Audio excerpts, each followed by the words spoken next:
This is the time. The time when dreams come true and legends are born. Oh my word! This is the place. Some seriously spicy stuff. An absolute masterclass! The place where teams from across the globe come to battle it out for their shot at glory. Oh, you're kidding! And a piece of up to $2 million in prizing. No pressure, guys. No pressure. This is the feeling. It's beautiful! The once-in-a-lifetime feeling of lifting the trophy at the Brawl Stars World Finals. Here comes the push. Here's the damage. This is now the crunch time. This is the game. Immediately taken down. Still not going to fall. He refuses to die. The game you love. This is the Brawl Stars Championship. Let's get ready to brawl.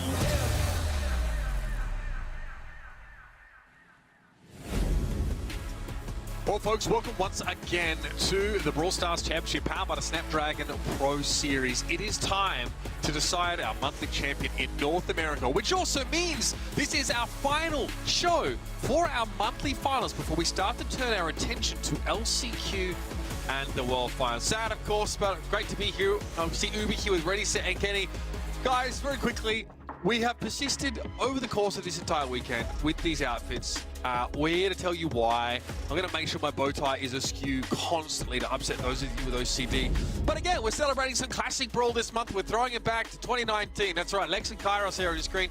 Guys, if it weren't for you, I'd be wearing a comfortable flower shirt. Now, you in the crowd might feel any which way about that. You might be happy, you might be proud of Lex and Kairos for forcing us to go through this, or you might be like me and sad that I can't bust out some ridiculous thing emblazoned in French paintings. Either way, we now need to turn our attention to some pretty serious business, guys. But before we talk about the serious side, we've got something a little bit more fun coming up. So after all our monthly finals are done and after LCQ, in September, we will be diving into the September Spectacle. September 28 and 29, we'll be having an invitational, featuring all of our partnered organizations and other top placing teams from each region. We'll be seeing never before seen 5v5 gameplay featuring modifiers and bounties to make it all the more epic. So make sure you check that out.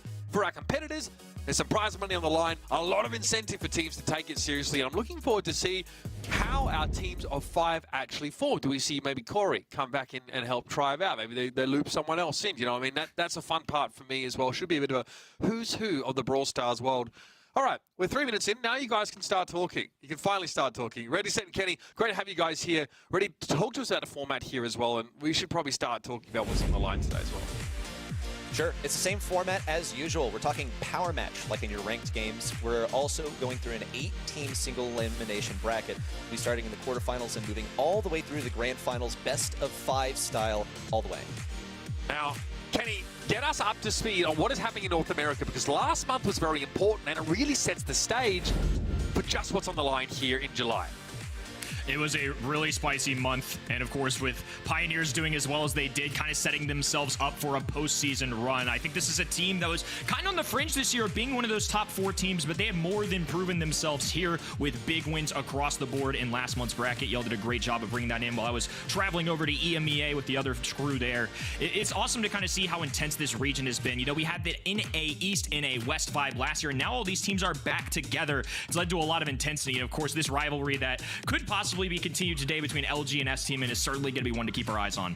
Oh, buddy, there are some big storylines going on this month. Saw STMN just pulling up short there, which is a bit tough for them because they really did need those extra points last month, but Pioneers absolutely dominated them there in Bounty towards the end of the series. And they have cemented their spot as the top team in this region, which is a huge deal. It means they have locked in that World Final spot. Now, Brady, talk to me about this, because this leaderboard is extremely complex. We have only 4 spots in the postseason, 2 for Worlds and 2 for LCQ. But our teams at 4th and 5th are tied on circuit points. It's the biggest story of today. I think it can be summed up as basically ashes to ashes, dust to dust. We are ending the same way that we began, with Tribe Gaming, Luminosity, Stamina all possibly making a clinch for Worlds today. But ultimately, only one between Luminosity and Stamina can go on and make a postseason. Note that they are tied on points right now, but they'll have to face each other in the top half of the bracket. Not only that, but if they both go out in the quarterfinals, then Luminosity wins that tiebreaker by set win percentage. So Stamina absolutely have to beat Tribe Gaming and defeat Luminosity in the semifinals, lest CT Esports do the unthinkable. So that means that we need to see STMN in the grand final at the very least. Now, Elevate, by the way, haven't locked in that world final spot. They need to place ahead or the same as Tribe, and I hope that LG or STMN don't win. Otherwise, they'll be playing in LCQ. They're only ahead by like 20 or so points here. So there's a lot to ask for. STMN and LG either need to win it all and hope that Elevate aren't in that grand finals. That's how they qualify for Worlds. They can still make it to Worlds, which is pretty insane here, Kenny. That means that there is still so much up in the air this month. Nothing is decided until that final bell is rung. Every team has something to play for, which is what's going to make this region in this monthly final so special. I mean, just starting off the gate, we've got Tribe Gaming playing STMN in an El Clasico that might be the most important matchup these two teams have ever had in a monthly finals. I mean, the stakes are high. A postseason for STMN, a possible qualification for things like World for Tribe. I mean, that seems like something like out of the picture, right? Just the idea of STMN as historic of a team as they are, second place in last year's World Finals, to not even make the postseason, it just blows my mind a little bit. Let's set expectations. To be clear, we can't have both LG and STMN in the postseason. Only one of them can make it either into LCQ or Worlds, and that's tough to decide which one you want to see go through, I think. Let's talk our predictions here, because I think we were very split, at least on this first match here. So myself and Kenny, I'm just going to put it out there right now. I'm completely sold out for the STMN storyline. I have them going all the way here, so we're going to see that later on. But ready, set. You feel like it's actually going to be Tribe that takes down STMN in quarters, which actually hasn't really been the way things have gone the last couple of times these two teams have faced off. I've actually consistently throughout this year put my faith in Tribe to take this win over Stamina whenever they face, just because I think that they're a phenomenal team, first and foremost, but I think also the stakes have changed a little bit this month, or at least the situation has. We see Fade joining the Tribe roster this time. Fade is someone who knows Stamina inside and out because he's played with them before, and he's close friends with them as well. I think it would be quite upsetting, I think, for Fade personally, to eliminate his friends from a run in the postseason. However, this guy's had a tough year. I mean, starting off the year with Space Station migrating to CT Esports, now joining Tribe on that roster. I think that he is bringing something to Tribe that they really need, at least in the current meta, that the other members of the team were good at, but I think Fade adds that little bit of extra oomph. Big change, of course, for Tribe here. And again, event.brawlstars.com, folks. That's where you could be watching these games. And over on the B stream, we're going to have Pioneer versus Reconic Black and Reconic Gold versus Elevate. That's on, I think, Sunny stream. She's there with Semantic. So well worth checking that one out as we jump into these games. And of course, we're going to have Reddy report back to us on what he has seen over there. But first, let's set this up. Tribe Gaming, Zulan Tyrant, and Fade, the more recent edition, up against STMN. But let's talk Tribe first and foremost, because this team, of course, have worked hard to find themselves in that third place spot, just a few points behind Elevate. It's kind of wild to think after the first month, Tribe came out swinging, a dominant victory, and we haven't quite seen them reach that peak again. This is such a talented roster, but now is the time where they're putting their faith in a great player, I might add. Fade, resume speaks for himself. But this is a big month, the last month of the entire year, to try out a new rotation. It's a little bit wild to me that we're in the scenario we're in. And I mean, the bracket gods just ending up putting these two teams against each other is going to make this a very memorable match. Yeah, I couldn't ask for much more than that, maybe, except for these two teams fighting in a grand final or something similar. But this region has changed so much recently. This year, we've seen such a raise in level overall, and now there are teams like Pioneers and Elevate who are sitting at the top of the tables, where in the past, there was any three of STMN, Luminosity, and Tribe, who now sit in third and tied for fourth, respectively.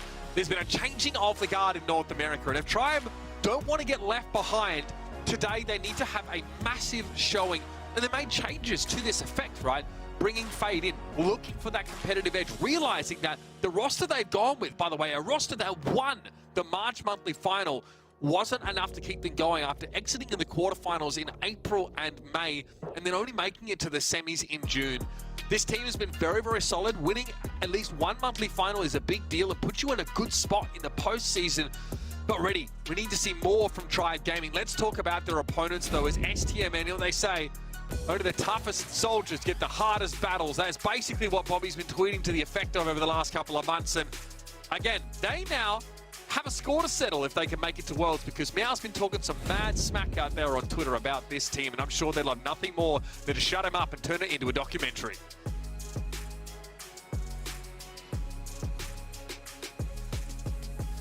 Got something to prove, and he is not going to be taking any of that flack sitting down. That said, this is not the first time that we've seen Stamina and Tribe face in the monthly finals, and we've seen STMN completely blow them out of the water in the past 3-0 style. Now, you say, though, that the toughest soldiers get the hardest battles. I think that Stamina have repeatedly had to face pretty much gauntlets if they want to make it all the way to a Grand Finals victory, which they have not managed to achieve this season just yet. Today could be the day, but this is only just where it begins. This is an incredibly vital match because it's really the prelude to whether they get the chance to knock out Luminosity and ascend to an LCQ qualification.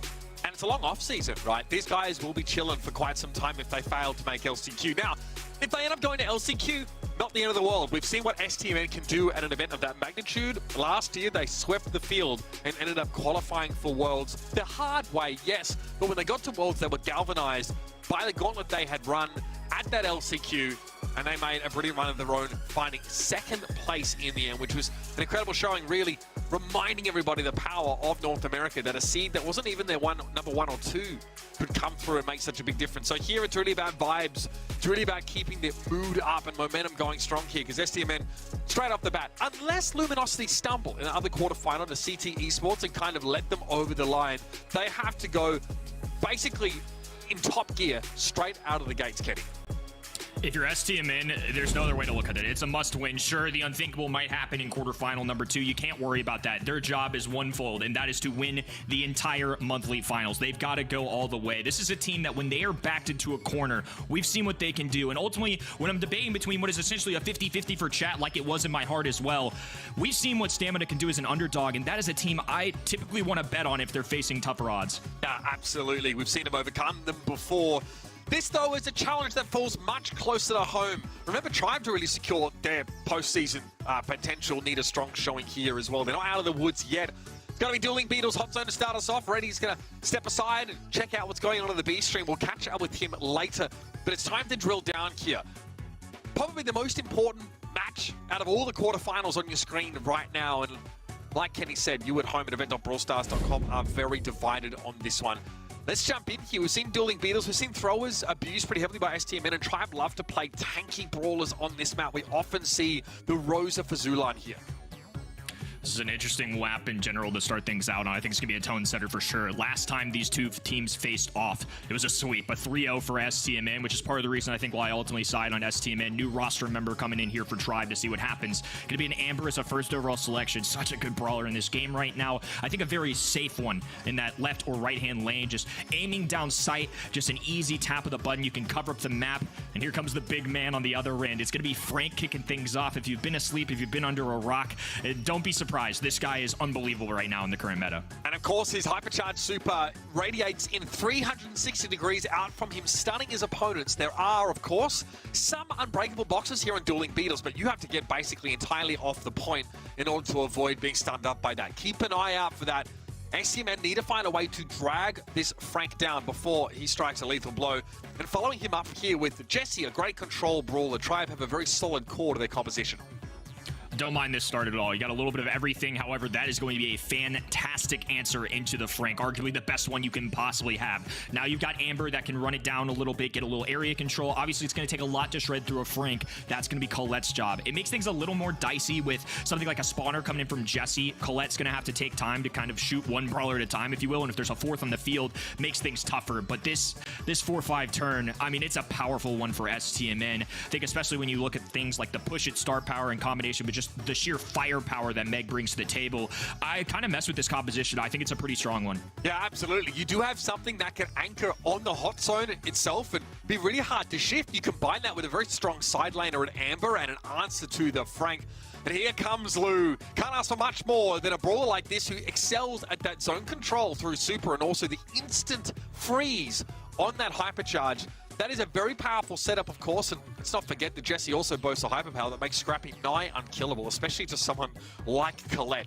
Two very strong, very well-rounded compositions here. And it's so interesting now that with Frank not getting banned, we're actually seeing tanks get first picks because of how powerful he is. Try valued him. It does open Frank up to being potentially counterpicked, but is the Colette going to be enough? I think it very well could be, but I think this Lube checks a couple boxes. Not only is it going to play the mode well, that's super going to cover that zone. It is a great way to nearly outrange, I mean, at this point, now that we've got a Meg rework, and to slow her down as well. I mean, becoming a popsicle is not something that Meg wants to be. Looks like to start things off, though, it's going to be Fade taking on the left-hand side, dueling against Sands. Bobby Zulon in the mid. It's an immediate win for Bobby here. That is huge. No chance to set up a turret here. Super going to be used by Tyrant on the point, and Bobby just kind of eats that stun. Doesn't want to give up too much percentage. But STMN have a healthy early lead. Sands, though, does have to give up the Meg to do this. It looks like STMN are priced into cycling onto the point here.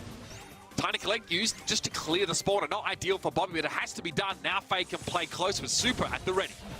No mech and no positioning. This is a scary situation for S-Team, with Frank lurking right there. Super being popped, not connecting, but does scare them off just a little bit. They have to make sure they're getting time of possession in this hot zone. Already a hypercharge on the right hand end. Tyrant shreds through him. Bobby looking to do the same on the other end. Zulon narrowly surviving, though, gets the pickup, and now Sands once again forced away. Great stop there by Tribe. That is hypercharge gone now for Tyrant, but Fade has one of his own and he wants to throw it down. Zara's in danger, needs to get away from those breakable walls here, and eventually Fade does get chunked down, but not before Sands is picked up. So the Frank's out of the picture here. Bobby needs to come forward. Pops the hypercharge because he knows he needs to capture up on this capture percentage. Now it's built the super, but the hypercharge has already expired. Has to use time to collect just as Scrappy gets thrown down to avoid the slow that would have come out from the gadget use. And here comes Stans, now taking some space with that super swing. A huge amount of damage, and in the fight behind, Bobby comes to put Stamina back in the lead. The second life getting Sands so much value there. Stamina now with 3 members on this hot zone looking fierce. Fade is going to have to get real up close and personal if he wants a chance. Zulon without a super. Tyrant without a super. This is troublesome for this side. Here comes the hypercharge. Does get the double stun. A takedown onto Bobby, but they need more. They're climbing to 90%, and now Tribe with an opportunity to respond. Somehow Fade was able to walk away with that alive, and it was a pick-off on Bobby for STMN.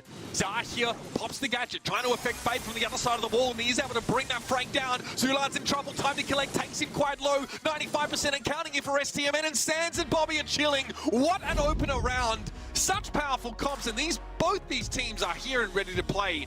But STMN feel like there might be a bit of destiny in the air.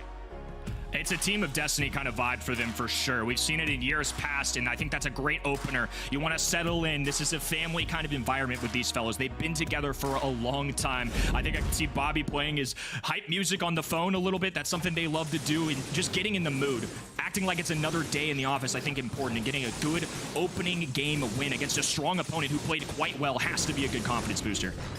Straight back into it here once more. Sands, what's the matchup against Fade? He's knocked down a mech, but is still able to use that P-shoot at a good effect as Zulon gets collapsed on. A much stronger start here for STMN. Bobby and Sands ready to rumble as there's another time to collect available. This just goes to show how good Sands can be on this brawler. Meg is something with that second life, just charging at Fade because of the star power choice. Knows he can run it down and do extra damage even if he's removed from that mech. Now they've got the flank going. Tyrant with good shots, though. They need a lot more, though. They're down 40-5, and they're going to have to do something special to make a comeback. Gotcha gadget pop there for Bobby. Gives him the durability to hang on. That is, like you mentioned, a very healthy lead. Sands, though, can't quite walk out of that super and gets caught by Fade, whose fire rate at that low health is frankly terrifying.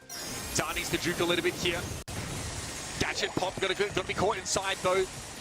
That hypercharge power from Zulon and frozen instantly. Sands just touched it for an instant and was frozen solid as well. Bobby has super available, looks to try and pressure Tyrant down, but didn't really get much purchase there on Tribe. This is unbelievable positioning coming in from Tribe. They've got so many mechanisms to take over, and now that that right-hand wall is opened up, this changes things a lot. It's going to be a much more wide-open fight. That Lou Ice Rink not being used for the inside. It's going outside. Gadget popped, swiping away. Fade grabs one, goes down on the second try, though. The flamethrower from Czar, just enough. It's going to push Zulon and Tyrant away here, too, and now they're out of utility. And they're going to catch up. STMN now even at 64% each. Hypercharge available here for Bobby. All of STMN get out of that Lou super. Fade going to get brought down, but Bobby not lucky enough. Even with the shield coming off the super, still is brought down. But no one's on the point right now. Zar's going to get stunned up, and Sands is going to step right in, but only for a couple seconds. STMN might need to start cycling ballers here onto the point to keep this going. It's a narrow lead, but it may dwindle if Bobby gets taken down. It's a big super, but Fade is still standing with Hypercharge available. This battle between Ice and Fire has been interesting the whole set. Right now, it's advantage Tyrant. Ice Rink on the ground. Sands just trying to avoid it. Czar tiptoeing his way forward, creeping along this hot zone and popping a gadget here too. STMN trying to anchor themselves down on this. Here it comes. Zulon popping a hypercharge too. Fade with a takedown as well. 10% lead. Turret on the ground. Czar overwhelmed at this point. They still have to find a way on top of this though. I've got to get rid of Scrappy. He's such a problem. Bobby even using the super to try and get rid of him, but Sands is still standing, albeit out of mech. Another hypercharge there for Tyrant, but that super doesn't catch on to anyone. Now it's even again. STMN have got themselves into a slim lead, and Bobby needs to avoid those shots coming in from the Jesse. Fade with a super. Would love to let it go, but Zara's respecting it. Spacing out from the Frank and brings him down. Now STMN throw themselves on the point. They realize they might just have gone and done it. Unbelievable STMN. What a way to start this series. Take the first set in straight games, but my God, it was close. Just gotta take a deep breath. That was one set, Uber. I'm not built for this. I'm not built for this, bro. I mean, that's the most intense set of hot zone all around that I think I've ever seen. That game mode has so much potential for fluctuation, and these two teams hunkered down and just gave it everything they got. This is exactly what we wanted to see this month. There is two teams that we know are deserving, are capable of a postseason. It's wild to think that one of them might not make it there, and it's clear that they both know that. There is something completely different about today, Kenny. The atmosphere, you could cut it with a knife. Hot Zone is always a good one. We really weren't sure which of these comps looked better on paper. The Frank versus the Meg, of course, the Jesse up against that Amber, and of course the Lou last pick for Tribe looked very dangerous. It came down to the wire.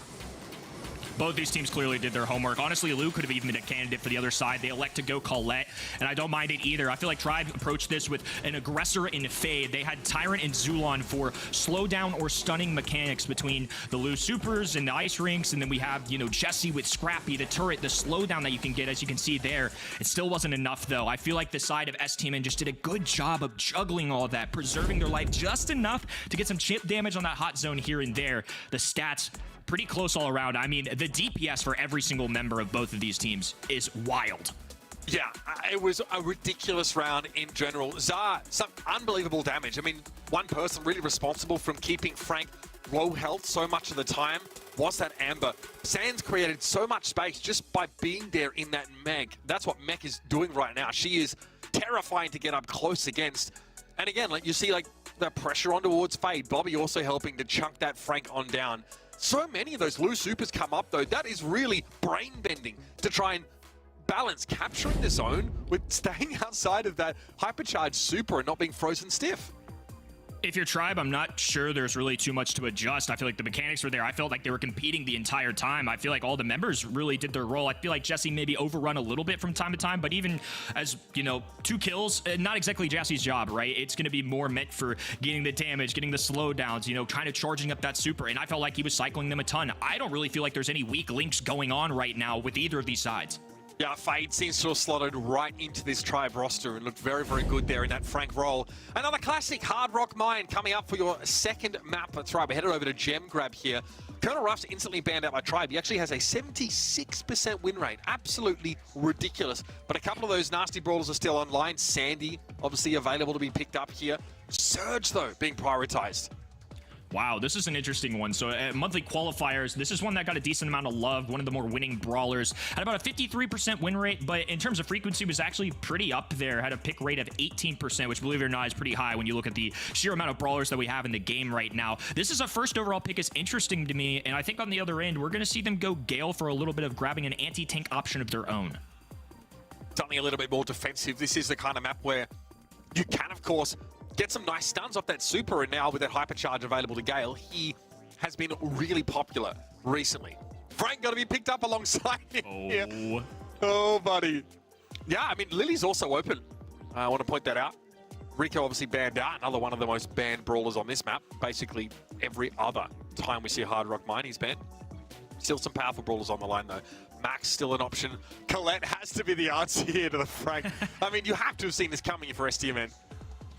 It makes a lot of sense. I mean, they grab the Gale and then they're going to pair it with something that traditionally Gale is going to counter. So they kind of want to take that combo, right? They want that synergy of having what's arguably the best way to stop Frank alongside him. Colette, though, might be just as good of an answer for shredding. Gale, the one benefit that he has is he's got a hypercharge that can stun rather than push back or what have you for Colette. It's going to shred through Frank, but I think Nita is kind of a great answer into both of those brawlers. You're going to see the extra spawner in Bruce the Bear along with a hypercharge and 10,000 HP. I've called him a mini Frank a lot of the time. That was long before Frank was the meta brawler that he is now, but nonetheless, just having 10,000 health points barreling your way is crazy. I don't know if it's as crazy as seeing a Dynamite here, though. that is absolutely absurd. Yeah, Hard Rock Mine, not exactly the map where Dynamite is commonly picked here.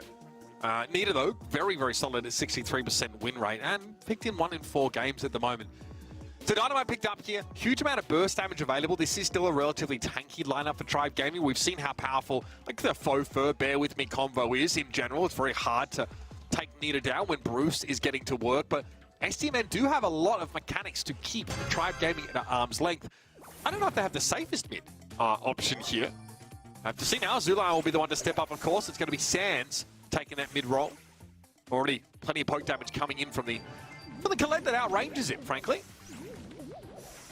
One benefit of having Colette in the mid too is if you use that super, you can dive in and out for gyms. So if you're kind of at that 8-9 threshold, hey, scoop up that last gym nice and safely, walk it on back. Right now, though, complete control for Tribe. The dive in from Tyrant as well. Nice takedown. Bruce the Bear putting in some work, and Tyrant with a getaway option there too. What a clean sweep. Yeah, Satchel Charge had to be used there by Zara on that Dynamite, and it still didn't save them. This is already a bit of an issue for STMN here. Bobby got kind of farmed moving down that left-hand side. Tyrant getting free damage and also free supercharge to give him a pretty elegant way to dodge out of a potential stun from this Frank. Tyrant really not bothered at all by Bobby. He's trying to make a bit of space, and there it is. Super used, dodge the stun. Tyrant finds another elimination. Tyrant, even though Frank did have that gadget, it didn't move him, but it was low enough HP to where Tyrant could get the finish pretty easily. A tough situation there, and Tyrant doing a great job of utilizing Surge as a way to disrupt Frank. Waste gadgets makes things easier in the long run. There's that application of the super that I was talking about earlier, though. Zulan just diving in. Easy 2 gyms to claim for himself, and now he can sit back, relax, and just continue to hold on to this lead. Yeah, dual purpose, right? Safe mid, good gem retrieval abilities, even if they're on the other side of the map, and of course a great answer to that Frank in terms of dealing damage as a percentage of a brawler's maximum health. Bobby has a lot of that. Here come the shots. Bobby really trying to put some pressure down, but Bruce is going to be a bit of a wrinkle in this plan. It's going to require Bobby's attention for a time. Zulan went low there as the Gale Force came in, but he's able to dodge away with that time to collect Zar. Hanging on here. Has a super available, but can he even get close enough to use it? You better believe he's going to try. And Zar now flanking, fires the super, no connection. Oh my God! Sweep him away, clobbering his way down the other end. Now a rush to the other side. Shot clock available, and now they're gonna have to make a turnaround. Zar has the hypercharge ready though. Big boom goes the Dynamite. There goes Surge as well. STMN have stolen every one of the gyms right from Tribe Spawn. That is absolutely ridiculous. Slowly, they take that map control. Look at it here as it plays out. Zulan at 9 gems. Bobby comes in, hits the damage, doesn't even need to stun. There's just nowhere for Tribe to go. And he knew that 5 gems was enough, as Sands had 5 of his own. And here is that hypercharged Dynamite super. Bam! Fade gets absolutely clapped. That was unbelievable. I mean, Stamina were down the entire duration of game number 1, and that's just the magic of Gym Grab. Sometimes you just got to be the best player with 15 on the clock, and that's exactly what happened there. We didn't see a lot of value from Dynamite that entire game, but right at the end, sure enough, hypercharged super, not 1 but 2, just enough to get them the other way. Still a tough matchup for Bobby against that Surge, whichever way you slice it. The fact that Zulan is collapsing onto that right lane and pressuring the Frank further makes it very, very hard for STMN to take any map control here. Fade is playing aggressively on the left side, dodging those carrots. And Bobby again just has to run it down against this Surge. Chef Mike on the back lines alongside Sands here. The untraditional mid of Gale, it hasn't seemed to let them thrive into something like a Colette so far, but that stun is going to help a ton. Now Zulon low HP. They don't focus this though. He's actually going to get away with this. Pops a gadget, re-heals a little bit, makes the connections, and Zulon able to take advantage of a little extra life. I'm telling you, this feels awful right now for STMN. They have to find a way to make this work. Bobby here pops the hypercharge just for the raw speed stat, but still can't close it on Fade, who of course now has a very big Bruce to deliver FedEx in Sands' direction. We'll try and back away. You can see that Bruce is as big as a full health Frank and eventually does get brought down. So has a super that can take someone by surprise, but Tyrant is such a menace. He's so dangerous on that right side, and Bobby can only look on as Tribe walk away with the bag. Tribe in game number 2 doing a much better job of this in-game scenario. They had an exit plan, right? They weren't rushed away. They weren't forced into a corner. They got one takedown, worked on that left-hand side, got the last couple that they needed. Safely acquire those gems, hold on to them, and by the end of it, there wasn't enough time in the respawns for Stamina to travel all the way down the map this time. They didn't even give them a chance to make the pop-off play. Stamina are capable of that. We know that. We just saw that. We got to see Tribe do the exact same thing. Just apply that pressure for an entire game and just squeeze it out of Stamina. I think it's pretty clear to see that a Tribe just keep a level head here and play to the strength of their composition. They really shouldn't be losing in this matchup.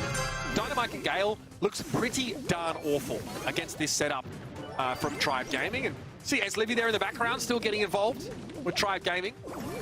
Sure, there's an extra head there to make some calls and extra pair of eyes on the game. The good news for Tyrant is even at tier 1, Surge not the greatest brawler, but into a Frank, I mean, that's kind of the dream, right? You can just skate on by, get a couple tags. Right here, you can see he's already at a super. He's going to have to force Bobby to waste a super, a gadget, whatever it is. He can just time this right and jump. Zulon with the follow-through as well. This time, a little bit better lead for STMN, but I think map control still probably going to lean towards Tribe. So I had to use a gadget there to secure the kill on Faye, but that's pretty important. Now can start to pinch a little bit more in Zulon's direction. Tyrant almost falling there to some of that dynamite, but Bobby is frankly feeding right now, and there's not much he can do about it. Zulon and Tyrant are brawlers that are specifically designed, I guess, to deal with what Frank can do, either dodging away from his stun if you're the Surge, or just chunking him down in huge amounts. There's that hypercharge time to collect, doesn't really catch Bobby fully, still brings him low enough now to zone him away, but Sands quietly has been picking up these gems. Now it's 7. Zulon has done an excellent job of playing Colette. Obviously, it's a great matchup into Frank, but I mean, just landing the normal shots. I mean, he's hitting Sands, he's tagging Zar, he's landing supers, doing everything in his power to make this work, but somehow Stamina are still hanging around here, despite Bobby maybe having a harder time. Zar, Sands on the other end are doing a good job with their roles. Bobby's trying to get past the indestructible boxes here, but he catches nobody with that hypercharge. Fade's able to get back around the box, and of course, Tyrant was able to use that invulnerability frame from that super. Bobby falls yet again, but STMN are up to 10 gems, and Tyrant can only look on. Sands just walks away. Tribe don't have enough time to get these gems back. They've got to go all in, but they've got to get through a Frank to do so. That seems brutal. What a dodge there from Zulon. Lobs up a shot. Not enough to disrupt things, though. It came down to the Warriors robbing a bank. But STMN come away with the set. There's no business winning that set there.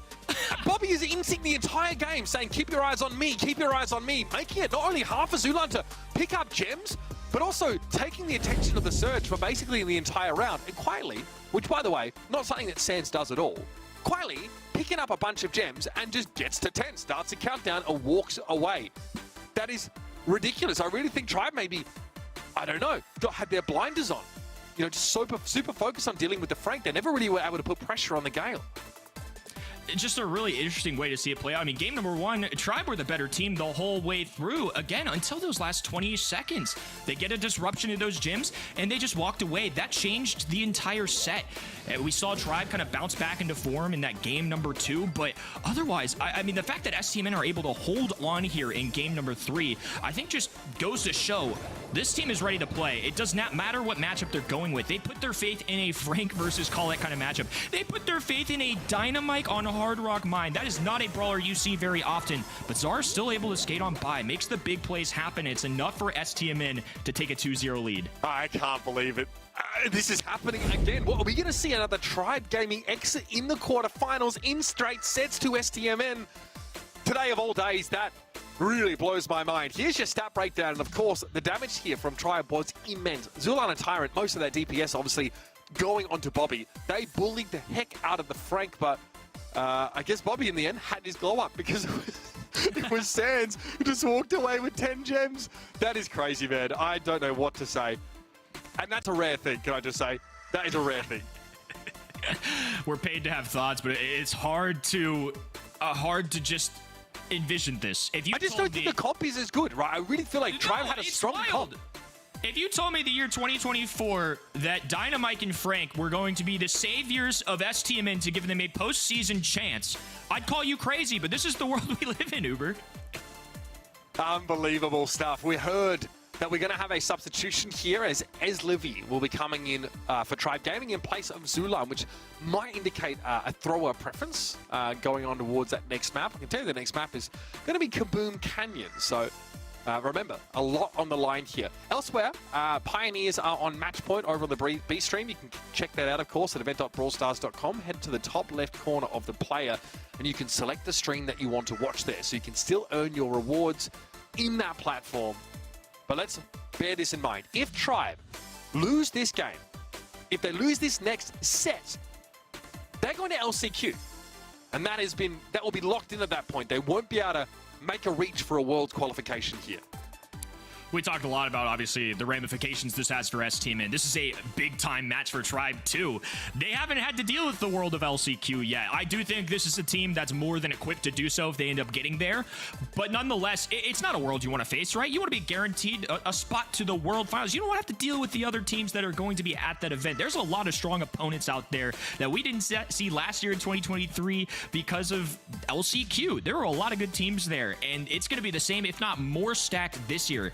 Nobody wants to deal with that. And as you can see, Zulan is absolutely locked in right now for his teammates. Going to be cheering them on here for this final set. Yeah, it's going to have to be a reverse sweep here for Tribe Gaming. Again, you know, from their position, it's kind of hard to know how they feel walking into a day like today. I definitely don't think in terms of storylines, they're to necessarily be considered the protagonists of this month, but they are only 14 points behind second place. So, you know, having a strong showing here, and bear in mind, right, the difference between quarterfinals and semifinals is 15 points.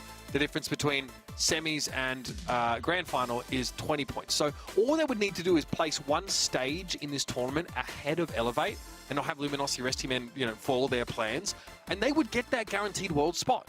So it is very doable for them here, but it's also asking a lot of a team that hasn't won a monthly final since March. And the last couple have been middling. It was a semi-final exit in June and a quarter-final exit in April and May, respectively. This team has to step up. And they're going to have to do it against a team that just has an addiction to handing them L's in the first round of these tournaments. It's so hard. I feel like we've seen teams like STMN obviously have a fantastic 2023 year. It was rocky. Same can be said for Tribe, though. I mean, North America is just challenging each other. I feel like they're kind of stopping themselves, right? I think anybody in their right mind would see either of these teams walk into the postseason and say, hey, they could contend. These guys can compete with anybody out there. The strength of this region is just unbelievable, though. And as a result, I feel like we almost, you know, underestimate some of these teams sometimes. But at a global stage, North America has been very strong last year. So the idea of these two teams playing each other in a quarterfinal for huge stakes, again, it just makes you appreciate the level of competition, the work that these guys are putting in. I mean, there's another universe out there based on the two sets we just watched, Uber, where Tribe are walking away here in a 1-1 scenario, heck, maybe a 2-0, depending on one kill interaction or two in that opening set. Now it's going to come down to a set number 3. They have to do something crazy. They have to do the unthinkable. Reverse sweeping STMN here is what it's going to take if they want hopes of a direct ticket to the World Finals. Kaboom Canyon. The kind of map where you absolutely can come up with some crazy picks here to try and take the edge. We've seen a substitution here for Tribe, and that might imply maybe something a little bit different or something that maybe falls outside of Zulan's particular wheelhouse. This is the kind of map where Jesse and Gale are very popular, right? Crow also frequently picked here. Controlling the central part of the map, so crucial to being able to launch those attacking forays onto the enemy safe. So having Scrappy set up in mid, having the Gale being able to jump pad over the top. We've even seen Cordelius in the past on this map, more like last year, used to this effect. So let's jump in here. It's match point for STMN, and they have banned the Amber, the Gale, and the Melody. This is really interesting to kind of see who, you know, a lot of the times you can kind of get a vibe for who has that first overall pick. Obviously, our graphics team does an excellent job. We know immediately. But just from the guessing game, pretty similar stuff on both ends. A double Amber, you see Melody, you see Chuck. A lot of powerful brawlers in this band stage. I think Colette has to be one of them, given her place in the meta into tanks and also just how good she can be for this game mode. Meg, though, easily one of my favorite brawlers, if not one of the better brawlers in the entire game. I think she's just so strong right now since this rework. The closer you can get, the more lethal she is. She's not necessarily that long-range brawler anymore, but talk about a powerful presence. Absolutely. The moment you start to let her walk up on you, you're going to know about it. She's also pretty effective even when knocked out of mech. So, you know, there are a lot of game modes where, you know, it's really important that you stay alive as an individual brawler. That's very important there. Less so here, but having someone that's very hard to shift from the middle part of the map is going to be important. Tyrant's going to give Tribe Gaming that all-in potential. Also the ability to circumvent defenders and go after the safe. A timely tailspin. Also just his primary fire, right? If you stand between, you have the safe between you and the top or bottom of the map, respectively, the travel time of your pickaxe is much shorter, which means you get it back much quicker. Same idea as Charlie works on, basically. So definitely a pretty decent safe attacker. The Colt comes up here for Sands, and this is a bit of an old school pick as far as this map's concerned. Yeah, we're getting some classic Brawl Stars kind of picks here. I really enjoy it. And Colt, fun fact, it was actually the second most wins in the monthly qualifiers on this map in particular. Only had about a 50% win rate, but his pick rate more than half. It's kind of wild to think about that. Colt shows up more often here at a professional level than he doesn't. And they're going to pair this with Bobby's favorite brawler right now, the Cat making an appearance. This is a really interesting map to kind of pull Kid on. Heist isn't the #1 mode or candidate I would really have him shown up on. Yeah, it's definitely curious. Obviously, Kid's pretty vulnerable when they're not attached to a friendly target. And yes, there is a potential, of course, for Zar, or maybe less likely Sands, to become superpowered after that Kid super comes in. Frankly, the Kid super used offensively is pretty good for securing some of those eliminations. It's the fact that it holds someone in place and allows them to be brought down quickly, which is very important. The Nita again prioritized once more for Tribe Gaming. Not the first time we've seen it this series. It was effective even in a losing set here. So it's a decent way to round out their composition. Should be a fun one for both sides. Tribe Gaming with an old school kind of brawler feel to it and a little newness on the side of STMN with Kit and Meg. This one's going to be an important one. I mean, it's set number 3. STMN can bury Tribe right here, right now. Keep their playoff dreams alive. If not, Tribe is not a team I want to keep in a match. This is a team that I want to get rid of as quickly as possible. It's been some close calls for 2 sets. We'll have to see if Tribe Gaming can bounce back here in set number 3. Bobby gets up close to Fade, instantly builds that super and jumps on him. Tyra now realizes he's in a 2 versus 1 with Sands just pressuring him down. And while Eslivy's been able to keep Zar at bay, the rest of the map for Tribe has collapsed. Mid control completely in STMN's favor, and now a bounce onto Sands. A powered up mech is the scariest thing maybe in the game right now, but it's going to send Carl the other way. He's not worried about this, trusting the teammates to play some defense here, but the shots from Sands, very powerful damage going through, and they finally back Bobby away, but at what cost? They're down below 50%. Yeah, I mean, we saw the attempt for Tyrant to trade back some of that safe damage, and it was admirable, but not quite enough here. Fade a little bit low, caught in the middle part of the map. It's going to be a trade of eliminations between those brawlers as Sands brings him down, and now Zar gets some time with the safe. That super being available is huge. Silver Bullet even used, going through Eslivy, pummeling that safe down to 24, and again, the Kid super comes out. This Meg will be an issue. Fade desperately trying to push them back. Tribe just needs some semblance of control right now. STMN has been overrunning them. They sent Carl at one point, but the defense not enough to take on 3 brawlers, or if you want to call it 2 with the powered up Meg on the other end with Kid on the back of him. Sure, but nonetheless, it is still a difficult one here. Finally, they got a little bit of control here in the middle of the map. They've got a long road to go, though, in terms of safe damage. Probably trying to avoid this damage coming in. He's pretty squishy at the moment. Having to jump on Fade, though, and that is a free instant kill here. That's the power of Kit, folks. Gonna be a flying hook and dive forward now with the tail spinner. Zar is pressured down by Tyrant. He's now gonna look to work on the safe of STMN, but Tribes is down to 11% and counting.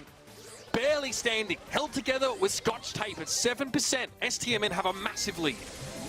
This is a difficult one, to say the least. Fade now, moving down the left-handed. Hang on. Firing from the middle of the map. Tyrant working. Fade stunned. Bobby, 100 HP, survives, but Tyrant's flanking. 5%. One more. Firing from downtown. Connects it. Tribe's done it. A game win there. Unbelievable. And that's the power of that Tribe composition. As soon as there's a stumble from STMN, as soon as all 3 brawlers from Tribe can start to focus down on the safe, that lead that STMN built up through most of the round vaporizes instantly. Tyrant able to fight with damage down on the defending brawlers and also harass the turret with those boomerangs. That was so important in those last few moments.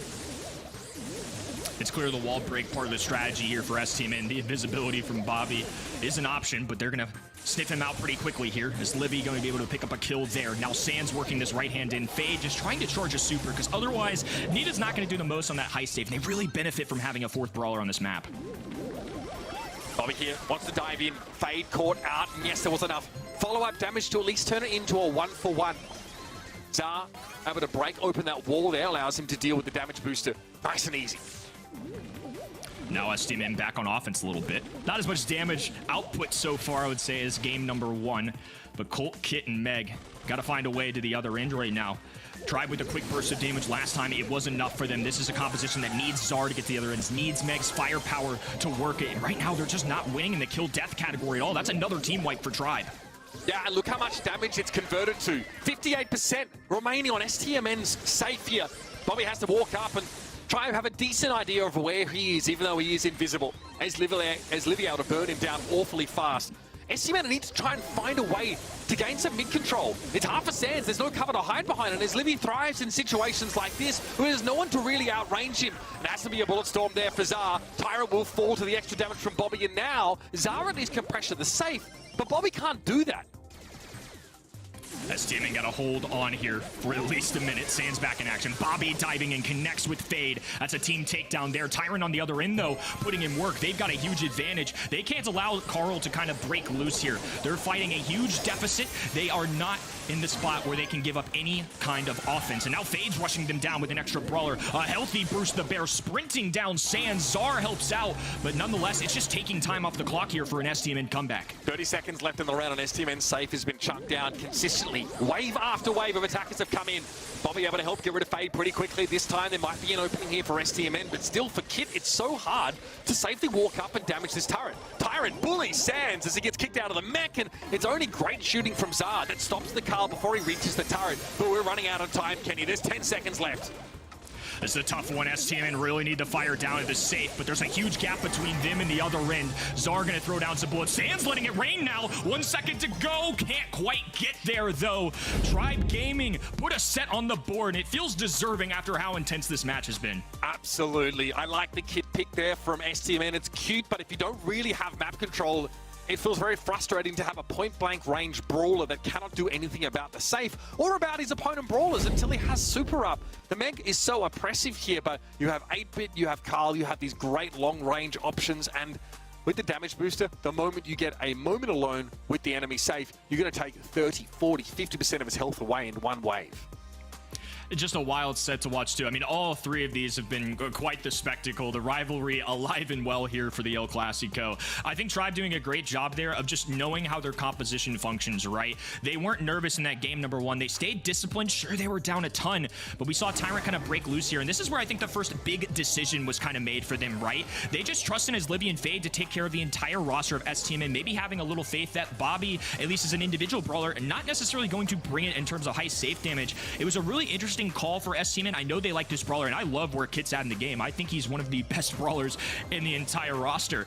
But coming out on Heist here, I think in a moment like this that's so important, in a moment where you can close out the entire match, it is a bold one. Absolutely. Definitely a matter of throwing caution to the winds here, I think, in this case. But for Tribe to get a foothold in this series means everything. Potential, of course, to start a reverse sweep here, but more than that, it just means they get to keep playing here. This is the last monthly final, and these are all single elimination games. It is do or die for both these teams. For Tribe, what's really on the line is a spot at Worlds. They can make that there, especially if Elevate stumble and Tribe can make a run of it today. In fact, all they really need to do is just do better than Elevate do by one stage in this tournament. For STMN, getting out of this game, winning this game is paramount. If they fail to do that, then their dreams of even an LCQ spot are in question.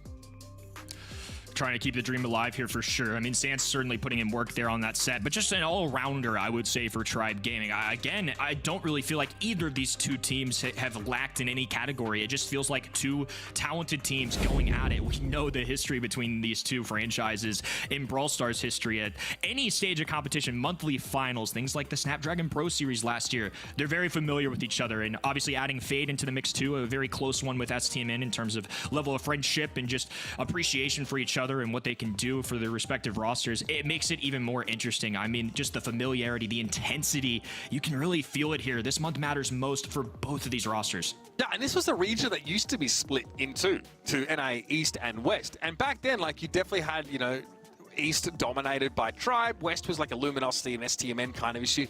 Now they've been brought back together, it's that much harder to qualify out of it because the competition has been ratcheted up. Now we have incredible players from Mexico and from Puerto Rico as well in Pioneers and Elevate who stand at the top of the standings. And there's a lot of teams like your Raconic Blacks, for example, who are always sort of nipping at the heels. City Esports, right? And the roster that features Tunis always seems to be a factor.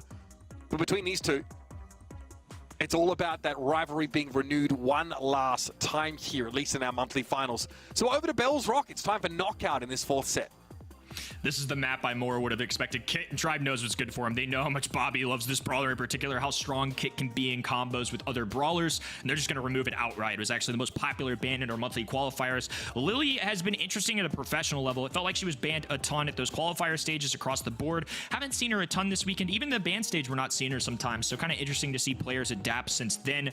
Meg makes sense to me. I think Gray is a little bit of a bold call in the sense as a first overall pick, it's safe, but he's not a top OP kind of brawler, if you will. He's going to do well in those throwers. He's got the dimensional door, got the walking cane. I still feel like this is a bold call as your first overall pick. I think having the ability to collapse on one of the other lanes here and take a quick 2v1 with the dimensional door is going to be pretty important on a map like Bell's Rock. But this is a very durable composition from Tribe Gaming. I don't know who you're diving on here and picking off instantly. Buster to follow up the Meg. Not only it's a lot of health pool, but also great utility in the form of that montage. And again, Buster doesn't have to be in the thick of things to build that super up. So Bobby decides it's time to go for a good answer to these shorter range brawlers and picks up the Piper. I really like that combination for Tribe Gaming, but it's nice to see kind of an iconic look to STMN, right? If you're going to go down swinging, and we know what Bobby can do on that Piper. We know what Czar can do on the Piper. I think an underrated sharpshooter in general, and they've just paired two excellent ones. I love the choice of a thrower here, though, and of all throwers, if you can't have Barry, this is a pretty good one. I will say, though, they but you can have Barry out there, correct? Which is kind of weird because usually it's in the totem pole. In most maps, it's Barry at the tippy top. You want Barry if you can get him. He's just so powerful right now. Larry and Lori are very good in this meta. If you're going to play into tanks in particular, the thrower of choice might be Larry Lori because that extra spawner, the reverbing shot. There's a lot in their toolkit that actually does quite well. Yeah, again, having the the Lori spawn in here for Larry is very important against those brawlers who really want to get up close and personal. It's going to be Sprout, though, instead, the thrower option here for Tribe. Okay, I guess even with Barry on the table, they really think that being able to, again, shut down one of these lanes, block them off with a hedge to neutralize one of these sharpshooters is the most powerful way to approach this. Fade joining the fold kind of gives them options, right? I feel like this is going to be an Livy specialty with the Sprout pick coming in. In the past, he's kind of been that brawler. I think we could see Fade play a Buster. I mean, he's a phenomenal tank player in general. But I'm curious, all three of these guys, like I said, really good at what they do, but they have options now. I think that's part of the fun here with Fade ending up on this roster towards the end of the year. A talented player gives them more variety and has a specialty, and that's kind of exactly what you're going to see here. Tyrant's just going to play the big bad brawler. We know he's a mechanical god. Is Livy going to play a specialty of his, and Fade going to work it with the tank? Yeah, I mean, as Livy Sprout, extremely potent. Definitely something to be feared. Whew. Okay, if Sans and Czar had actually synced up there on that shot from the Larry and Laurie into the walking cane, that would have been a dead Sprout. Still, as Livy standing, Tyrant getting knocked out of mech here. And again, yeah, Bobby is going to be an absolute menace on this Piper, but Sans is the first to fall, outranged by the Sprout. That is a huge loss for STMN. Anytime you're in a 3v2 scenario at a professional level, it is really difficult to make a comeback, especially at this stage of the game, right? The fog hasn't even started closing in. Yeah, it's going to be pretty ugly. STMN don't have a great mechanism for starting a fight here. They really don't have a great way of using Dimensional Door aggressively in general, based on their composition. So Czar would love to poke them down, but Sprout denies those opportunities by cutting off sightlines. As Livy has another super available. wants to try and cut off the right to some degree. His Fade now, he's starting to get a little bit more confident in stepping up. With that montage available, you can block as many shots as you like, and yeah, the gas comes in and Tribe say, we've got this. The early takedown really gave Tribe an advantage. The good news for them, too, is now they've got Fade with the super. They've got a hypercharge all ready for Azlivi. Huge deal. I mean, it is a monstrous kind of lead if you take a one-round victory, and then also in terms of equipment in your back pocket with those supers and gadgets. If you're leading there, too, really difficult for somebody like STMN to make a comeback. So there it is. Bobby's sideline completely cut off. Tyrant can't do too much either, but probably happy for the opportunity to heal this mech back up before Bobby can knock him out.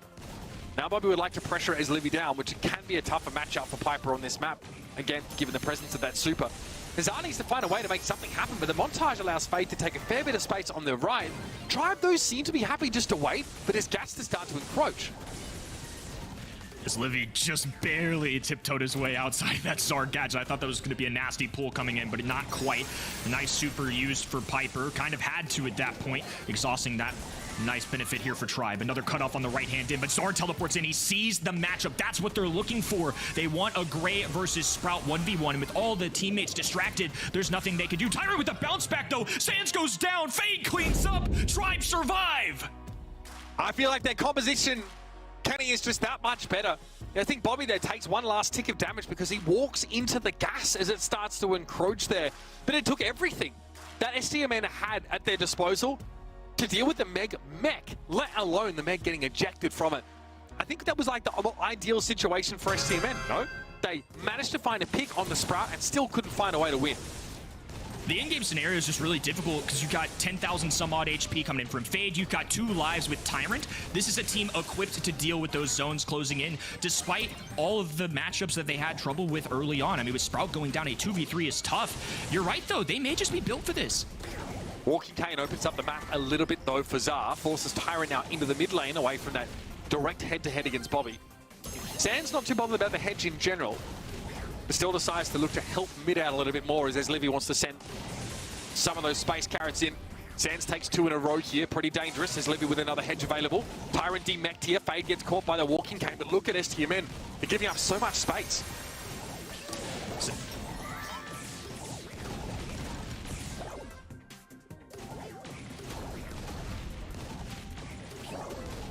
Three different brawlers is an impossible ask. STMN finally get around on the board. And you can see their comp can do it, but it just seems like it takes so much more for STMN to win those rounds. Still a great start. They've got to hope that it's not a fluke. Despite winning that round, they do not come out with more supers. It's Tribe, of course, with the montage, and of course, the super swing for Tyrant available. Homemade Recipe came in there, caught Azlivi, but no follow-up. Bobby says enough is enough. Just going to try and open this map up a little bit more. As Livy doesn't really have a super he can take back now. He had the gadget, but because of that wall blow up, what's he supposed to claim? I think, honestly, a pretty smart play and might help Piper in the long run. Bit of damage taken there by Bobby as he wants to aggress toward Tyrant.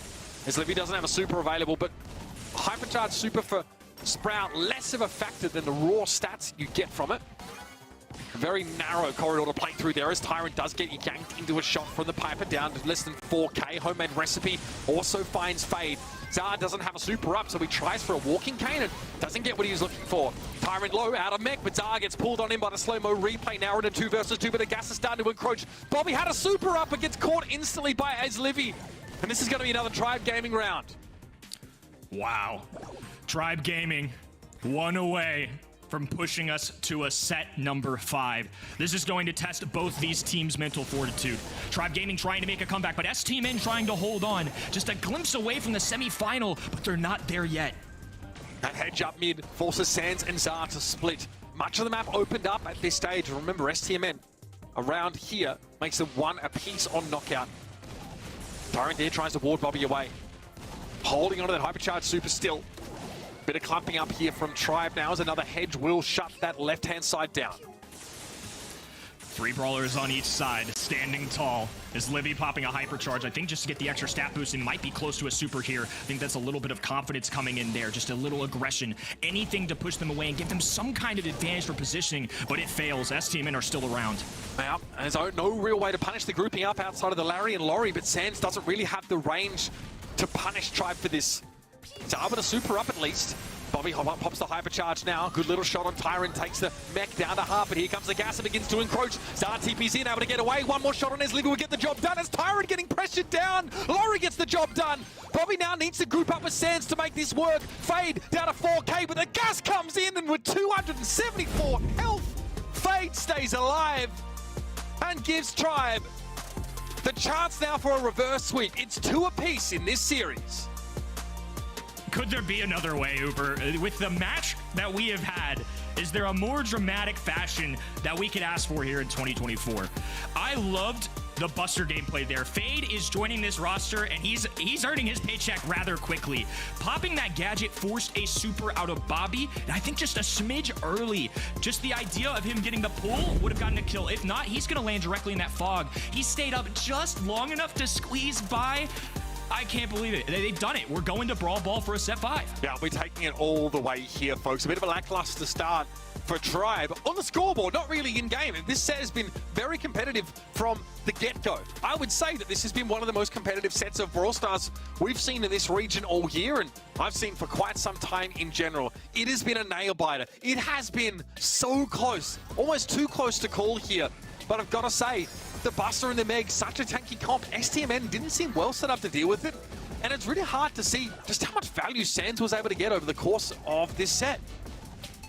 It's really hard. I feel like this is going to be one that keeps up STMN at night. I mean, regardless of how this goes, to be up 2-0 against a huge rival with your postseason dreams on the line and to have it not go your way. Now with the possibility of reverse sweep, you can see the frustration in Bobby. And on the other end, the momentum swinging. Fade already dapping up teammates. The environment good there. But it all comes down to this next one. 6 kills for his Livy. And love seeing this too. Everybody on Tribe has done their part today. Zulon sitting out the last couple here. I think it's safe to say the man's been pretty good at the game here today, though. Tyrant, Fade, his Livy, and Zulon all doing their part on this 4-man roster. Absolutely. We've seen, the rotation here. The 4th player from Tribe really adding another element to this team. But Tyrant and Fade have been the stalwarts so far for this team, haven't not left the server, but they've definitely left an impact on us this game. Yeah, 68, 73 damage per second, respectively. Very little, because this comp is all about the last few moments as the gas starts to encroach, and as Livy is pivotal to this strategy. Being able to shut those sidelines down, take Bobby out of the game for 10 plus seconds, do the same to Zara, force the use of Dimensional Door to close the gap. That sharpshooter heavy comp with a very short range thrower was not well equipped to deal with Tribe's comp. Great drafting. I'm really digging what Tribe have been putting up today. I mean, obviously the opening 2 sets didn't go their way, but I think it's safe to say, especially in one like Gym Grab, they were competing the whole time. Hot zone, back and forth, just the intensity is there. The dedication clear this month. These guys have obviously been grinding to understand this new meta, the new maps that we've got rolling out right now. And it all comes down to this. This is what we live for, Uber. A set 5 that determines both of these teams' destinies. Yes, if Tribe Gaming win this set, then STMN are out of the postseason race. That means no Worlds, and it means no LCQ for that roster. If STMN win, Tribe are guaranteed to be headed to the LCQ, and STMN's destiny will still rest in their hands. It is, without question, the most important match that we have seen in NA this year. And we're jumping into Brawl Ball. It's time for center stage, and the Gale locked away instantly for Tribe.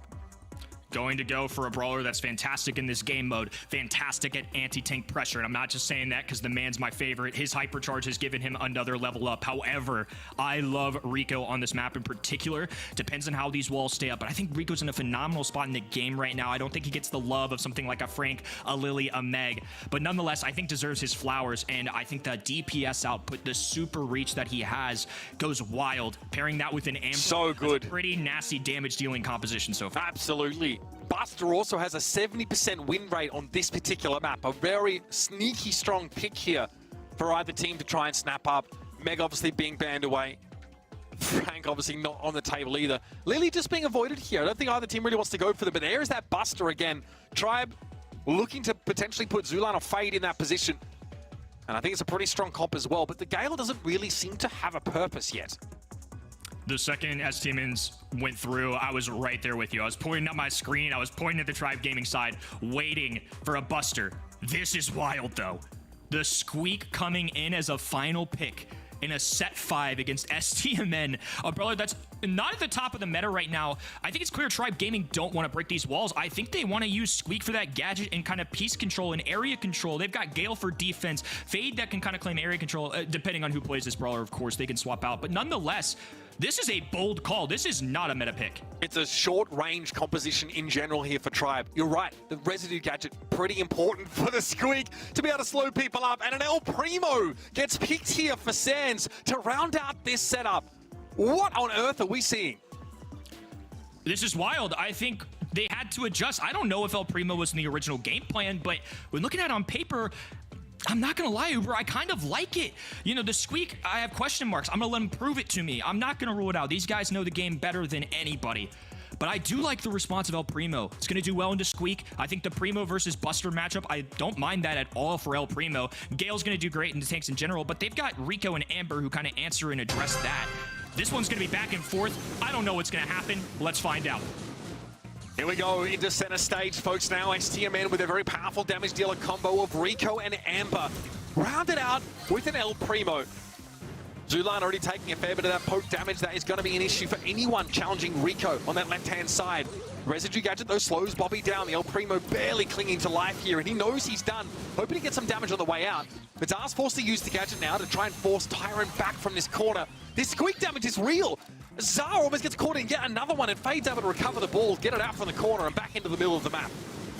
Unbelievable footwork coming in from Zar there to survive all of that. Being cornered, and now it's the other end. Bobby diving in, getting one kill. Sands debating what to do with this ball, ultimately just going to rest it right here on this left-hand side. With these walls, he can guard it quite well, deliver it wherever he wants once again, and just hold on to a little positioning. Tyrant steps up, has that Gale Force super available. Bobby has yet another super of his own. Might look to make use of it here, on towards the Gale. This is going to have to be a super from Tyrant in response. So that's drawn out from him, and Bobby's able to walk away. Montage thrown up for Fade. Pretty risky for Sands as he almost takes a bunch of his own damage, and again the Bobby super comes in. Doesn't quite know where to put himself though. At least is able to turn it into a trade onto Tyrant, but another Buster super shuts Zar down entirely. And Sands thinks about going aggressive. He just walks into this Fade damage. Fade putting in work, and now Bobby forced to get desperate, dives in, doesn't get Fade though. He survives, 802 HP, and now he's rounding the corner. This is bad. Available to give him a momentum swing. He's got that gadget pre-popped, just misses the mark. He was either looking, I think, to grab that and throw it up, but just didn't have enough health points. Zulon not close enough to the ball to grab it. Now STMN can go the other way. Sands is only going to have so many of those multi-ball launches available to get him out of jail for free. At least in that situation, it does salvage things for STMN. But out in the open is not where Rico wants to be. He's going to try and pop a super now with that hypercharge. Zulan, though, looking pretty healthy. Sands able to walk outside of that bomb. But Zulan's been a menace now in the middle part of the map, covering it with these super shots. Sands is going to go down again to the Squeak. The longer this drags out, the scarier it gets for Tribe. Part of the influence, I think, for this El Primo pick is also opening the map, because then they can dodge Squeak shots easier. He's diving in, but Zulon survives. They've got this ball on their side. A super shot available for Zulon. Throws it down, connects with Bobby. He's going to slow it down just a bit. Sands can't survive. 3 members for Tribe all around this ball. Zor tries to throw it away. Bobby dives in, throws him over his shoulders. Can't rush to the ball in time. It's a wide open net. Fade with super available corners. It fires, connects. Fade with the bucket, and Tribe Gaming on match point. And here it is, Tribe Gaming on the edge of pushing STMN out of the Brawl world this year. This is the last chance for this roster. They need to win this series to have any chance of going to LCQ. And they go up against an age-old rival, one that was ready for them. With a new player here, Fade on the Buster has been absolutely dominant. And this El Primo pick hasn't worked out so far. It's now or never for STMN. This is a moment that all of Brawl Nation across the entire world are watching right now. 2-2, an El Clasico, an old rival facing each other when the stakes are highest. Sands firing down a super. Connects the Tyrant for a little bit, but not a ton here. This is part of the reason they end up making this selection, though. Why Fade is paid the big bucks. He's the man when it comes to Buster. Charging his way down this sideline here. A pass over to Tyrant. Dribbling, trying to work the angle, and Fade stuffs him to a corner. It's just Zar remaining, and Tribe get an early bucket. One more goal and they will have this match tied up. They will have the reverse sweep. Tribe have come so far after being 0-2 down. And now it seems like they can't put a foot wrong. That was terrifying. Fade basically untouchable, constantly staying out of Bobby's range, making it impossible for the El Primo to get to grips. Look at him, down to 4k health and won't even be allowed to walk away. That's just brutal. STMN with positioning though. Tyrant trying to drag his team out of this one. It's just alone Zulon and Sands left. And in this 1v1, Zulon's got a super. He's gonna lob it across and it's gonna slow down to Sands for a pickup. Bobby has just been kind of a meat shield so far. We haven't really been able to see him pop off yet. He's opening the map, but he's going solo. Takedowns. He kind of has to though. They need to make sure they keep him off. Buy enough time for Czar here. I just feel like Stamina have been drawing their way up. They've been treading water. They haven't really been excelling or thriving yet. Less than a minute left here in this round, and STMN need to at least equalize. That's just to get them on even footing. Bobby's in trouble here. No way he's going to be walking away from that constant slow damage in from Tyrant. Super pop there for Zard, trying to pressure this Gale down, but he's frosty enough to hold up in the heat. Fade comes back off respawn now, and Zulan's going to set the ball up right by his goal, daring STMN to come and try their luck. And they've got no choice but to try. Bobby has Hypercharge available, as does Sands. Here comes that super thrown out. Bobby diving on in here, looking to do a lot of damage. The Twister thrown up to try and break up the positioning of the El Primo here. Tyrant sitting on the other side of it, cackling evilly. Zar's able to at least get the ball. Bobby can't walk it in though. Fade too tanky. He gets it. The equalizer is there, and STMN are one apiece, staying alive in Brawl Ball. Once these walls come down, Amber and Rico got a little bit of a matchup favor. Fade looking for a super here. He finds it. He's moving Amber into this corner. Bobby can't punch his way in there. A super pass. He's done it! With the back off, and they buried their rivals. Tribe Gaming continue forward. STMN are going home. Absolute triumph on the face of Tribe Gaming. Oh man, you better believe they're feeling it. What a way to come back. This is the third consecutive month that STMN have exited in a 5-set series. It hurts. It hurts especially now that the dream for their even LCQ run is dead. The year is over for STMN, and Tribe now are online to potentially make it straight to Worlds. I mean, just an unbelievable effort from Tribe, from STMN, all around. I mean, we take for granted every single month that we get to see teams like that compete for 4 spots in this region, and the idea of STMN being the caliber team they are, fighting their way the whole year and not making it, it feels insane, but that's just the level of competition we've got here in North America. Commitment to STMN for a phenomenal year. We know the kind of caliber team they are, but for Tribe, what a win. Absolutely. And now it really opens up the rest of this tournament for that team, right? Tribe have not won since our first monthly final. In fact, you could just say they've been in a slump for most of the year. But now this win against STMN means that they can really try and reach high to overtake Elevate in those season standings. Let's throw it back to Brawl Ball here, because that Fade Buster, we're talking him up a whole lot. The guy has perfect understanding of spacing. Bobby couldn't lay a finger on him at the best of times. The Gale from Tyrant, we really thought this Tribe comp looked a little bit weak on face, especially up against the Rico and Amber, but we couldn't have been more wrong. I mean, just a wild call for both teams, really. I think the El Primo actually makes a lot of sense here. No, we didn't get a lot of value, but on paper, I get it, right? Into Squeak as a matchup, into Buster as a matchup, and also Squeak doesn't benefit from having those walls up. What a showing here. Every member just electric, jazzed up. And another just heartbreaker for STMN fans out there. Now 2 matches in a row where it's been a reverse sweep. That's been the dagger for him. And Fade, the new man on the block, what a debut for him in the monthly finals with this roster. I mean, that's a great point. STMN got reverse swept by Pioneers in last month's monthly final. A match that if STMN had won, they wouldn't be sweating nearly as much. They probably would have enough circuit points to actually guarantee an LCQ spot, but that is not the case. I can't believe that this season is over. This team that's been such a fixture of global Brawl Stars now will be sitting out of LCQ and Worlds respectively. The Tribe Gaming, they've got a bit of a facelift, right? A fresh new addition of Fade coming in, but Zulan getting subbed in for that last set, making the difference here for Tribe and taking them to a massive reverse sweep victory. Feels like this team now can do anything. A lot of credit to all 4 members on this team, too. This is a difficult situation. Like you said, it's been rocky for a while here for Tribe. It opened up great. We got a dominant monthly finals win. But since then, shaky.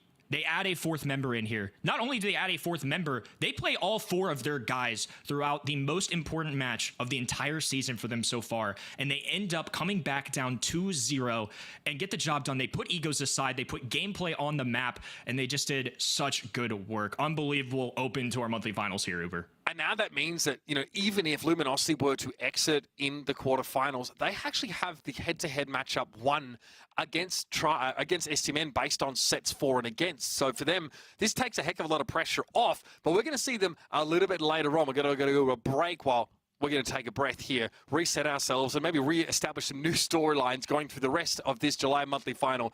Deep breaths, folks. We'll be back on the other side of this break with Luminosity and CT Esports. The Snapdragon Pro Series Brawl Stars Championship is brought to you by Snapdragon Elite Gaming, Samsung Galaxy S24 Ultra, Monster Energy, and DHL. I'm not going to lie, 1 minute, 10 seconds, not enough time to collect myself. Sorry. That's just not going to, I'm just going to have to deal with it, I think. Welcome back, ready, set, and welcome back, everybody, to the Brawl Stars Championship powered by the Snapdragon Pro Series. We have just seen an incredible reverse sweep in our first quarterfinal that sees Tribe Gaming advance into the semis to take on the winner of Luminosity and CT Esports. But ready, plenty of time, of course, to hang out on the B stream. Tell us what's been going on there, because it looks like Pioneers had a bit of a wrestle to get through that quarterfinal match. They did. They dropped a set along the way, but they managed to ring it in the end. Wish we could have seen some more of Reconic Esports. Black, familiar with last year's Wash team. That's that squad back together all the way at the end of the year. And they still got to set off Pioneers, so they shouldn't feel too bad about that. But still ongoing is Reconic Esports Gold versus Elevate. And they started the series, they being, of course, Reconic Esports Gold, with a game win. And this is sort of the running theme with Reconic Esports Gold this year. This roster has been that one of their players, Shine, he's been present in like every single monthly final, but is still struggling for that first set victory. So they could get it done in set number 3. It looked possible in set number 1, but it may just be the case that the trend continues to the last monthly final. Well, Reconic really trying to cast a wide net here, grabbing both of the unsigned teams that are qualified to these finals. I got to respect the hustle, honestly. Love to see that. But again, that lower part of the bracket featuring Pioneers and, of course, Elevate, those are 2 teams that are bound to give us a pretty incredible semi-final, to say the least. But I think it's about time we turn our attention to this Luminosity versus CT Esports matchup. Because, Kenny, CT Esports, we knew them, of course, as Space Station, where they entered the Brawl Stars Championship this year. We'll discuss that in a moment. Oh, well, let's discuss that now, actually. Why not? Nicely done, production. Talk to us about the journey of this team. It's been an interesting one, to say the least. I think a couple of household names here, at least for North America, right? We got Tooney, Toast, started the year off together. They're going to stay together as a core for this final month. But EveX is a player that's definitely impressed me. I think he's been a name around the block in North America for a while here. He's been competing. He's been up there. He hasn't been to the top of the top in terms of monthly finals, but in terms of semi-pro play and things like that, now jumping to this more professional level, I would say, he's really solid. I mean, all 3 of these guys are certainly capable of playing spoiler. CT Esports, again, this team are not really in the running for our postseason whatsoever. They are currently sitting in 6th place with 210 circuit points. So just the gap between STMN and them is, it's to the tune of about 90 circuit points. So too hard to make that up in this month. So CT Esports would love to have been in a position to play spoiler, but now they can't even spoil Luminosity's chances of LCQ because they have basically clinched that with the result of the previous game. Let's talk about Luminosity here, because this is a team that, after such a dominant last year already, has failed to win a monthly final this year despite 2 grand finals appearances. It's been a tough year here for Luminosity. Yes, and they even missed a monthly final too. So this has been a challenging one for them. Thankfully, this time they don't have to go through stamina to get there, but they did do that to make it to the stage. When they entered the qualifying stage, the monthly qualifiers, they had the opportunity to tie stamina on points and then win that tiebreaker if they took them down the upper bracket, and they did just that 2-0 style. But in the end, it ended up just being a safety net for the guys, since Tribe apparently had their backs in that first round of the day. No doubt about it. And, to mention that, right, Luminosity will have a chance to go up against Tribe Gaming, with a win here. And then we'll have to look at that sort of lower side of the bracket that has a very strong sort of LATAM and Puerto Rican presence in Pioneers and Elevate. So that's something we'll keep an eye out for. What's on that door? Use code... How'd that get there? I had nothing to do with this. That's I would say crazy. that. How much money would you pay me to do the same, Reddy? Just curious. What was their To rate? put it in the background on the green Yeah, screen? what was their rate for that? Yeah, how much was their rate? I'm just curious. The financials are confidential. Okay, yeah, no wonder. Kiss and tell. Interesting. Okay, well, love that Patchy has got some, advertisements set up there in the game room. We're going to catch up with Kenny on the other side of this. Myself and Reddy now, as of course those dollary dues start to roll in from that creator code, are going to jump into Bounty first and foremost. Those of you at home at event.brawlstars.com have backed Luminosity to take this game. And with the way this year has gone, I'm not too surprised to see it. Luminosity, in monthly finals they've been able to qualify for already, have tended to make pretty deep runs. This is very true. They could make their way to the finals once more. This time they have to go through Tribe Gaming, but first and foremost, CT Esports. This is a pretty good squad, though established I don't think would be the correct term, considering all of the roster swaps that have happened, and also with Toast rejoining the competitive scene, it appears. He'll be insta-locking that Larry here on Hideout, which is always a good selection, but can be punished by something aggro. One thing that comes to mind is always going to be the Carl, so maybe they're hoping that the Carl appears. Just taking a quick look at the bans, it does appear that Gene has been eliminated in the banning stage, so it'd be a little safer for Luminosity to go for that. Gets them the blue star immediately and does a decent job of countering the Larry. Absolutely. Also combines pretty nicely, I think, with any team that brings that Bill in, as she establishes a pretty strong safe zone on one of the side lanes with those nest eggs, but it's going to be an 8-bit instead for Luminosity, giving CT the opportunity to potentially pick up a Carl here, and Tooney deliberating on this next draft pick. CT honestly just tried to ban like a lot of, generally strong brawlers, but they're going to bring in a sharpshooter answer to the bell in Mandy. I agree with the Mandy selection here. I think more than anything, it would be super strong for Luminosity to have on their side. One thing that comes to mind, though, has got to be Nanny. Nanny 8-bit, such a strong combo.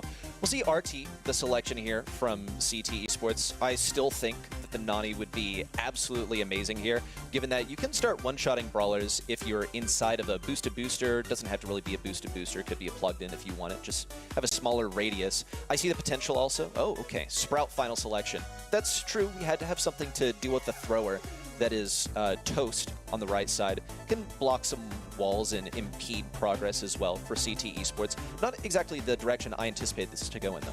Yeah, we've seen already, I think in the prior series, right, the Sprout look very good on Bell's Rock against the Larry and Laurie. Obviously can outrange the Larry and Laurie in, in just a straight-up thrower game, and being able to shut down one of those sight lines for the Mandy and maybe allow your 8-bit or someone similar to move up and take some map control behind that could be quite crucial.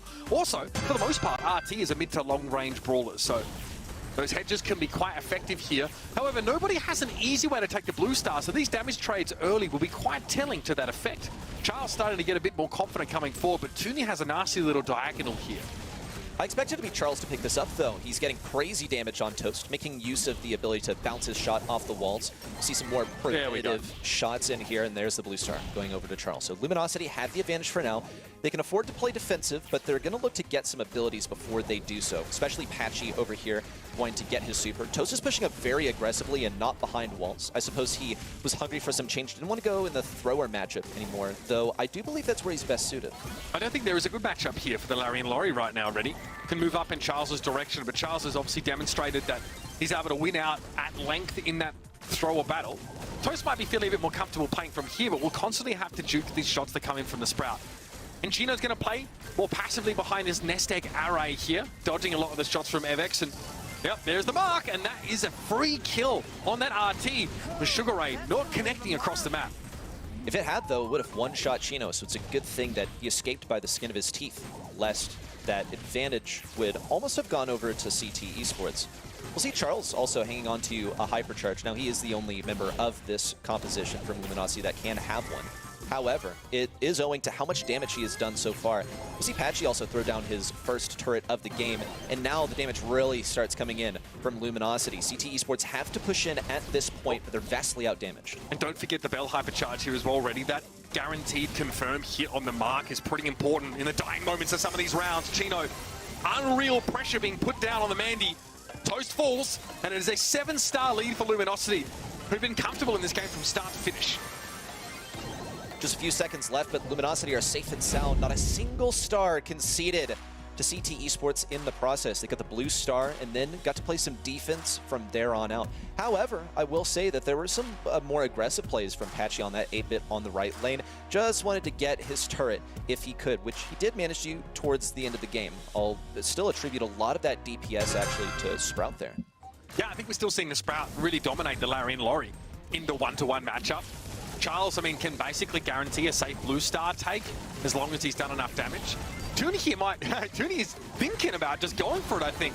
But Chino's able to actually win a fight on that other side of the map. Evexo was able to trade it out posthumously here, so at least the 1-for-1 gets picked up. Might have been a detonation of one of those marks. There's going to be 2 to 4 as CT took that blue star. This is actually kind of a hilarious interaction there on the left side where Chino got the takedown on RT, but the Mark was still alive after he respawned. So he just popped the gadget from across the field and actually got a positive trade since he got 3 stars for that and Chino only got 2 for taking him down. We'll see, though, he is still hanging on to some stars himself. CT Esports lead at the moment. Sort of a blind shot there across the field from Tuni. Did not make any contact with Chino at all.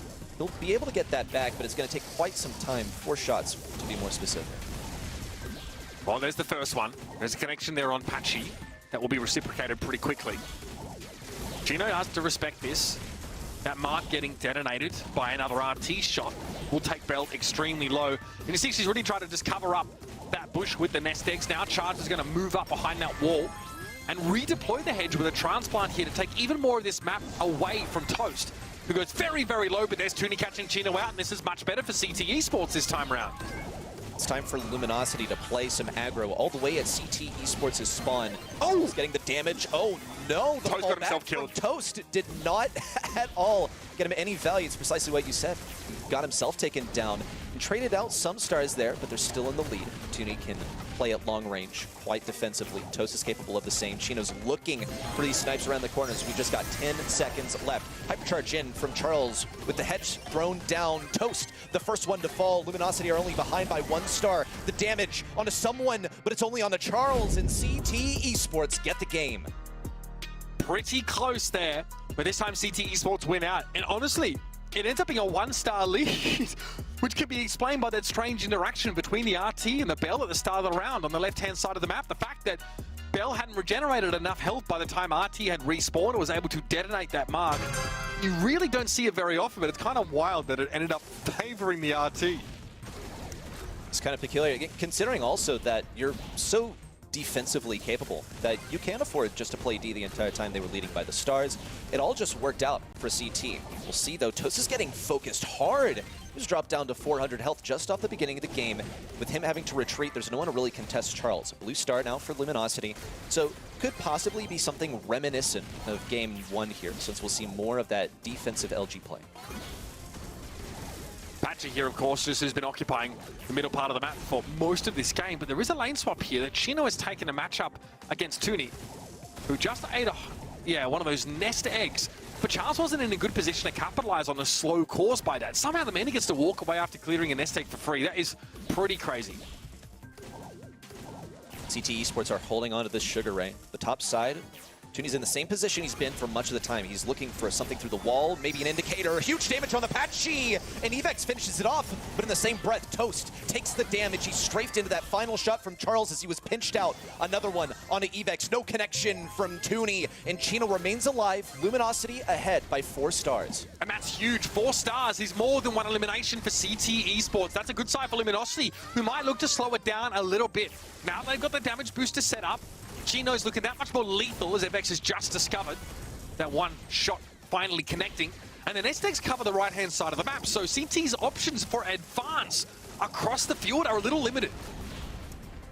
Could be the final push in from CT Esports. 20 seconds means it's time for them to start moving. Charles throws down a preventative hedge so that Toast can't push up too far. Hypercharge popped from Chino. Big damage. Nothing from that. Oh, 2 kills for Patchy. Another one around the left side. Takedown for Evex. And a huge Sugar Ray from all the way downtown. But it doesn't secure the win. Luminosity ahead by 10 stars, and they take the set. Nicely done. A much cleaner round at the end of Bounty for Luminosity to clinch the set. They make that lane swap. Ultimately, it was Mandy versus Bell initially. But I think finally, you know, Luminosity were able to get their bell up against the RT in that matchup, and Patchy going a little bit wild on the 8-bit there with a double kill late in that round, was able to lock it up. That's huge. That was, I mean, it was possible there for CT. We saw the pop-off from the Mandy as well, but wasn't quite enough to push them all the way. We saw some good hits there as well in game number 3. One from all the way across the field on Apache on that 8-bit, but that's sort of the least desirable target to hit with that super. You want to be getting Charles, you want to be getting Chino. They're the ones that can actually be one-shot by this ability. And it did seem also that the defensive Mandy play favored them in game number 2. I think really what this came down to was early game pressure onto Toast, which allowed Charles to be the thrower. No one else can shoot through, or except for Tooney's gadget, through or around those walls to get him. So he got the control early game, got Luminosity the blue star, and then they took the entire thing. That's really how the maths out. The team that took the blue star won the set. Won the game every single time. Well, I mean, both teams want to play defensively, right? By definition. They're very well set up in order to do so. Like, no one wants to push into an 8-bit turret.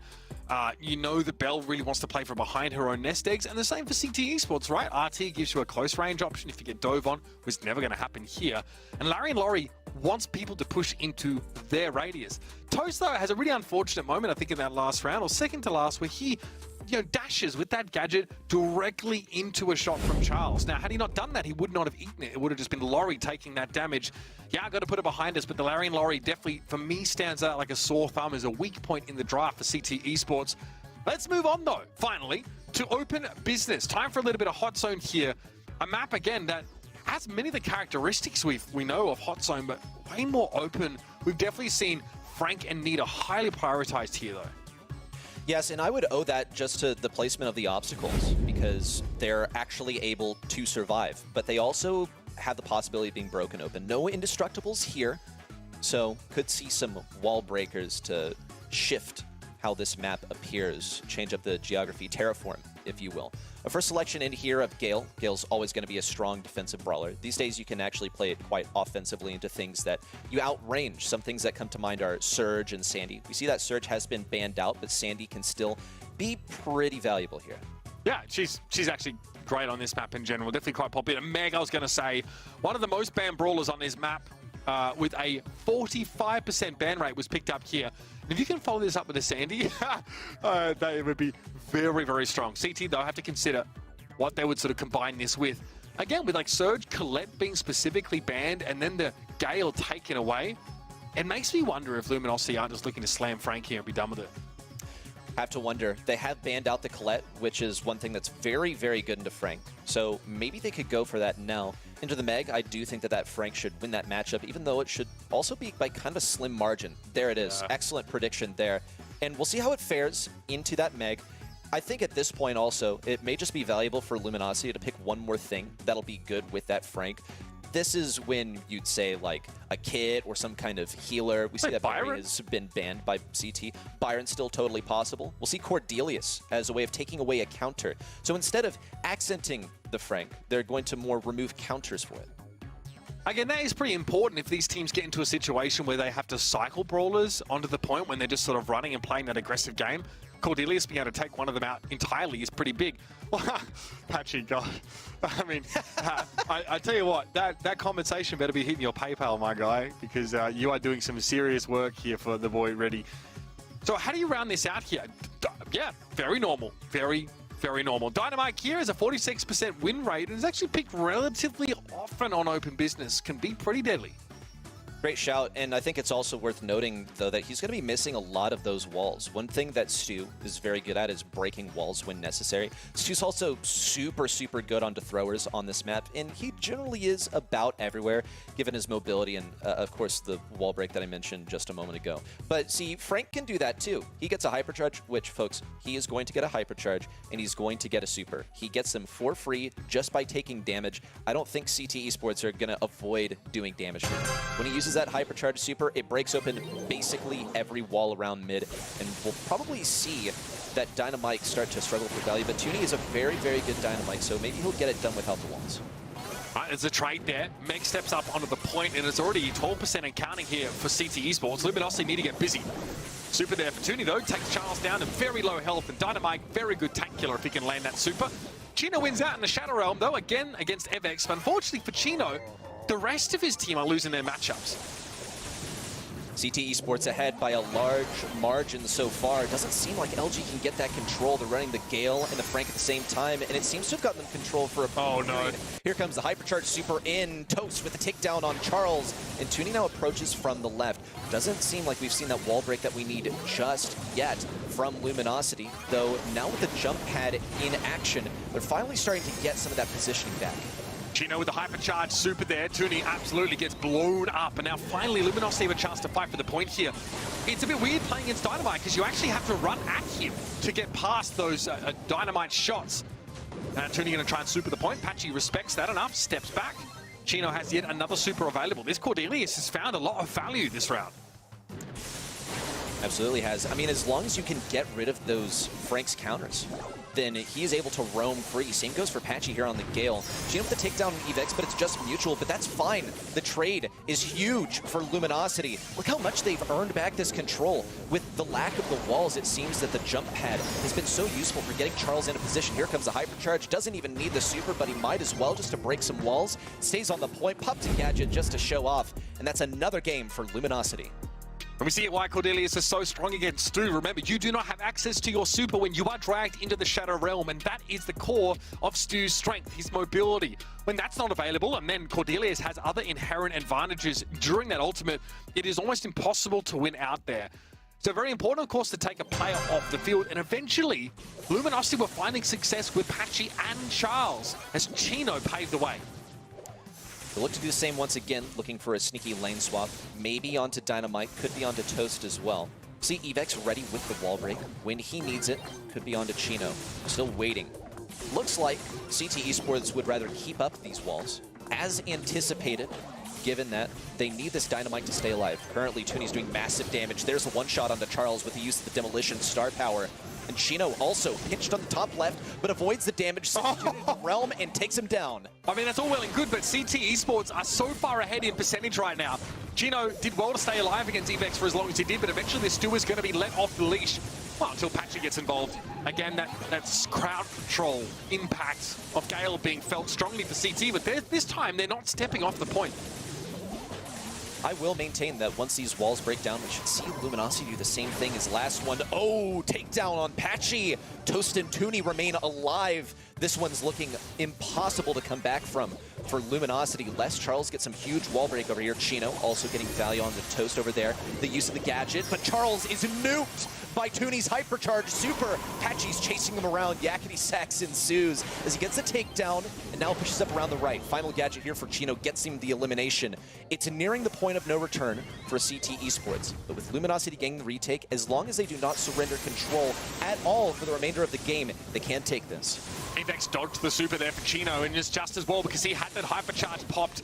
Now Evex wants to get more aggressive over towards the point, has built yet another super and is going to use it to dodge a lot of those shots coming in from Chino. Toast doesn't have to spend long on the point here. Luminosity have managed to catch up to some degree, but Charles has to go for it now. It has to be a hypercharge super, surely. He just throws a couple of those normal attacks down and is looking to chase away Toonie. They've done it. Luminosity now are in a position to even up the game, and the super catches Evex out. It's Toast who has to throw himself at the point, but he won't be able to get there as the Shadow Realm beckons. Luminosity close up Hot Zone. What a comeback again. Like a 60% deficit they're able to make up. What an insane comeback as well with the use of Frank. Once those walls broke down, there was no value for Dynamite. There was nowhere for him to go. But even still, Dynamite was getting crazy damage on the Frank. You saw how consistently he was battering him around. I recall towards the end of that last game that we just watched, he cycled out a super purely off of the Frank. Didn't even need a collateral. Just one super, another main attack. Super comes back out, but you cannot stop the Frank. And Charles, I mean, going back several years, going back to even, I believe, 2020, this man has been known for his Franks. So it's not too surprising that now that Frank is meta once again, he picks up the Brawler once again. And here we can see the prevalence of those powerful hypercharged brawlers. Toonie was definitely pretty fearsome on that Dynamite, right? And sometimes it's hard to see, especially with the skin just quietly, when you're getting supered. That chest gets thrown in onto you, but there's so much else going on. I already thought Charles would actually go for the hypercharged super at that last fight, but perhaps Frank players feeling like that, a bit more of a liability than a strength, considering just how much you can do with your standard damage, your primary fire. Great comeback, though, for Luminosity. We mentioned that. As the map opened up, you said it, Reddy. As the map opens up, you expect LG to be able to cause the same number of problems as they did in that first round. Gosh, look at Charles over here, though. Okay, we attributed sort of much of the success to Charles, him being a power player here. On the Frank, walking around and taking tons of damage, existing on the point. And it looks like he did quite a bit more existing than he did anything else, because really when we look at the kills and the damage, they're coming in hugely from Patchy and Chino. But I don't want to take away from Toonie on this Dynamike over on CT Esports. We already acknowledged going into this one that he was a crazy Dynamike, and he popped off before the walls broke. That is the important catch to note. Gem grab going to be coming up next. Double swoosh, the classic. And again, we've talked about this quite often, how teams look to navigate the weaker side of the map. If you're looking from our perspective, the right-hand side is pretty treacherous to walk into. We've seen teams use Amber to try and remove that cover, maybe even things up a little bit there. We've seen teams try and lean into that side of the map with 2 brawlers, try and take a 2v1 and turn that into some map control. How you navigate that part of the map, and again, it is a symmetrical disadvantage, right, is really pivotal to your win condition. We've seen a ton of different ballers here on this map, right? Ones to look out for is definitely Sandy. Once again, it's just the right size where, you know, they can find success. Lily and Frank have been very popular lately, but, you know, Meg is still going to be hotly contested on this particular map. We've even seen, like, you know, Buster brought in a heck of a lot just to, again, take some space and maybe give yourself an advantage on that weak side. Buster is one of my favorites to watch push the left lane here. Since you can sneak up on the gym carrier, you have the gadget that pulls them back, and you can get a serious gank onto their gym carrier. So it's also paramount to make sure that you have a teammate staying alive on the, quote, bad side. See how it's navigated. Yes, and Meg is completely unbanned. I'll also note that Amber is completely unbanned here. So I would expect maybe some of those to be picked up along the way. Gale for a selection here from CT Esports, which is a bit of a no-brainer. It's so good into several things that are good here. One of them banned by Luminosity. They've gotten rid of the Surge. But also Sandy, still. You see that he's banned quite often. Well, you can effectively ban Sandy just by picking Gale, because the matchup is just that chalk. This is also exactly what Luminosity did when they picked Frank, by the way. They banned Colette and they first picked Gale. So that's something to bear in mind. LG see the Gale and they slam Sandy straight away. They said, no, we still want this brawler. we want to bring that in again. A lot of good mid-range brawlers here with very, very high damage. So Janet. Oh, man. Janet? Okay. Is that like anti-sandstorm tech with the boombox, or? All right, that is, again, a very safe mid, right? Very, very good. If you have that gem lead, just run away at the end of the round with that super, you can't really be caught. But the head scratcher for me, the Amber, much more reasonable than expected, though. I will say, the Amber we expect, Lily, will be monstrous into this, with the exception of Gale. But into Janet should be quite effective. It'll be easy to sneak up on her, given that Lily doesn't just go invisible. She goes to a different plane. She goes to the Shadow Realm.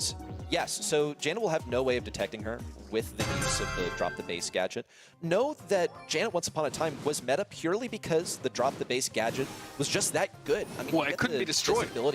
That, and you get the visibility of a sandstorm for free with the use of a green button. Now it decays over time, and that single change has been enough to plummet her to basically the bottom of the meta. But she got a buff. She does more damage with her super now. And it seems that CT Esports look to use her as a secret weapon, which they're needing to reach deep in the toolbox now. They're 5 stars down, or rather 5 gems down, and they're all the way at the ropes. Just one set separates Luminosity from the win.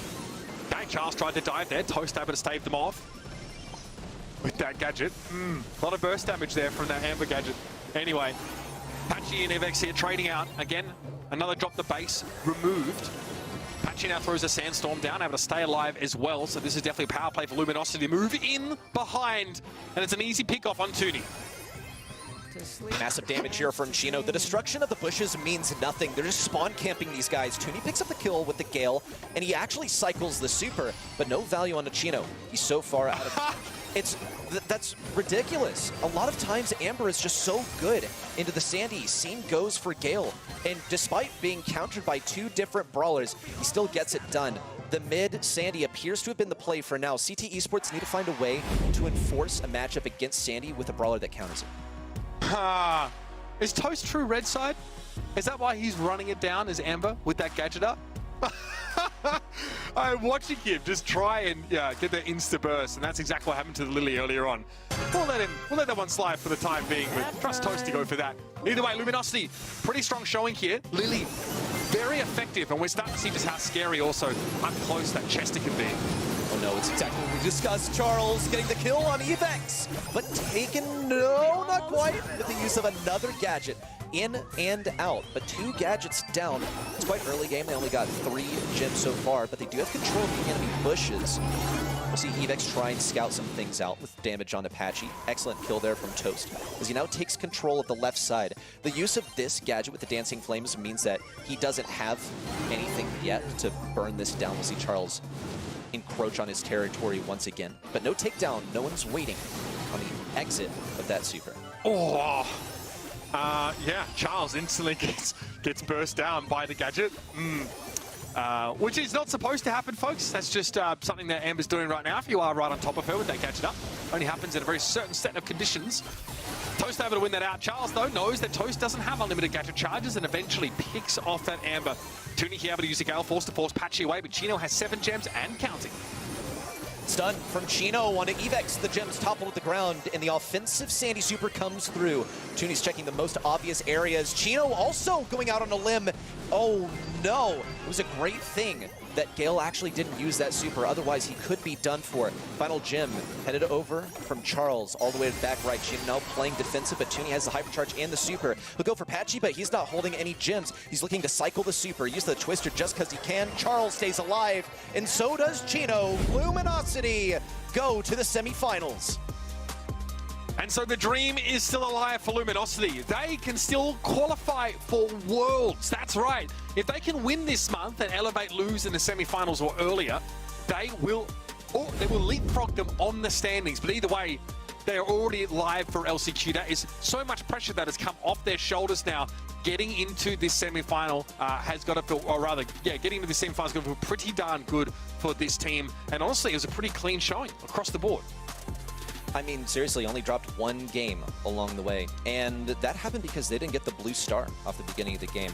There's a lot to break down here through the replays. One of the things that I want to touch on is Toast's re-entry to competitive. I don't think this is a serious re-entry from Toast. He's not as focused on the games he previously was. I can just give you that sort of insider information. This is just another foray from the guy. Old habits die hard. The guy's known competitive for a long time, and he couldn't help but come back. It's unfortunate that he kind of got a spanking from Luminosity first round back on the big stage. Yeah, can't feel good, but ultimately, we are talking about a CT Esports who don't really have any prospects in the postseason, right? With only about 200 circuit points, that's just too much of a deficit to come back from. But the beauty of this game is that it sets us up with a banger. Tribe Gaming versus Luminosity Gaming. And yeah, that's 2 teams that also have like a lot of hopes. There are a lot of conditions that they're hoping to satisfy. They can really set them up for a very good postseason. But here you have it, your DPS at the end of the game. Patchy on that Chester. Someone who we didn't really talk about it. We talked about it a ton in APAC already, but that got first picked here by Luminosity.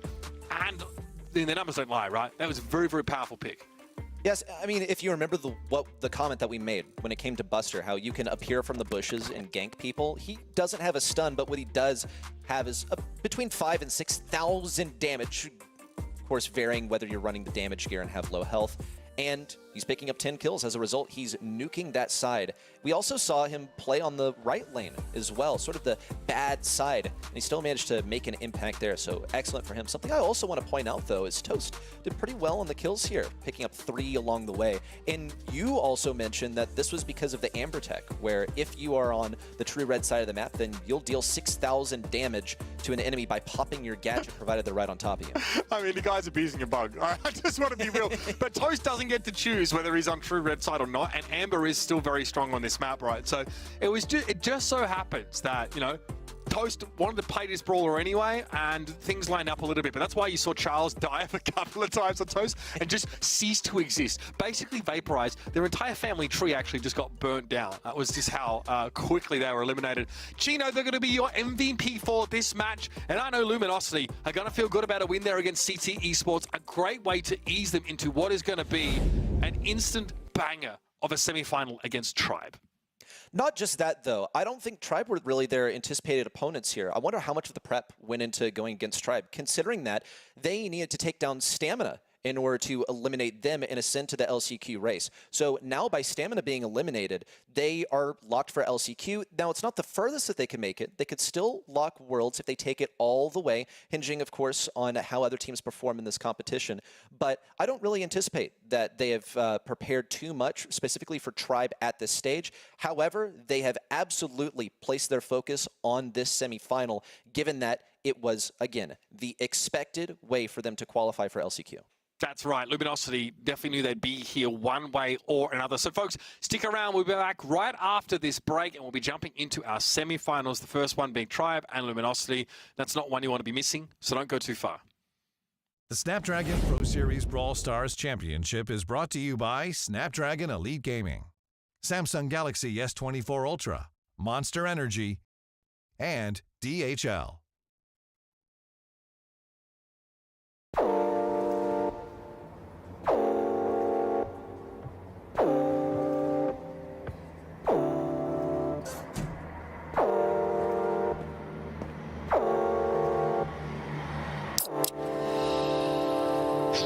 Mike's soda.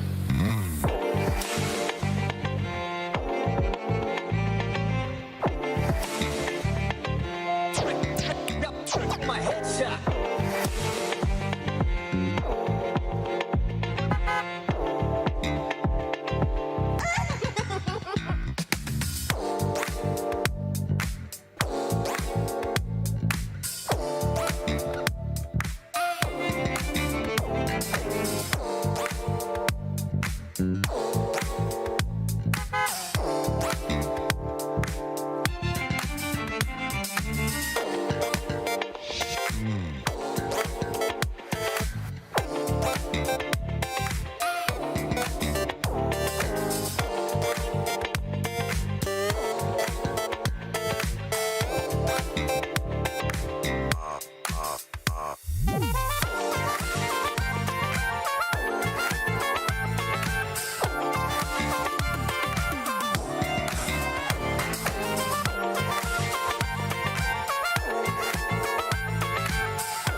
This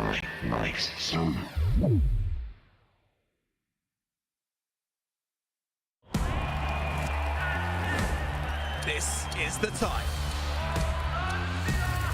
The time when dreams come true and legends are born. Oh my word! This is the place. Some seriously spicy stuff. An absolute masterclass! The place where teams from across the globe come to battle it out for their shot at glory. Oh, you're kidding! And a piece of up to $2 million in prizing. No pressure, guys. No pressure. This is the feeling. It's beautiful! The once-in-a-lifetime feeling of lifting the trophy at the Brawl Stars World Finals. Here comes the push. Here's the damage.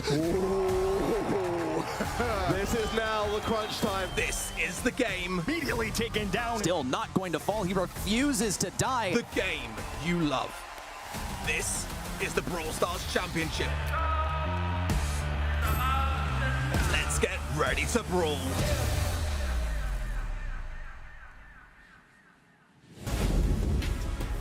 Welcome back, folks, to the Brawl Stars Championship, powered by the Snapdragon Pro Series.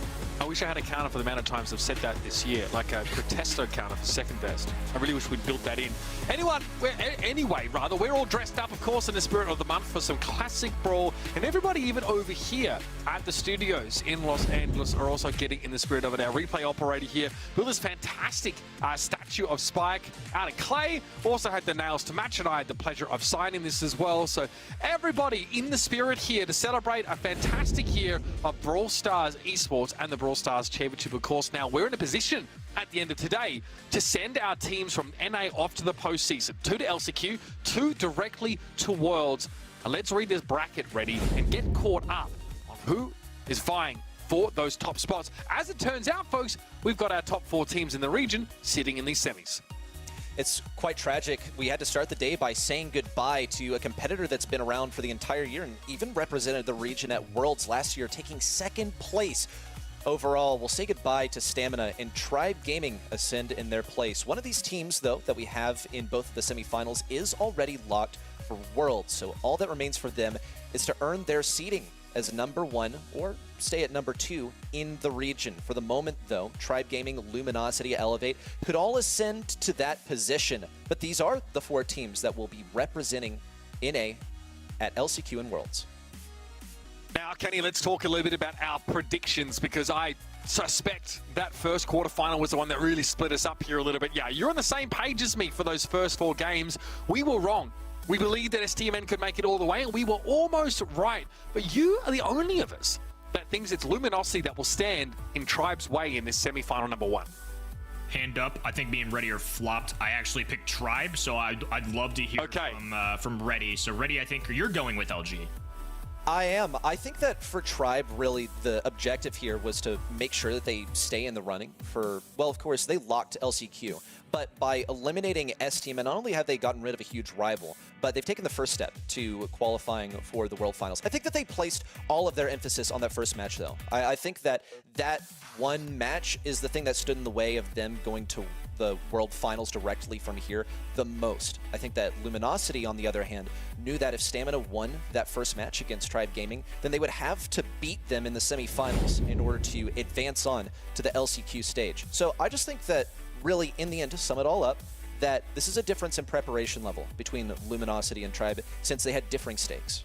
Okay, that makes sense. I think, like we talked about, Luminosity had to plan to be in this game anyway. They just didn't quite know who that it would be up against. But I think this is a great time to start to introduce this matchup once more.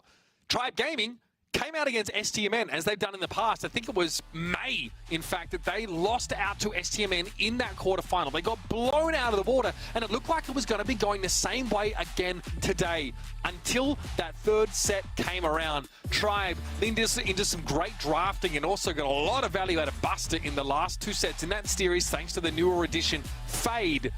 And this team reversed swept STMN, ended their year, and just the triumph on the faces of Tribe was quite palpable, Kenny. You could see they were feeling good. They were feeling like they were back. It's hard for me to unsee that match, right? As good of a team as Luminosity is. And again, this one feels very similar to me as that quarterfinal one. There's nothing that's going to happen here that's going to surprise me in terms of result. I could see either of these teams definitely winning. All 4 members from Tribe throwing his Livy in the mix there too did their part in that win for match number 1. They took on Stamina. It looked like they brought everything they had. Now they're going to have to do it again. I mean, the mental reset just to go against another fearsome opponent, one that challenged the world champions last year pretty well, that were a dominant force in NA West through a lot of the year. The rivalry they had with S-Team was great. Tribe just beat S-Team though. I think this one's certainly setting up to be interesting. Absolutely. I am super excited for this, and Tribe look to be pretty locked in. Now they've got 4 players in the room. You can see just, how close they all are. Fade, obviously, making a real impact as soon as he is added into this roster. And again, as things stand here for Tribe Gaming, they are still online for a legitimate shot at Worlds. They kind of have to leapfrog Elevate. So at this point, it would require them to win this game, and for Elevate to lose their semi-final. That isn't out of the question. That would put obviously Tribe ahead enough to leapfrog them in standings. But let's turn around and talk about Luminosity now. They also have a distant chance, but a chance all the same, to make World Finals. But they need Elevate also to lose that semi-final game. If Elevate were to win that one, then neither Luminosity or Tribe could overtake them. But LG have to win the entire thing. And so far, they're looking on track for it, Kenny. Or rather ready, should I say. This team looks like they are ready to throw down. We know where your Preds are. It looks like they're helping you out a little bit on the creator code side here. You definitely have backed them to take this game. I just anticipate them to win is all. I think it really can be simplified down to that much. A gut instinct, you could call it. But also, I am looking at quite a few facts that we've already established. That Luminosity, their primary way, I think the way that they anticipated to go to LCQ was by taking down Stamina at this stage, not by eliminating Tribe. So there could be some STMN specific preparation in here, and there very much could be preparation that they did against Tribe to deal with Stamina specifically. So who knows what knowledge is available to either side for this semifinal stage between Luminosity and Tribe Gaming here. Double Swoosh is on the docket, and Reddy and Kenny are going to take you guys into this one. I'm going to step aside. So boys, take it away. Let's make it happen, Kenny. We're starting off on Double Swoosh, as has been established. A very bushy map, now making its reintroduction to the competitive Brawl Stars map pool. 75-25 as well. It seems a little whack to me, Reddy. I feel like LG certainly deserved more credit here. It's kind of hard to unsee, like I said, what Tribe did earlier. They were phenomenal, the reverse sweep, all the hype around it, but at the end of the day, this one feels more like a coin toss, if anything, than a 75-25 kind of matchup. Certainly closer than the audience would have you believe. But as we head into Double Swoosh, let's sort of postulate what brawlers are going to be selected here, and also what the lineup for Tribe Gaming is going to be. One thing that I was very impressed by that I actually didn't really anticipate was Tribe Gaming switching up their lineup so frequently. I think that what was more the anticipated outcome for me was that as Livy and Fade would be exchanged. But no, actually Fade stepped in to fill different roles, instead coming in for Zulon. So these 4 members, they all have specific talents. In a lot of cases, players would consider, oh, so we're playing as a 4-man roster? Well, that means when we scrim, one person is not getting practiced. Are we going to have 3 people that are better prepared than one last member of our roster? Well, Tribe have actually flipped the script now because they've taken advantage of a 4-man roster to diversify the talents in exchange based on what the needs are of a specific motor map. It's really interesting to see, and I kind of love it, to be honest with you. It's not an easy thing to deal with 4 human beings who are all really good at this game. I mean, you gotta set some egos aside sometimes, and just seeing the preparation this week, when peeking in at some of the scrims that Tribe had, they were mixing and mingling just like we saw earlier. I love this. I'm curious if it's a matchup-dependent thing, if it's a map-dependent thing. Like you said, it's definitely a skill set. All of these guys have their strong suits for sure, but a very interesting draft as well. I mean, talking about just the team composition, now the brawler composition. Pearl is a first overall pick. I think it's a fine brawler on Double Swoosh for sure. I think the visibility, you can cook up Pearl. Our casual audience might not like her as much as in the reality, she's a pretty good brawler. The Janet, though, and now an Amber alongside it. This is a really interesting just team in general. Consider also that we just watched Luminosity beat a team running both Amber and Janet on this specific map, and Lily is open once again. Now, I don't know if they're really going to run it, but it did seem to be quite effective into the Janet, not quite into the Amber. Wow, it's like we're playing a broken record out here because so many of the brawlers have remained consistent. I will say a good 2/3 of the draft, at least in terms of brawler picks, and excusing also the map, are the exact same as the set that we just watched Luminosity win. I mean, if it ain't broke, don't fix it. And also, if you end up getting one of the better brawlers in the game, and Lily, I mean, why not? I mean, LG obviously with a more tried and true, a more regular composition, if you will, something I would expect. Pearl and Janet, definitely not that. I will say, though, Tribe is a team that haven't been afraid to whip out this Janet here every once in a while. I believe it was literally last year, final month, similar situation. I had a good conversation with Corey about some of the things that he liked about Janet, even not being the most meta brawler. The visibility is a factor. The super where you can get into the air allows you to be a safe gym carrier. It literally can't be harmed, but Patchy running this Lily is a very scary proposition. Unlucky for Fade, looks like he didn't get the 6K he was hoping for, and Patchy ends up almost getting that kill on a Zulon. We'll see Charles holding onto these gyms to the best of his ability. Chino occupying the right side and competing at range versus Fade, actually getting some quite good damage, considering also the range that Fade boasts on this Amber. Fade just gonna be hanging around with Zulon, who again can drop that gadget, just get visibility of the entire side. Especially with Amber, they can tear open this map a little bit too, so if Fade can drop a super on that right-hand lane, typically we're gonna see an Amber player go. It's fine. Zulon's gonna have to have some quick reflexes though. Patchy is lurking, he takes to the skies and will get away safely. You talk about reflexes, that's about as quick as it gets. He survives with 600 health, but now it's a 2v2 at mid with Patchy falling. Zulon now assumes the role of right lane. Nice super there from Chino to get the takedown. It's a lot of bushes and obstacles missing on the side of Tribe Gaming. Chino occupies this left side. Patchy in for the double kill, running away with 6 gems and a countdown for Luminosity. Pop-off potential certainly there with Lily. That's one of the reasons you're going to see her on this map. Just a gadget and a hop, skip, and a jump away. One super is enough to get out of arm's reach. And Chino plays bodyguard just long enough to keep Tyrant at bay. Nicely played there. And Luminosity taking away game number 1. Excellently executed by Luminosity. The Lily was a game changer. That double kill at the end of the game. It's not often that Lily will make it this deep into the draft. And I will honestly attribute that to the rise of stuff like Gale, for instance. But when you have Gale on your side, then you can pretty safely run that Lily. Though, another thing that I will note, Tyrant, he's going to be hanging on to that super for much of the game. So as long as Patchy actually doesn't super on a Tyrant, then he should be relatively safe, considering also that Fade, look at this, once again, pops the gadget, but it has almost no value, considering that he's not getting that 6k damage that you can sometimes get as Amber with the gadget. I think Lily was totally fine with the trade there as well. An exhausted gadget still gives them positioning. Now Patchy back in action here too. Zulon still got 3 gems. They're able to hold on, but that right side certainly started leaning Luminosity's way. This is just a problem though. Fade can keep the distance, throw that flamethrower down on the right-hand end, and if things start to open up a little bit, it's going to get even more troublesome for something like a Lily who needs to be up close.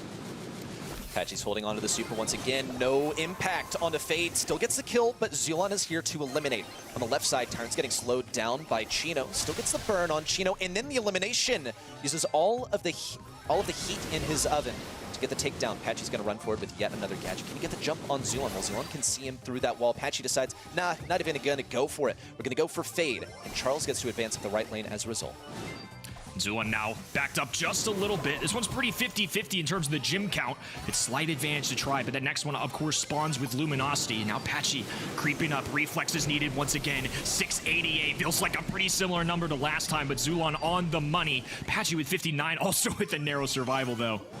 It's a good thing Tyrant tanked that last shot from Crow for Zulon, otherwise he would have gone down. But for now, Luminosity have that mid control, and they have a slight advantage in terms of gems. Just one more gem. And they'll be able to start a countdown. Hypercharge popped by Chino around the right lane. Gets him the kill on Tyrant. Could be a big pinch on the Fade, but Fade still secures the kill nonetheless. A countdown for Luminosity with Charles holding all 10 gems. Chino dies in the forward position. We've got 10 seconds left. Charles is safe and sound here with the super. Just a use of the super to keep him in the sky where he's far away from the clutches of Tribe Gaming. Nice and safe. The clock ticks down to 0, and Luminosity gets set number 1, 2-0.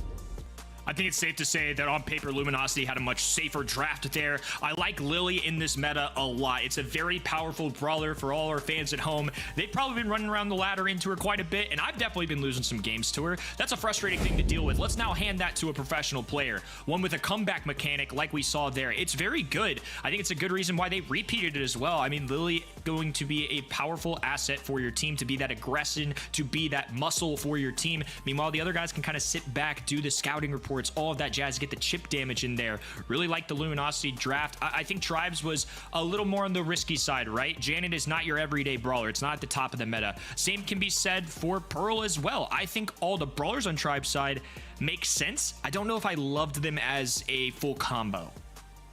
I'm sure that there's context that we're missing here when it comes to that Janet selection, because we already know that Drop to Base is a powerful gadget. When it's alive, Zulon was using it actually in this moment that we're watching right now to block additional damage, to keep himself alive so he could hold on to the 6 gems.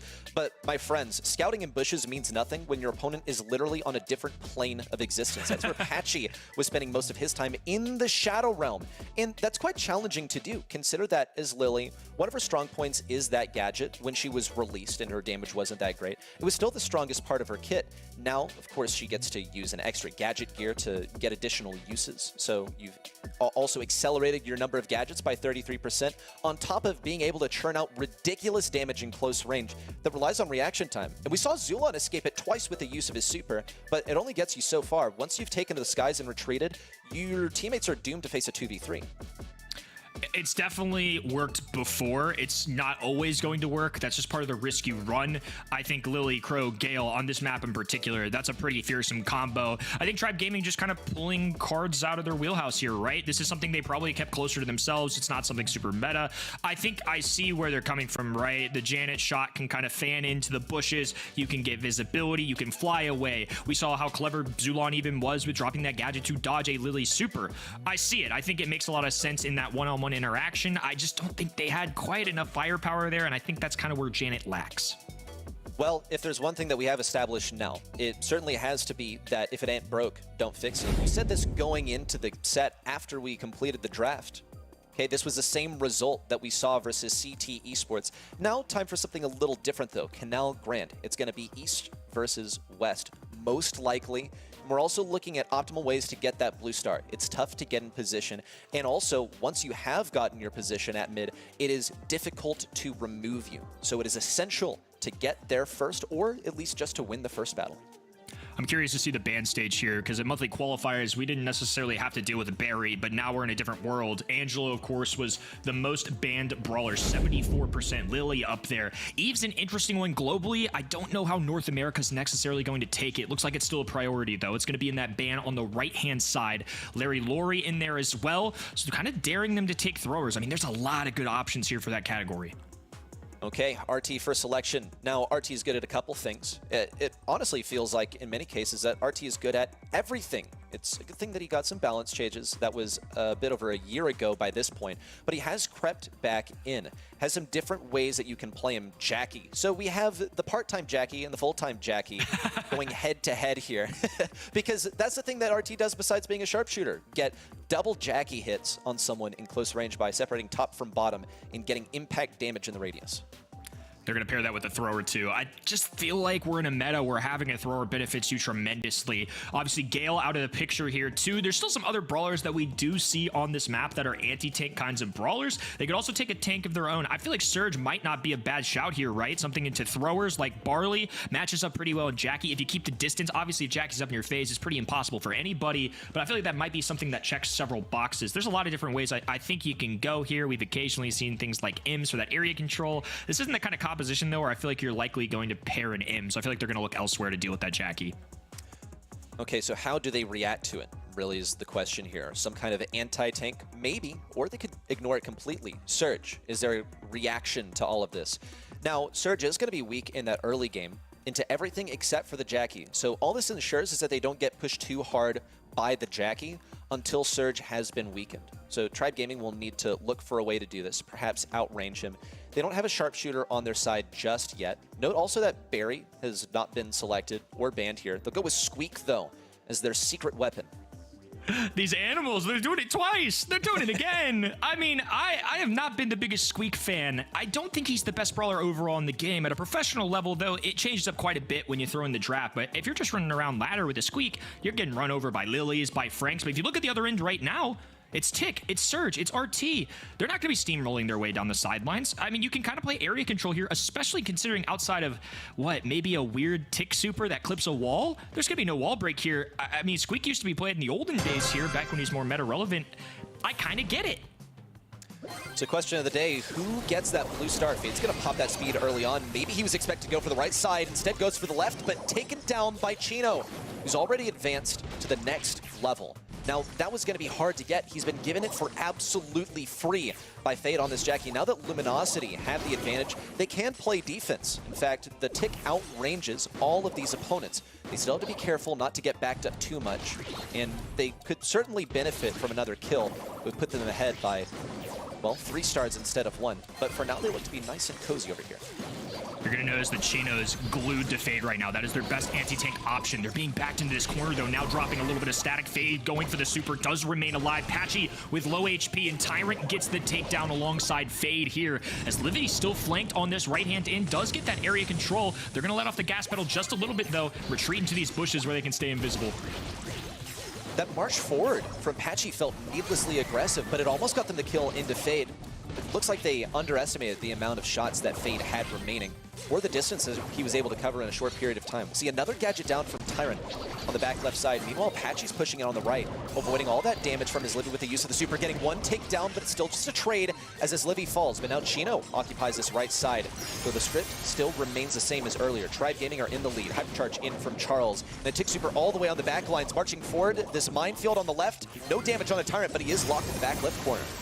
Is Livy doing a great job on one of his most iconic brawlers, one that's not meta-relevant. Fade falls, though. That is a tough trade to swallow if you're Tribe Gaming, because now Luminosity got a 1-star lead with a shot clock available.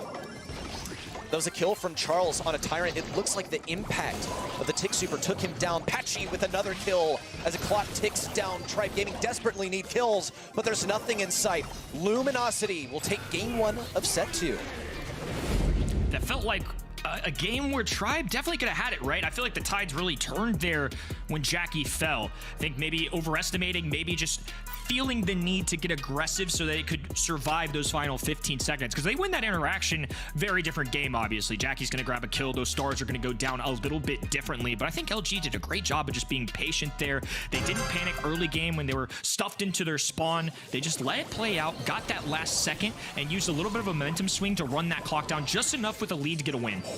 There's no way. Well, it's a good thing that they got the trade in the end. Patchy taken down by Tyrant, but he almost escaped. So this is what we discussed about RT that we're now seeing before our very eyes, that there are a couple ways to play this brawler. You can play it with the Jackie form. You can play it also as a sharpshooter.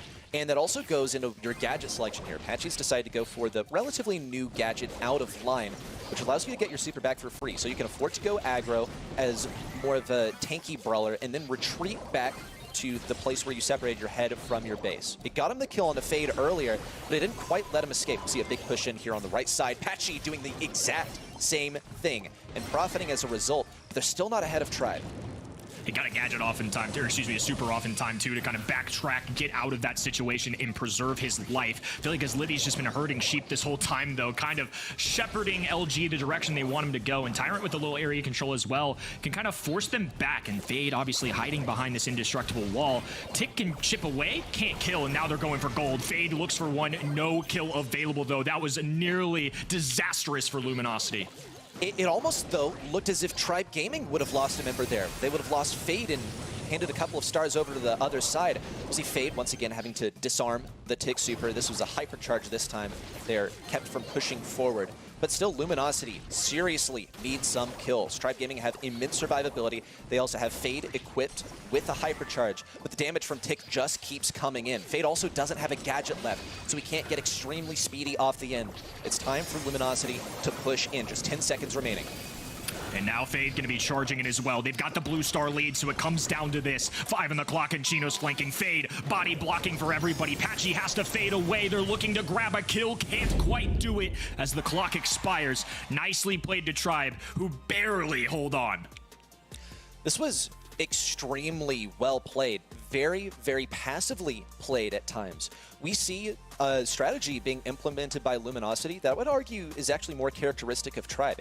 If you ask players about what it's like to play in the Tribe, they will say they are so patient, they let you make the mistakes and then they punish you.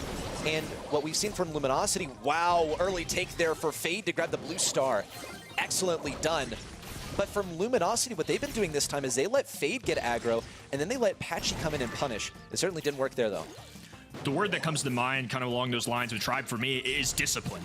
They are not going to make too many mistakes. They're very calculated with their approach, but with this new brawler on their side in Fade, I feel like it just adds a little flair of aggression for them, right? They've got a guy who's one of the best in North America at playing tanks. We've seen what he can do on Buster. That applies to a lot of different just aggressive options, and now that they have that, I think that just helps their confidence a little bit. They're not afraid to just go in there early like we saw and send Fade flying. Well, Fade's kind of all alone here on the left side. He knows better than to push forward because he doesn't want to feed Chino anymore. Chino, unlike previous rounds, has been kept on level 1 this entire time. We're counting down to the final minute of this game. Still has no value. He's going to pop a gadget to get his level 2 temporarily, but still no value. Fade is playing so far back, and his Livy is occupying this choke at mid so that Chino can't get through.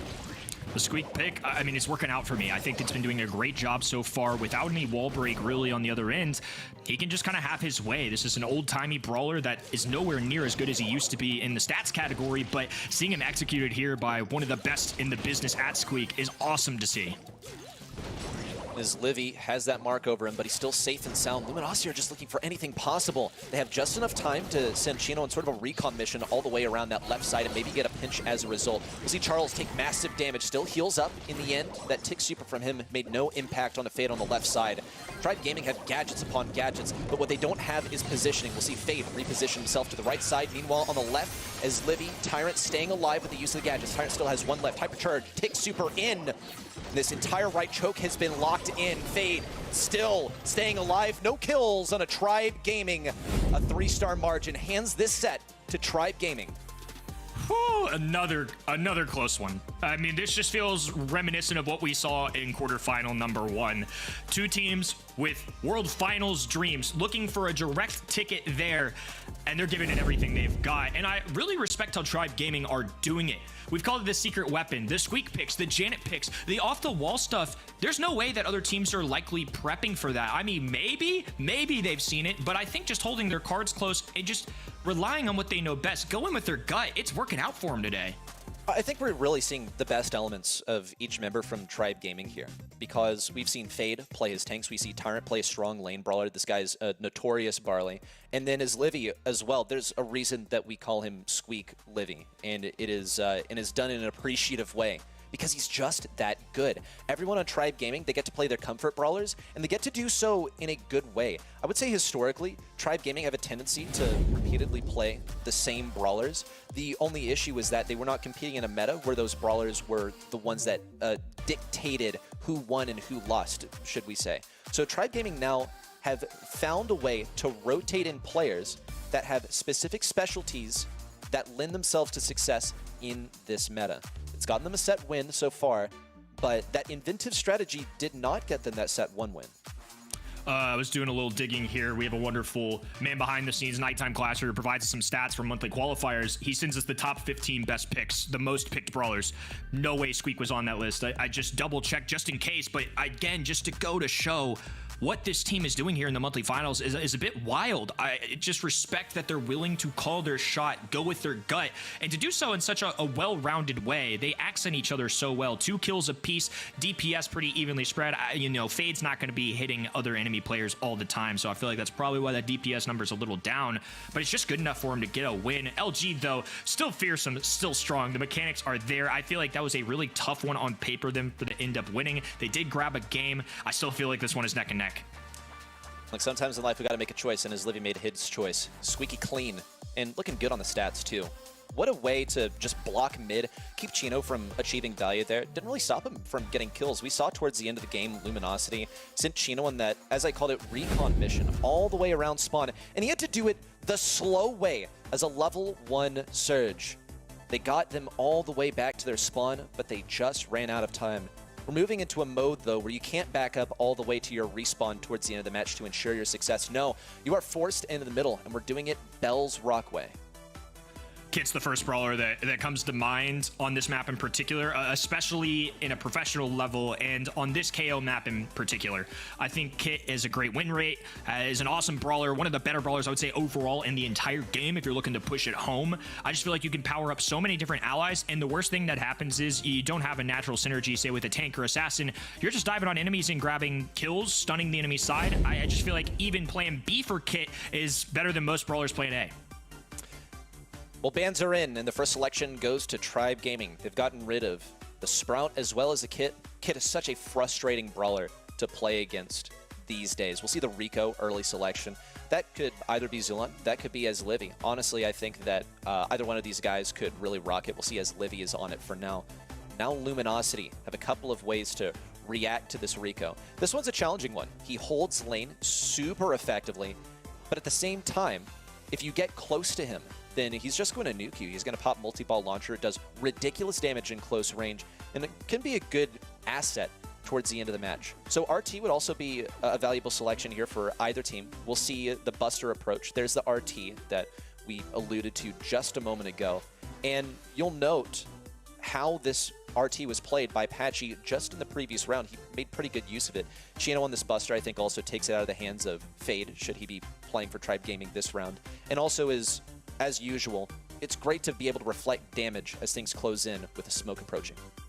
Another interesting one, Tribe Gaming calling their shot. This time it's going to be Pearl, a brawler in the monthly qualifiers that was not top 15 in wins as an individual brawler for this map. And again, we're going to see Luminosity just rely on what's tried and true. I think RT, a better brawler than people probably realize right now, especially on these game modes in particular where we've seen him having that static Jackie form, Jackie Jr. if you want to call it, whatever you want to coin it as you cleverly did earlier. It's not the easiest thing towards those in-game circles, especially when paired with a Buster. I mean, that is a fearsome duo as that fog closes in. I like this grab of Larry Laurie, though. That's about as good of a throw as you're going to get. Pretty much also with Sprout out of the running for possible brawlers to be selected here. I mean, what do you really do into that? I guess you could tick if you really wanted to. Thing is that you're not going to get the kind of damage that Larry and Laurie is capable of, and once that clone approaches you, it's going to be tough. So I now rescind what I was saying earlier. Possibly, I think that this Larry is very, very playable for his Livy. It's a bit of a characteristic brawler of him. He's very good at it. We'll see Barley selection here from Luminosity. Don't see this one on this map terribly often, though he is still good, and you have the use of the Herbal Tonic to keep your team alive in the end. And if Luminosity are leaning on the health that Chino and Patchy have, the survivability and the power that they have in close range, then this may be the way to go, the survivability route. Though they should be cautious, because as Livy can reach around corners and get damage from there, Fade can damage them over the walls while remaining out of mid. And Tyrant also is a master survivalist on this Pearl. We'll see how it goes down. Set number 3. Both sides need this one for sure. It's 1-1 overall, and taking a lead against a tough postseason opponent, somebody that could be in their future depending on how things play out, would be big for the confidence and much easier road to victory if they want the holy grail of this esport. And they're going to play back a little bit as Livy taking to the mid. And like you said, this is why Rico can be so strong in this map, just utilizing this indestructible wall, the bounce shots, the angles. It's what he does best. The mid Rico is so strong on this map. I'm honestly a little curious as to why it isn't played more often. But with a re-entry of Bell's Rock to the competitive map pool, and also Rico getting a hypercharge in basically the same breath, I can now see why it is so prevalent. So as Livy has this super at the ready, though Patchy has that montage ready to go as soon as his Livy uses it, and turning all those projectiles against him. So as Livy is sort of stopped from using the super until Patchy goes for it, he's getting thrown around the right side, totally unexpected there. And Chino would have survived even if Charles had not thrown down that gadget, but still, it's always useful to have some healing on your side. Early takedown, Apache, Chino falls as well, and Charles, the last one to go. I mean, is Livy rocking that newer skin really well right now? Using that hypercharge, cycling those supers like a madman. I mean, he didn't get a kill on that first go, but it was enough to basically charge up hypercharge in his second super instantly. Patchy had nowhere to walk, just wonderful plays using these angles to perfection and making LG really back up and go down pretty quickly. Once again, it's brawlers that these guys are comfortable on, as Livy gets to pop off on this Rico. We saw him do it versus Stamina. He found that angle versus Chino earlier. And Chino's completely undefended. by Patchy at the moment. So if his Livy decides to chuck a super that way, he absolutely can. But I think Chino's also staying in a position where he's less vulnerable. Massive damage on Patchy. I don't think he was expecting that one to hit. Looked like it was going to go down mid instead. Now that Patchy is out of a super, his Livy's got to be approaching his once more. He can get some value from there. As Livy's still a strong force in this mid. Fade working this left-hand side. And now Chino rushing down the right. Tyrant's been forced away a little bit. Gonna have to be careful here because this fog's gonna start to close in, so positioning is gonna be everything, and currently it's Tribe's favor. As Livy's taken out his protractor, he's hitting all these angles with the burn from Tyrant. Patchy finally taken down, but it's a 2v2 now. Chino gets some value over here, but still Fade remains alive with 460 health. It's a game to Tribe. Great game from Tribe. Just overall, all 4 members of this team have been humming here today. It really feels like they're starting to come into form. It's not about how you start, it's how you finish. And obviously, Tribe Gaming started this year with a huge W over the team on the other end right now in that grand finals. It was a pretty convincing one. And since then, it hasn't been quite the same. It's a hard region. It's a hard esport to be consistent in. Right now, they're certainly putting up a fight. I just don't really see that much that can be done by Luminosity here. They're facing Livy, who has massive range with the use of these walls. He has incredible reach around these walls where Luminosity can't do too much. He's still able to hit them. And Fade, the exact same role. And he outranges Charles. It's another thing to note as well. So Luminosity are taking a different approach. They're not wasting their efforts up here at mid. They've fallen back to recover. Oh my gosh, what a play from Livy. The takedown on Charles, it came from absolute nowhere. I'm so about Livy's gameplay right now. A cheeky little pin pop there with a little wink. I love it. Giving some great energy and some great takedowns. He's got another one close to a third, but Tyrant going to be the last one to strike there. This Rico gameplay, unreal from the Tribe side. And owns the map. Must be using walls or something. Well, as Livy is certainly making use of them to propel his projectiles a little further at mid. Sort of outranging Chino. Chino still gets one tap on him, but as Livy is safe and sound. Luminosity have returned to their former approach. They haven't gotten a single round win just yet. Tribe Gaming took 2 in a row last game. They're taking the first one of this game. They can take the entire set without any mistakes. No kills just yet on either side. It's going to take a poison cloud to push these guys in. As Livy hasn't even used Hypercharge yet, they got out of that first round so quickly that he's now got the combination ready. It's not going to get as much value this time, but he's cycling in more shots. So many shots bouncing off these walls. What are you supposed to do? The footwork insane right now from Patchy, though. He ends up surviving his Livy down to 580. If they're not careful, Tribe might lose a member.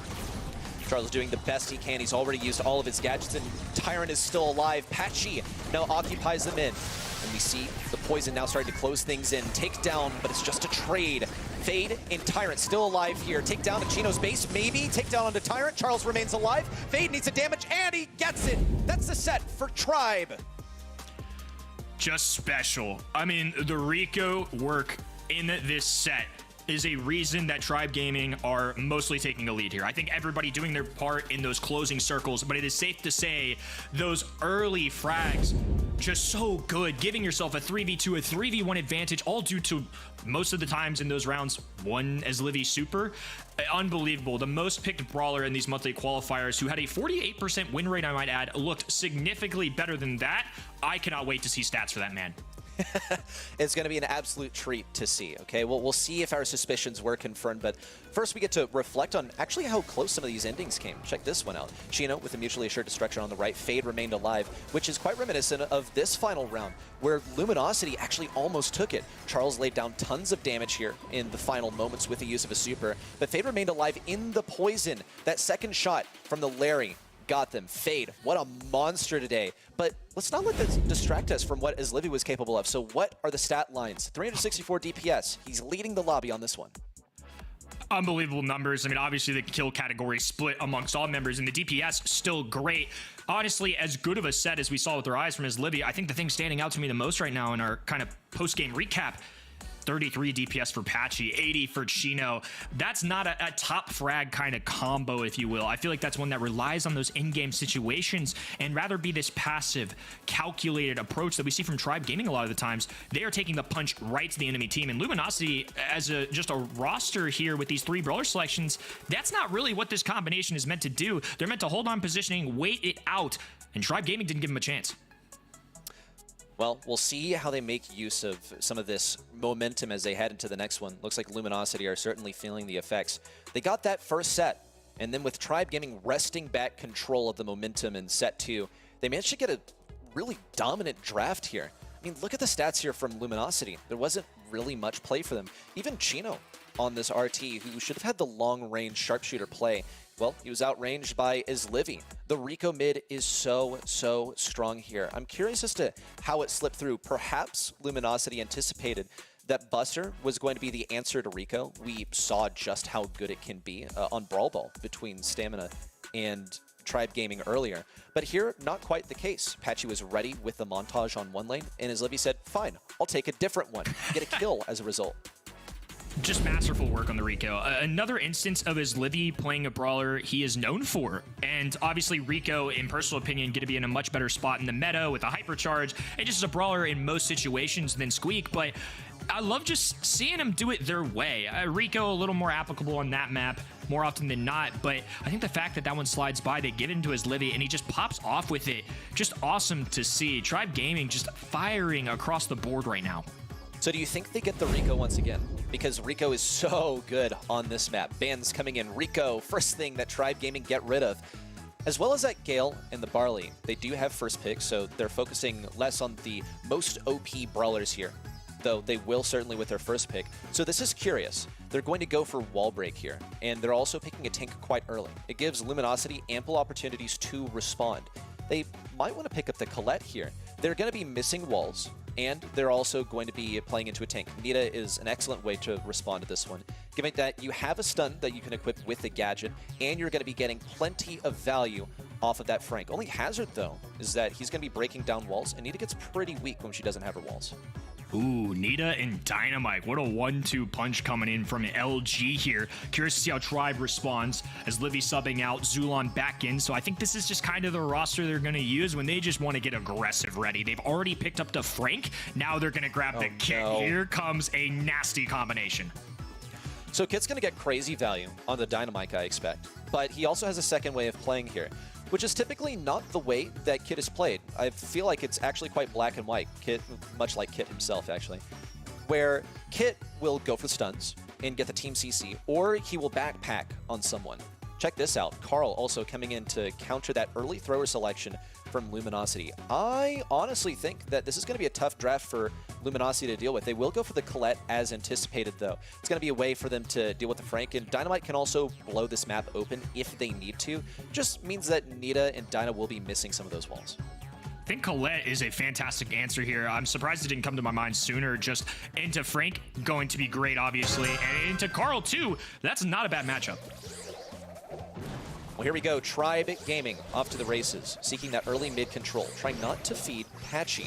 On the right side, Charles, I don't think he really got one of the lane matchups that he wanted to, considering that Tyrant can very easily get a gadget in and take him down, but Chino is still ready to eliminate Tyrant if he gets too aggressive. Now, Zulon backpacking on the fade. How much DPS are we going to see come through? Well, a missed gadget from Frank means one thing. We'll see Chino also pop a gadget, but still no value just yet. They may wait for this Kit to dismount from Frank before going for a play. There's the immunity to the stun as well. That's one gadget from Fade in exchange for one gadget from Patchy. Big-brained interaction right there, and now Carl taking off the sideline on the right-hand into Fade, marching it down, Kit diving, and there's the trade that they need, and now it's going to be a 2v1 situation. Chino has a lot on his hands. Fade breaking open this right-hand side, allows for Tyrant to walk it in. Fantastic 1-2 punch. That was so smart from Chino, too. He supered into the goal to avoid getting stunned, but he didn't have the DPS to eliminate Tyrant, much less the super to push him away. That was a checkmate from Tribe Gaming. There was no play for Luminosity from there.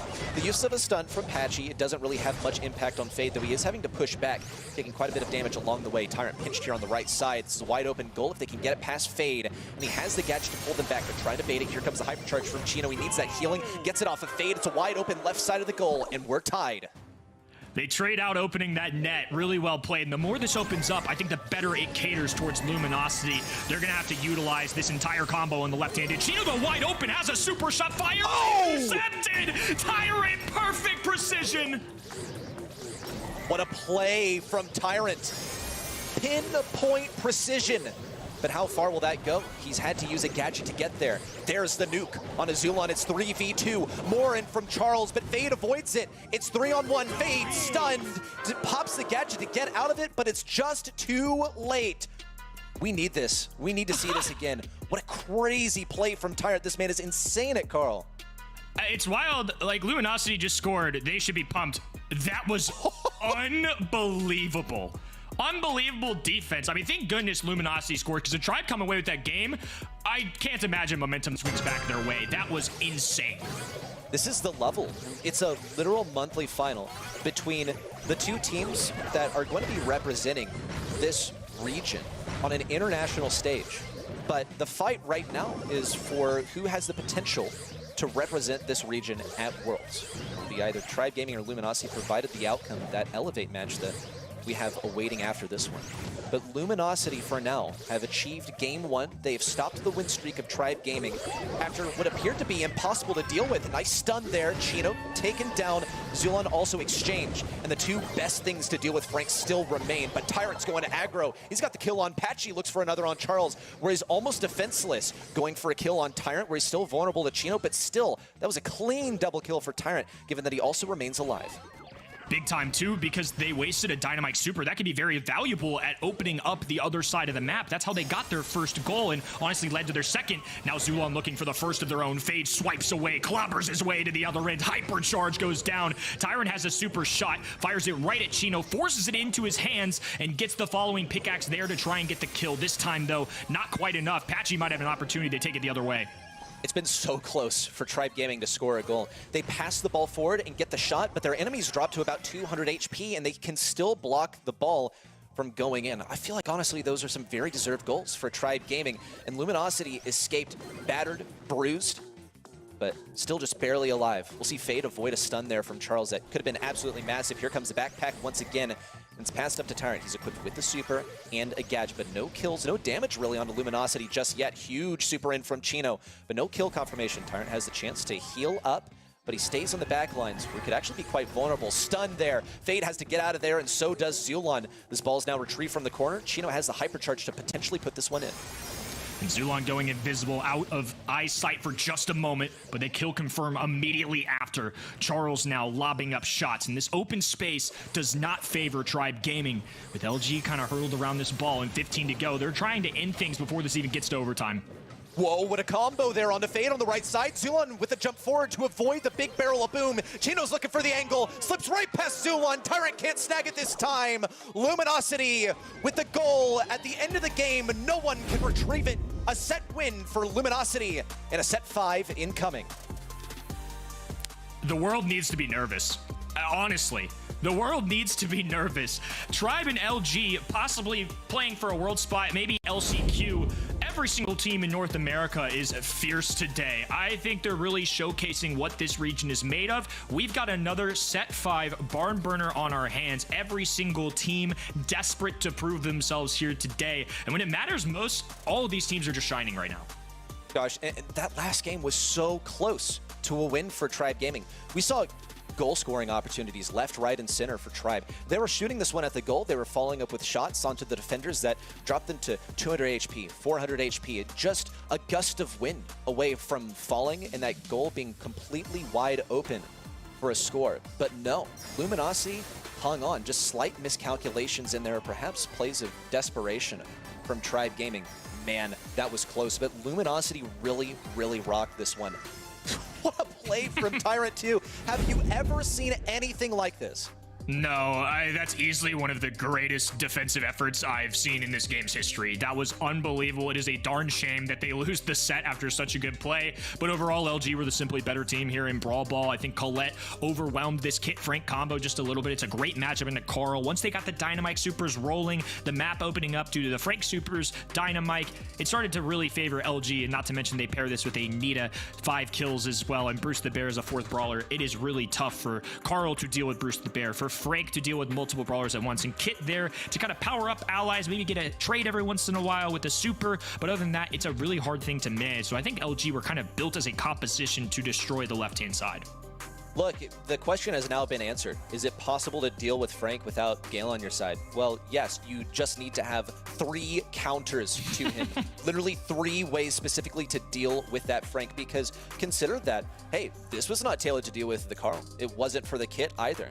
We saw Kit and Carl absolutely tear these guys up. Look at the damage on their side. Fade was securing the kills for sure, but he wasn't pumping out the damage that his 2 comrades were on that side. We'll see how this one is navigated. It all comes down to set number 5. Whoever wins this set has the potential to go directly to World Finals. No LCQ required, provided that Elevate do not win their match. A lot hinges on this. There's seeding at stake too, as well as some good old-fashioned catch money. Let's get it started. Pick one for Tribe Gaming. Let's have some fun. Set 5, high stakes, and it's Barry who finally shows himself here. He's honestly escaped the ban phase several times today, and still teams have not gone for him quite yet. We saw that more on Knockout, on Bounty. That's where kills are the priority, not on parallel plays. This guy is a menace. He's going to heal. He's going to do damage. He's got that Barley-esque feature where his shot lingers. This guy's going to be a problem. I will caution you also, though, against the offensive capabilities here of Barry, because it feels like he can do just about everything. He has excellent damage. He's got 3k damage if he hits you with his super. You see Meg, a high health brawler that's great in close range as an approach to deal with this. Gale is also super strong, could jump pad you over to the point if you want it. But Barry's still going to be an issue for both of these. They're indestructible walls here. Neither of these brawlers are tailored to do anything around those walls. Now Amber in to deal with potentially a last-minute aggro pick, or also something that simply runs at them and can get some fire fuel down to do damage over the walls. Amber going to be a good selection here. Going to pair quite well with the Barry, I think. Just some area control, area denial. Let's have a time ready. Set 5, a world's ticket possibly on the line for a winner here. Let's go Buzz. Let's let Fade do his thing. This is going to be awesome to watch. Buzz with the stun and the hypercharge. It's just a man swinging down sidelines that can be so entertaining to watch. I think this is just an overall composition that can work. However, Cordelius coming in to remove hypercharges and Buzzes going to be extremely valuable to Luminosity. When I look at Tribe Gaming, though, what I see is 3 brawlers that this team is super good at playing. I think that this may just be their meta now with the addition of Fade, because Fade on this Buzz, there's just nothing else quite like it in NA. If you ask me, Tyrant on the Amber, ask any pro, and they will say that Tyrant's Amber is absolutely fearsome to play. There are also rumors that he does each single projectile individually, but I think that's really just owing to how terrifying this is.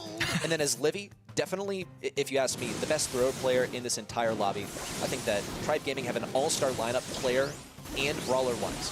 Luminosity will have to find some sort of approach to deal with this. They've gotten good brawlers on their side. They have great players on their side, but not quite fitting as well as Tribe Gaming's composition. Fits like a glove for them. Tyrant multitasking so well there. Defends home court, and now Tyrant able to claim an anchor down here on this left-hand end. Fade and his Livy, though, rushing to the other side. As Livy just there to power up Fade, dives forward, goes at the face of Charles, and just pummels him with ice cream, all melting across the board there. Patchy just having to deal with his Livy, play a little ring around the rosies. Chino forced to jump over a wall, waste a gadget just to get the takedown. We might see Fade fall. Chino needs to line up these shots. Fade's just so good at dodging, and he gets his super as a result of staying alive in that interaction. We'll see Chino now migrate over to the enemy side, puts as Livy inside of the realm so that perhaps Patchy can get that super back. Excellent stun, but Fade still stays alive in that interaction on the home front. Fade can have a really hard time into Patchy with the super choice that he's using too. And good news for the side of LG. They've got some extra percentage points here, but as Livy breaking away right hand into hypercharge for Fade, he's diving right at Chino here, but a Shadow Realm removes him. This is now an advantage for Chino. Fade going to be on the underworld and goes down instantly. Tyrant caught off guard here as well, and now things going south for Tribe. Oh, Chino's been a monster on the enemy side. Fade now in with the extra torpedo. Chino pops him in the hypercharged Shadow Realm as Livy's going for the other side, but they're at a deficit for the time being. He's got to circle around. That's wasted time running to the enemy side. Clearly got the comms to come back and get some defense. We're 12% away from a win for Luminosity. They own this point on the back left, counting up to 100. Tribe know that it's over. Got to see a new approach as Luminosity advance to match point. I think it would have been really difficult for Tribe Gaming to overtake that even with a full 3-man stack. But but I think that that's some questionable decision making, right? Maybe a conflict there, trying to trust in the two guys, saying, hey, I think you guys can do this. I'm going to try and get those last few points, because they end up getting 3 takedowns there, and as Livy's up top, that's a win for Tribe. But he had to circle back, and like you called out, that's just wasted time. I don't think they were decisive enough there, and that's the difference maker in matches like this. Regardless of the outcome of this match, that is going to be one that they remember and revisit as Livy going to the other side.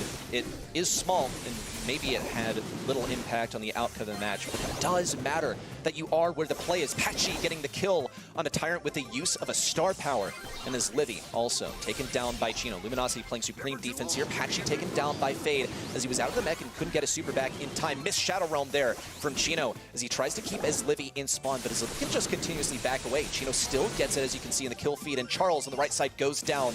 Now Fade gets to occupy this, but he's pinched by Chino, who's in the perfect position on the right side. Another Shadow Realm for the guy, and another elimination of his Livy.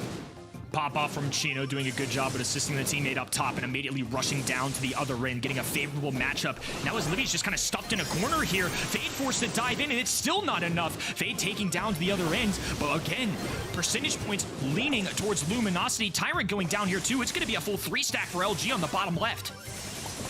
Tribe Gaming trying their best to defend this left side. They're going to have to respawn before they do so, as Livy has that super, but he's going to get rejected by Charles if he decides to go aggro. Maybe he can help his team by healing up, but it doesn't really look possible. There's one kill, pushed back by Charles, the double stun, but Fade is here to defend. He's blasted away by Patchy. Tyrant and Fade remain alive for the defense, 99%. All it takes is one more push in from Luminosity. Fade going down there, and now a Shadow Realm pull as well. Chino rushing forward, thumbs down coming out, and they get the final percentage point necessary. Luminosity with an outside shot at World Finals. Unreal. The unthinkable. What would have happened if Stamina had made it to this stage? We'll never know, but we can see that Luminosity has had enough to take down Tribe Gaming here. So what impact does this have? This is the seeding right here, Tribe Gaming. Now 4th seed, they will still be going to LCQ. However, they will be entering that race as a 4th seed. They should have been eclipsed by Luminosity with this win. So now what does Luminosity have to aim for? They can get past Elevate. In fact, they are right now. Elevate cannot win this next one in order for Luminosity to go directly to the World Finals. They've done as much as they can to control their own destiny in this final month. It all came down to this 5th and final set. I think they played this one excellently. I think the drafting was really solid into what Tribe Gaming brought to the table. Buzz ends up being a big playmaker, but into a Gale, into a Meg with the star power choice, into Cordelius, that is a lot to ask, even for one of the best tank players in North America, one of the best Buzzes I know. That's just a difficult ask in general. I feel like decision-making, you know, we called it out. It came down to the wire here in this second and first game, but at the end of the day, I feel like Luminosity played that one so well. You can just see that joy on their faces. They're so close to returning to that coveted postseason that they did so well at last year. Oh my god, Chino over here with 16 kills. Man was stat padding with his Livy at spawn. He consistently rushed in to get that kill. Excellently done, removing the most troublesome brawler, really, for Luminosity to deal with at the spawn. Stop it at the source, is what they say. Jeez, and Tribe Gaming, too. I mean, I will still stand by what I said, where every single member of Tribe Gaming was on a brawler that they honestly lead the industry, so to speak, in. Fade, a absolute historical level of buzz play. Tyrant on the Amber, incredibly fearsome. And his Livy on any thrower at all will be remarkable. But it's not enough to stop Luminosity. And perhaps this could be the same form that we see Tribe Gaming in numerous times, where they pick brawlers that they're good at, and they are meta, but they're not meta enough. I'm a big fan of what we saw from Tribe Gaming today, but Luminosity are going to get the W here, and alongside it, an MVP vote from y'all at home for Chino. After that Cordelius performance, it has to be, right? Well, man's going 16 kills. He's dropping crazy stats. Of course, he's got to win the hearts of the people. And let's not forget that even versus CT Esports, he still locked in that MVP vote. Impressive stuff, to say the least. And now that we know that Tribe are going to LCQ, I'm kind of curious how they approach it, right? They've got this 4-man roster that did really well today. They were rotating depending on the map, the brawler kind of pool that they wanted. I feel like that could really throw some teams off here across the globe that are going to have to prep for them. Well, the story has developed. Luminosity can lock in Worlds, but it's between them and Elevate to do so. We have Elevate versus the Pioneers coming up next. Short break. You won't want to miss it, though. The Snapdragon Pro Series Brawl Stars Championship is brought to you by Snapdragon Elite Gaming, Samsung Galaxy S24 Ultra, Monster Energy, and DHL. Welcome back, folks. We are one semi-final down and one more to go here at the Brawl Stars Championship, powered by the Snapdragon Pro Series. We're going to be visiting a side of the bracket. We actually haven't covered it all on the A stream so far today. That is fun. We spent so much time in the upper part of the bracket ready set. Well, we obviously just saw Luminosity win out against Tribe. But a look down at the bottom, to the bottom of this bracket rather, features our number 1 and number 2 teams. The 2 teams responsible for victories in the last 3 monthly finals, Pioneers and Elevate. Let's catch everyone back up on these 2 teams who've just maybe joined in today and haven't seen them go to work yet. Well, Pioneers and Elevate had the fortune of facing both sides of Reconic, both black and gold, and only Pioneers looked even a little bit shaky with that one set that they dropped along the way. However, Reconic Esports Black were a good roster in their own respect, so can't really blame them for dropping one there. Really, this is where the play is at. Pioneers versus Elevate. If Elevate win this one, then they lock Worlds. Pioneers have already locked Worlds. If they take down Elevate, then they guarantee themselves being so far ahead that they cannot possibly be second seed. Now, can you talk to me about how Luminosity fits into all of this? Because like we've kind of hinted, they're still online for a World Finals. What has to happen here in this game for that to happen? Well, I mean, if Pioneers win, the big news for Luminosity. But if Elevate win, I mean, they're playing for their season as well. This is for a chance to go to Worlds. They've already secured at least LCQ. We know our 4 representatives. However, they're playing for a ticket to the World Finals. Now that Luminosity have won, Elevate got to pay a little bit more attention here. And unfortunately for them, they're facing down the number 1 seed in North America if they want that chance. Let's talk a little bit more about Pioneers here, who are the only team in this region to have won 2 monthly finals. It's second best, and Juan Carlos definitely been causing issues and pain, has been quite a dominant factor here. We saw some El Primo on Brawl Ball in this first series. Surge for Juan Carlos, very powerful when it came to these bounty matches, and of course, second best still killing it on the Protesto counter in general. Great showing from them, also getting the Lily through the pick and ban. It ended up being a pretty one-sided showing. Reconic Esports were able to pick up that parallel plays map, but then we turned around and we went to gem grab, and it was undermined, and it was all Pioneers all the way. They are, well, they're sitting in an empty house, but you know what? They've got the essentials. They have a wireless router. They've got an internet connection. You know what? And deadass, ready? Every time I move into a new place, that is the first thing I get sorted. It has to be there the day I move in, otherwise something's gone wrong. I think that really the bottom line is men will see a room like this and say, yeah, that's good. Yeah, exactly. It's got everything you really need. Maybe some cushions would be nice here. But let's look across at their opponents. Elevate just need to win this game to secure their guaranteed World Finals spot. It's Luffy, Zeus, and RPM. Well, it's going to be killer, of course, here in this lineup. And this team have been sick. We've been really impressed with what Elevate have been able to show us, especially over the last couple of monthly finals. They have come alive in this later part of the year. They start in March by having a good showing and falling out in the semis. They do the same in April. Then they win it in May. In June, though, they get knocked out in the quarters, Kenny. Not exactly what we expected to see from this team, but they'd already accrued enough of those points to be within striking distance of a world spot.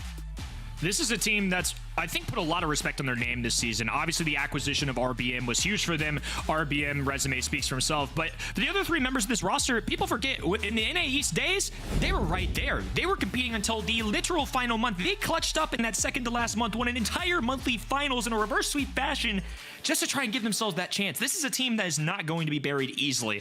Pioneers, they got nowhere near as much to worry about. They've already put in the work this year. They're going to the World Finals. I think for them to really showcase themselves, to be the unquestionable number 1 team in North America this year, though, a monthly final has to seal that deal, right? Absolutely. I mean, they definitely love the title. For Pioneers to have won 3 monthly finals, I don't think anybody could argue with that. But Elevate don't want to leave things up to chance. They don't want to have to go to an LCQ that honestly features some terrifying teams from all around the world. Look at EMEA. Look at even APAC, right? There are unbelievable teams like Na'Vi that will be competing at that tournament. You don't want to have to risk either being hot or cold at LAN and having your World Finals chances pinned on that. We're going to catch up with Ready Set on the other side of this. It's myself and Kenny taking you in to the second semi-final over at event.brawlstars.com. You've made your voices heard. It's 80% of you feel like the Kansas City Pioneers are going to take this away. Generally, they've had the upper hand in this matchup in the past, but again, this is our final monthly finals. The last chance for Elevate to leave their mark on this region before they depart for international competition. So expect them to bring their A game. 20% doesn't feel right, but I understand it, right? If you're looking for any kind of consistency this year, as much as you can grasp, at least in this region, right? KCP have been that team. They're #1 seed for a region. They've won monthly finals multiple times, but Elevate are in a little bit of a must-win kind of situation. I mean, like you said, they've got the postseason, right? But we knew coming into this month that every single top-tier team was going to be extra motivated. They want to go straight to the World Finals. They don't want any doubt, any question marks at that LCQ. They don't want to deal with the other 15 teams that are really darn good at the game, too. They just want a straight shot. So we'll see how they compete against the current #1 seed. They're going to ban Barry. They're going to ban the Buster, which makes a lot of sense. Jesse, an interesting one, though. Yeah, okay. We'll talk about that a little bit more in just a moment. But Jesse, obviously very good for taking control of that center part of the map. And the Elevate don't want to deal with spawners, but they have allowed Nita to get through. With a 52% win rate, she's very, very solid on this map in general and is picked in, 1 in every 3 games, so relatively frequently. Surge, again, makes another appearance, and we've seen, again, those invulnerability frames be very important against those slow fire rate brawlers with very telegraphed attacks. Also, Surge is just one of the most powerful brawlers in the game once he gets rolling. And the Larry and Laurie we've seen at times to be a bit exploitable, so Frank gets picked into this Surge. Definitely expect Luffy to try and harass second best, whoever is piloting that Frank, and using that super to avoid those big hits. I think having Nita and Frank on the same side, too, that does remove one counter from the equation for Frank. But I still really like Larry and Laurie and Surge's odds. I'm curious what they pair this with. It's actually going to be the max. I think we've seen, Kit with him. In the past, we've seen Byron go with the Frank. The heals are nice. A speedy Frank, that's menacing. Oh, God. I mean, yeah, normally the counterplay to Frank is just to outrange him, play from outside of the range of his super and his normal attacks. But when he gets sped up, that is much less of an option. It is much harder to avoid him in general. So, again, Surge will have the mechanism with which to avoid it. Zeus won't have the option to gadget when Frank comes calling, because more likely Laurie is going to be ahead of Larry trying to harass the Frank down or someone similar. So that's a bit scary. And, of course, RBM says, I can't believe you guys have both great tanks. I need to play a tank. That's what I do. It's basically my DNA at this point. He's gone for the El Primo. I mean, I'm about it. I think the El Primo definitely more geared towards that Frank pick in particular.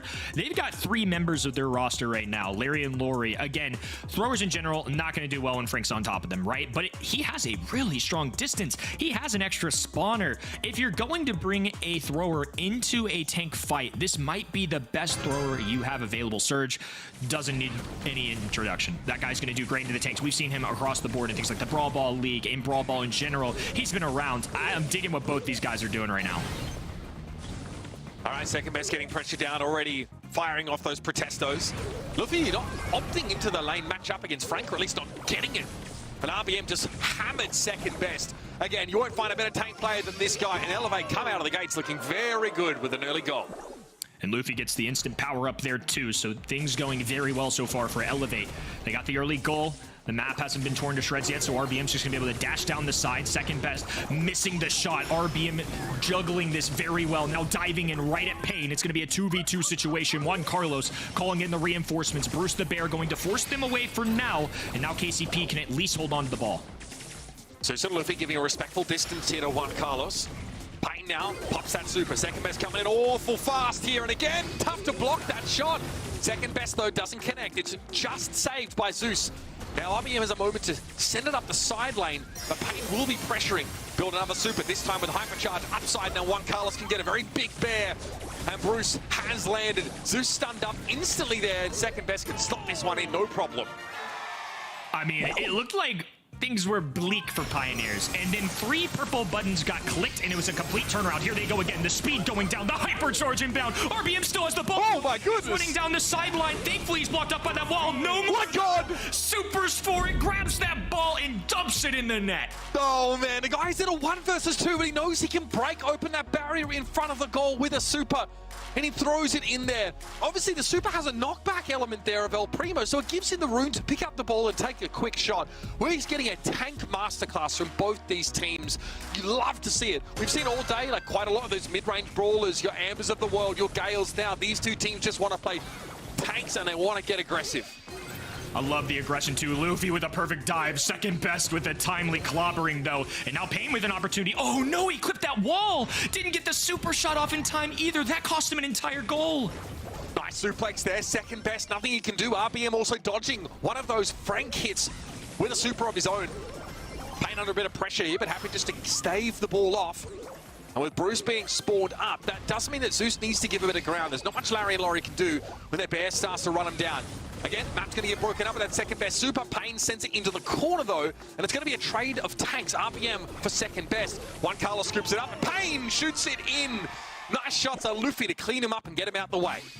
We knew when we saw these drafts, especially in the hands of both these teams, it was not going to be a passive kind of set here. Everybody just going crazy on offense. RBM once again sprinting down the sideline. A big hypercharge. Payne popping one of his own and now rushing down his 14,000 health points of fury. Second best dribbling and just walks that one in. Pioneers tie things up. Again, you can't argue with the power of Frank on this kind of map. The fact that there are no indestructible boxes that stand in front of either team's goal means that that is always going to be a viable strategy.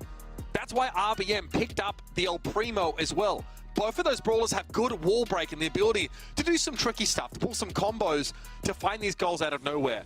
Pioneers, though, looks like they've gotten a bit of a feel for the tempo of this match, Kenny. And they're doing it all from the floor. I respect it. They know the essentials. They've got the mechanics. And of course, they've got the second best Protesto pin. Luffy backed away immediately. And again, just utilizing the amount of health points they have on their side to walk forward. I don't think second best is going to stay alive here. He's going to kick this ball over to Payne. Now Luffy tries to intercept. Does so successfully. What a steal. Now he's got a breakaway down the left-hand end. Going all the way. Waiting for a reason. No way! None available. Perfectly timed by Luffy. What a counterplay. That is absolutely dirty. In a 1 versus 2, Luffy just runs the ball the length of the field, and the respawn's just not quick enough. Nice job by RBM, another super to avoid the stun from second best, but the El Primo eventually gets dragged down, and with that barrier open, Juan Carlos can just waltz this one in. I think maybe even trying to bait a super or anything there, but Laurie just stayed put. I think a good call. And now a reset in the mid. Goals have been quick here. We're only a minute in, and both of these sides have already put numbers up. RBM hovering over that super. Purple buttons clicked everywhere, but it's Payne rushing down this left-hand end. Luffy guarding the ball, but it's 3 strong members of KCP standing tall. It's the bodyguard blocking things here, but a super shot available, and second best puts it in the back of the net. Pioneers with a big win there. I think second best's super got interrupted there by what looked like a Primo super. It's unclear, but it looked like he was running up with that hypercharge available and with that pressure coming down from the max. Couldn't quite make it happen, but still a clean goal here for Pioneers, and they are happy to go round for round with these guys. Very impressive stuff, and a close one here. Every single team bringing it this month. Awesome stuff as Pioneers claim the first set. I will say it felt very even, though, and was a spectacular show of a set. I mean, just so many good plays for both ends. Yeah, look, I think despite how well both these teams have played, the Max being a bit of a surprise pick, but we already saw the draft from Pioneers take place or take shape very early. They had the Frank and they had the Nita. Hypercharge for all of these brawlers here. Second best soaking up so much of that attention, and with an extra brawler virtually on the field, especially when that Bruce gets supercharged, it is very, very hard to deal with. This is a great goal for Luffy though. Notice that the respawn does come in, but not long enough, not quickly enough rather, to stop the Surge running it up. Just a very fun game between these two teams. And for Pioneers, not so much on the line. They have a chance to really test themselves here. Love that just 40-yard dash coming in from Luffy. Great awareness and excellent plays overall. I felt like it was two very strong comps. There was Frank composition and then the composition built to try and destroy the Frank, right? I mean, that's kind of how this felt. Larry, Laurie, Surge, excellent brawlers. The El Primo more of a specialty pick, one that I'm sure they're comfortable with. RBM picking up 5 there, 252 DPS. Like I said, this is not a passive kind of game mode for these two teams, especially with the combination of brawlers that they ran. Yeah, these aren't passive teams either, Kenny. We often see them be more than happy to opt into tank-based strategies and just go hell for leather. That's what makes this matchup so special. For Elevate, though, again, they really want to try and lock up this world spot. They are now starting to roll the dice a little bit. It's a tough series to win against, look, ostensibly the best team in this North America region, but that's the hand they've been dealt today. They don't have to worry about, you know, not qualifying for LCQ at all. They'll definitely at least have that. But they've got some work to do here if they want to guarantee that world spot still. This is a good kind of practice for postseason, right? I mean, Zeus, RBM, Luffy, I would say most of the players on this roster a little less familiar from that ginormous stage, the LCQs, the World Finals kinds of moments. RBM has been around for a long time, has had that opportunity, but even he, I'm sure, wants more. I mean, being tested right now when the high stakes moments and competing there, not quite winning, now being down one set, this is ultimately a test for me. This is a good opportunity to show what they can do, to prove to themselves why they deserve to hold on to this #2 spot in the region. Zeus there, of course, had to pilot the Larry and Laurie on that previous map, which is quite tough. Laurie, effective, obviously, at brawlers that want to run up on you, but better against the assassin types like Mortis, and not so much against the really tanky brawlers. Good to have at least a spawner, so to speak, to match the impact of that extra virtual player like Nita can offer with Bruce. But it wasn't ultimately enough, and basically, if you ever got too close to either of those tanks, you were going to get obliterated instantly on Larry Laurie. So, we're off to Heist. Next, it's going to be Safe Zone. This is the kind of map where you want to ban Chuck away because he is an absolute pain in the neck to deal with. But there's quite a few brawlers here that they surprisingly found a lot of success. Max, for example, only has like a 6% pick rate, but has a really high win rate. Teams have been able to find success with that kind of comp that really centers around those short bursts of impetus and you know, being able to charge down an enemy's safe or at least take map control behind that speed has been very effective. But all your usual suspects will be here. Obviously, Eve has been pretty highly prioritized. Meg as well. Her range really suits this middle part of the map here. So we've seen Melody banned away. She often is one of the most banned on this map. We'll note that Angelo is open, but it's been less of a popular option lately. Yeah, it was one of the most banned in qualifiers, so it wouldn't surprise me kind of either way. But to your point, hasn't been nearly as popular a brawler. Obviously got a set of balance changes, and I think it's definitely brought him down. I'm glad it has. The guy was just unbelievably strong. Now he's a little bit more manageable to deal with. But nonetheless, I just think as a brawler build, right? He's a fast sharpshooter with a get-out-of-jail-free card and a gadget. His super is still great. I totally get why teams pick him. This is just more of an area control. You really got to hit your shots kind of brawler, not necessarily the Crows with the hypercharge, the Colettes with the hypercharge that are looking to just rain down damage on a heist safe. Yeah, just a lot of utility as well because he can move across those bodies of water and his super is just the right size to cover up that choke. However, another berry pick comes in. Second best goes for a thrower that really kind of has it all. The ability to heal teammates inside those fields, and also the area of effect dropped by, you know, Berry's shots sticks around for a heck of a long time. A great zoner, and also has a powerful super and also gadget for spacing, or if you get dove on. Colt here, we've seen it before. Silver Bullet opens up the map and takes down some of those destroyable objects to create a clear line towards the enemy safe. And Sam comes in again. Wouldn't be an Elevate game without a tank. There's no region quite like NA. I mean, we've just seen so many teams pick brawlers that they are known for, and that can work. I get it. I think the Sam pick probably going to be a way to address the Meg, in particular to steamroll over Barry, possibly. Barry, a strong brawler, can heal himself, all that jazz. But if this brawler is played well, I see on paper where it's coming from. But on the other end, met with a maker, it's going to be the big man, Frank. I mean, Frank on Heistuber, what are we doing out here? This is incredible. I mean, it is kind of wild, but you have a double tank, quote-unquote, set up for Pioneers with a healer. That is what Berry can really offer Pain and Juan Carlos here. This is a very durable composition that is hard to break through. Fortunately for Elevate, they have really high damage in Colt and Angelo. Angelo, though, a little bit better at picking off those lower health brawlers. His rate of fire tends to be quite slow if he's trying to get those full-powered shots off. Sam, though, an absolute wild card here. Obviously deadly up close, and especially if you're chaining those gauntlet hits, he is a force to be reckoned with. Already second best, blown to smithereens, and that's the frank difference, baby. Pain not even able to survive that either. It's just a massacre here as Luffy's able to... What is going on? He's just putting up so many shots, already down 19%. What a play there and a start from Elevate. Here comes Pain, though. Again, second best can stand on those healing fields quite comfortably, and Pain is starting to chain together these supers. Nice stun there on Luffy, and now eyes turn towards the safer Pioneers. Pain dives in once more. Second best just chilling, healing up. Pain somehow staying alive. Uses the gadget there for an extra 1,000 HP, and now it's down to 50. Hypercharged super there from second best by the looks of things. Reached out, and that is a massive dive from Elevate. 86% and counting damage on the safe, and it's still ticking down because of that berry damage. We all know Angelo's not going to do anything there either. They need this Luffy hypercharge, and they need a lot of them right now. It's just a fearsome KCP combo right now as Juan Carlos looks to get this final flank, and Elevate will have to concede this game. Started off very poorly for KCP, but that combination really shined through as that game continued. It's just not even fair. It doesn't even feel fair, right? And you can see how Berry is able to chain those supers together, because there is really at some point no choice for Elevate but to step inside those ice creams on the ground, take damage, and allow Berry to charge that up. He's doing so much healing as well with two tanks in play that super is basically always going to be there. Second best here is going to be able to zone everyone away from this. RBM, credit to him, takes the challenge and is able to at least trade with the help of the Angelo. Zeus has to pop that super pronto. And this is nice to see them out of mech form too. Angelo can deal with Meg much more when you're not in the mech, but instantly Juan Carlos hits enough shots there to get back into it. Now 5,000 HP hurdling its way there. Does get a connection onto Luffy. Juan Carlos focusing on Zeus, moving his attention over to this high safe, getting plenty of damage in there, and they're already down 29%. Playing a bit of an awkward spot here, going to be jumped on by these tanks, but hell, a lot of damage there from that Berry super. Enough to at least bring the Sam down. This is going to hold Elevate at bay for the time being. Zeus, they're able to get that hypercharge off, which means that field moves with the Angelo. Pretty scary prospect here. He's forced to gadget away from that damage of Juan Carlos, who eventually is brought down. Hypercharge super there from Luffy. Threw that on the safe, but still, it's been barely scratched.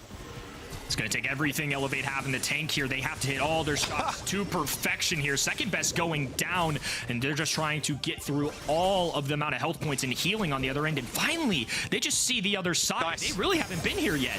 Juan Carlos can't get back in the mech, is taken down by Luffy at range. Star power up here for the Colt, and he lets that super go, and now Elevate have themselves a lead. It's been a bit awkward for KCP to move through this choke because of that Angelo and Colt combo. So much damage is being done in this game, so a lot of these hypercharges are being cycled. Give an inch, and KCP are going to take a mile. They have to apply the pressure. They have to hold on to this positioning on the red roster side. Juan Carlos just trying to stay in the path of this high safe, not allow Angelo to get too many hits, but Luffy is just shredding through anything standing in his way. RBM on the left hand and dancing around flank, and he finally gets a hammer down, and KCP just can't break away yet. Only 30 to go. This is unbelievable Colt play right now. It's so high damage such that Luffy is cutting through the healing that Berry provides. Both Juan Carlos, second best, and himself. RBM here, forced to chill, eats a super swing from Juan Carlos and is very, very low. Eventually he succumbs, but Pioneers are very far behind now, and there needs to be one last push to try and secure this round, but Juan Carlos is taking more damage than he can get healed up by that Berry. And second best just ceased to exist. He just vaporized. This will be an Elevate round to even things up on Heist. And they're going to have to do it all over again. Obviously, game number one got out of hand from them, but they really got their feet up from under them in that game number two. It's a big deal to hold positioning the entire game. That's a tall order, but we saw what happened when the entire roster of KCP let loose, right? It was a Frank, a Meg, and some heals to preserve their life even longer. It was too much for that composition to handle. They have to hold on to this mid for an entire another game if they want a chance at taking this set. Again, heavy damage through mid. Already a super build up for Luffy, and he puts it to good use. Blows second best to smithereens. Juan Carlos here, hoping to passively regenerate some of this health as Pain was reloading. Tough for Meg to find a foothold here. Yes, the model of the Brawler is big, but it's only about 8k HP, which doesn't hold up for long under this level of scrutiny. RBM, good work to dodge the super swing, but Juan Carlos has already built yet another one. It's going to be Colt and Angelo, though, with a great defensive effort for Elevate. KCP occupying the middle of the map right now as RBM looks to take a right-hand turn. Second best going to be on that lane. Pops a gadget, pulls RBM in. It makes it difficult for him to grab it. Thankfully, he chose it just right and actually ends up grabbing this kill alongside his teammates. So good. Away for Elevate as Luffy has a hypercharge ready to go. Second best can body block some of that damage coming in, but still, a mark has been made by Elevate on this Pioneer's safe. Again, Juan Carlos probably just going to get demected here. Oh, I love the gadget you see by RBM. He sucks both tanks in and forces him to be subject to the damage from Zeus and Luffy. And here they come. The Angelo and the Colt knocking on the door. Pioneers safe down to 56. KCP are struggling to stay on an even footing. Just a meat shield running at them. Frank just trying to do his best here. Will survive due to the help of his allies and the extra heals. A nice jump away from Zeus, though. A great mechanism to kind of get out of harm's way. And just continued firepower from both ends. It's still Elevate holding on to this, though. All right, Zeus now might be under some pressure. Has to gadget jump away, and Juan Carlos can't quite catch the Angelo. Will then pop the super, get nice and topped up. Second best is not going to get out of middle line. There is no way. The healing for the berry, pretty crucial. Payne gave his life up here to keep the Frank standing, and second best was able to regenerate inside that ice cream. But what about the safe pressure, you ask? Great question. RBM again gives a sucker punch to second best and punishes the Frank once more. Payne gonna have to wait on his teammates here. Without a super, he's not gonna be able to advance very quickly, and Luffy lets another magazine let loose onto that high safe. They're going for it. Just diving in. This is gonna be a close call. They're gonna have to rely on RBM to get some serious work in here as Juan Carlos, second best, putting in work of their own. It's not enough. Juggling here. It's gonna come down to the final moments. Close call, but 16%. The difference here. Impressive set comeback and nicely played by the red roster. Yeah, nicely done here, Elevate, showing that they are more than up to the task of taking on this KCP roster. They are familiar with them, and Elevate know that a win here will secure their world spot. They, like many of our teams, do not want to leave that to chance, and it was a great showing. Again, we saw a double tank setup for KCP with the Berry, who's been shown to be very, very powerful. But all that healing the Berry was able to provide, not only, just over time, but also the burst healing that the gadget provides wasn't enough. That Angelo and Colt combination is disgusting in terms of raw output. And also the Sam was able to basically blow up some of these tanks in the head-to-head. They defeated what possibly might be the best three brawlers in the entire game right now. This was very contrasting drafts right here. It was Meg, it was Frank, and it was the newest brawler in the game, Barry. Just tag teaming this one and hoping to be good enough for the game mode. On the other end, a little bit of a more interesting pick. We get Sam. Angelo and Colt aren't too surprising, but again, I can't understate this. They had to hold control the entire time. We saw what happened in game number 1 when Pioneers just walked over them. Elevate got grasp of this map and never let it go for 2 straight games into the #1 seed in North America. What a way to put up a fight here in set number 2. Oh, I think Luffy might have set a new DPS record here. That is unbelievable. 716 DPS from the Colt. For context, 250 to 350 is about average. That's like a good showing. 716 is something entirely. Elevate basically had a 4th brawler on the field at all times. Luffy was just firing shots at a Meg and a Frank who were running down the middle of the map, and because of that, it has taken us to new heights. I thought, honestly, at first looking at this, you were going to talk about the 585 from Zeus, and then I look to my right-hand side and see a number that I don't think I've ever seen in Brawl Stars history. Insane stuff. I mean, for an Angelo to put up 585, that's pretty crazy, too. Yeah, I mean, both Zeus and Luffy really piling on the damage. I guess the only thing that holds Angelo back is simply a fire rate issue, but fully charged shots from a fully leveled Angelo, it's like in the realm of 3 to 4k damage, right? So that is quite significant and pretty important when it comes to following up the consistent poke that someone like Colt can provide. RBM also had a great showing here. You could see how hard Juan Carlos and second best had to work there. The amount of times that second best was literally swinging at air, because Luffy can stay at a safe distance from these tanks and Angelo can juke them with his gadget. Also, Sam doesn't care and uses his own gadget, the magnet, right, to suck both tanks in and hold them in place. Just a sick draft from Elevate, and a great way to punish, like you said, a combination of the 3 best brawlers in the game right now. They were able to beat that comp. Shows there's hope for all of us, all the ladder warriors out there that are fighting those three. At least you got a little bit of hope. We've seen the potential, and I'm curious to see what surprises we find here on Shooting Star as well. Angelo, once again, going to be very popular on this map for the ban stage. Mandy, somebody that I feel like has grown in play rate and is even a top 3 ban at this point because of the slight change she got in the balances. I really like where Mandy is at in the game. You can't work her on every single map, but this is certainly one of them where I think she excels. Absolutely. Shooting Star. Coming up next, of course, it's time for a bit more bounty. Angelo this time banned away by Elevate. They said, okay, well, yeah, first pick. We don't want to leave this to chance.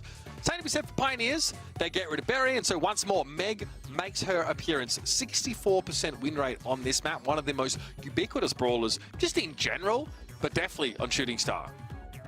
I respect it. Again, it needs no introduction as one of the better brawlers in the game right now after that rework. I think she is strong, not as long range as she used to be, but if you get close to her, it's going to be more and more lethal. I love the spot that RT's in general for the KO and bounty meta that we've got going right now, though. It's a very versatile brawler. You can drop the static. You can kind of get from one end of the map to the other, depending on how you place that. And also, you got the sharpshooter and follow-up shot with that gadget. I think RT is just a jack of all trades when it comes to this game mode, and pairing that with a brawler that has a high ceiling, that if you're hitting those shots, if you're cycling those supers, you're a problem from literally any corner of the entire map.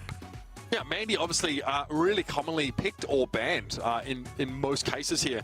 I like the Carl. Obviously, we've seen it basically give you automatic access to that blue star, which is very, very important. It's going to put Elevate on an aggressive footing immediately. They won't be able to play safe and defensive. And that's where someone like RT with like decent range can expose himself to trouble, especially when it comes to poke damage and getting him picked off. Pioneers, though, might need to find like a longer range option here, because that is what Elevate are working with. And if they are starting with the blue star, they do need something to set them up defensively. So they go for Byron. That does give them that poke potential, but also the sustain that an aggressive brawler like Carl and Meg are probably going to be looking for. This really interesting combo here. I think Byron's in a great spot in the general game. I think one of the best support brawlers you can get. I mean, if you're adding a Byron or a Max to your team, you're probably setting yourself up pretty well. These pro players really know how to cater these support brawlers into powering up teammates. It's very important. We already know that Meg is a threatening brawler. We know that Carl can dive in for a blue star, for a kill, can tailspin in and out. And now if you're feeding him some heals, it gives him a little extra benefit here too. So I expect Pioneers to fully take advantage of this. So again, while they might start with the blue star, they still want to be pretty proactive here and don't want to give up too much of the map to these longer range sharpshooters and expose themselves to just getting poked down over longer periods of time. So I'm curious to see how they walk that particular tightrope. As now the Pearl comes in, of course, like a really durable option that can punish this dive, right? Like, you don't want to be trying to run in and tailspin on a Pearl. That's definitely going to be an issue for second best. And generally, of course, with full heat, the damage output is quite good. But we've seen teams struggle to get value out of that Pearl pick for sure.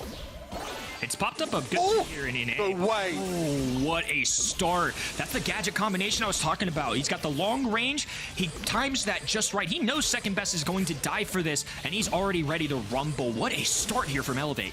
Okay, well now Pioneers, I mean, they're in an offensive gearing because they have to be now. Behind by that star. Pain here. Trying to pressure down a little bit. Second best goes deep and ends up giving his life up here. I think the plan has gone horribly wrong for Pioneers now. And yeah, the super came down from Pain, but Luffy's able to shrug it off for the most part, and Juan Carlos almost gives up his stars trying to pressure the Pearl position. Elevate clearly expected Carl, as they should have, and they take full advantage of it. Normally what would be a blue star advantage automatically for Pioneers, it's now going towards Elevate, and they've got 3 stars alongside it. They're sitting comfortably right now. They're not being pressed too hard, but the good news for them is too, Zeus is the man with all the stars right now. He can back into this left corner, this right corner, pop his super, and make things even more difficult for the other end. This is going to be a tough one for Pioneers to navigate. Yeah, there's so much on Elevate's comp that basically shuts down that all-in that Pioneers eventually want to go for with the Carl. Very, very difficult to win this. And then losing Pain just to poke. I mean, this round is basically over. I don't see how Pioneers come back at all. They're just throwing good money after bad here. Yeah, and I mean, second best even just spraying and pinning away, which I guess isn't abnormal, right? But he's just sitting in a corner more than anything. 30 seconds on the clock, 7 stars down. Numerically, they can still come back here, but they're going to need at least 2 kills, and one of them has to be Zeus. I mean, there's a hypercharged Pearl super. Like, what are you supposed to do? Second best does want to find that one elimination. Luffy goes down, and that gets him within 4 stars, but it still means they need 2 more eliminations or a clean kill on the RT, which is easier said than done. 1 star difference. Luffy eventually able to fire back here, and Juan Carlos knows he has to walk up, and here comes the Pearl, and she is cooking. Hang on. Juan Carlos wins it out. Nice little super swing to take that elimination, but now one more brawler needs to be picked up, and it was close. So close. But the Mandy was able to get away. I think Zeus realizes they might have just gotten away with absolute murder. 1,100 HP roughly is what separated a game win or loss right there for Elevate.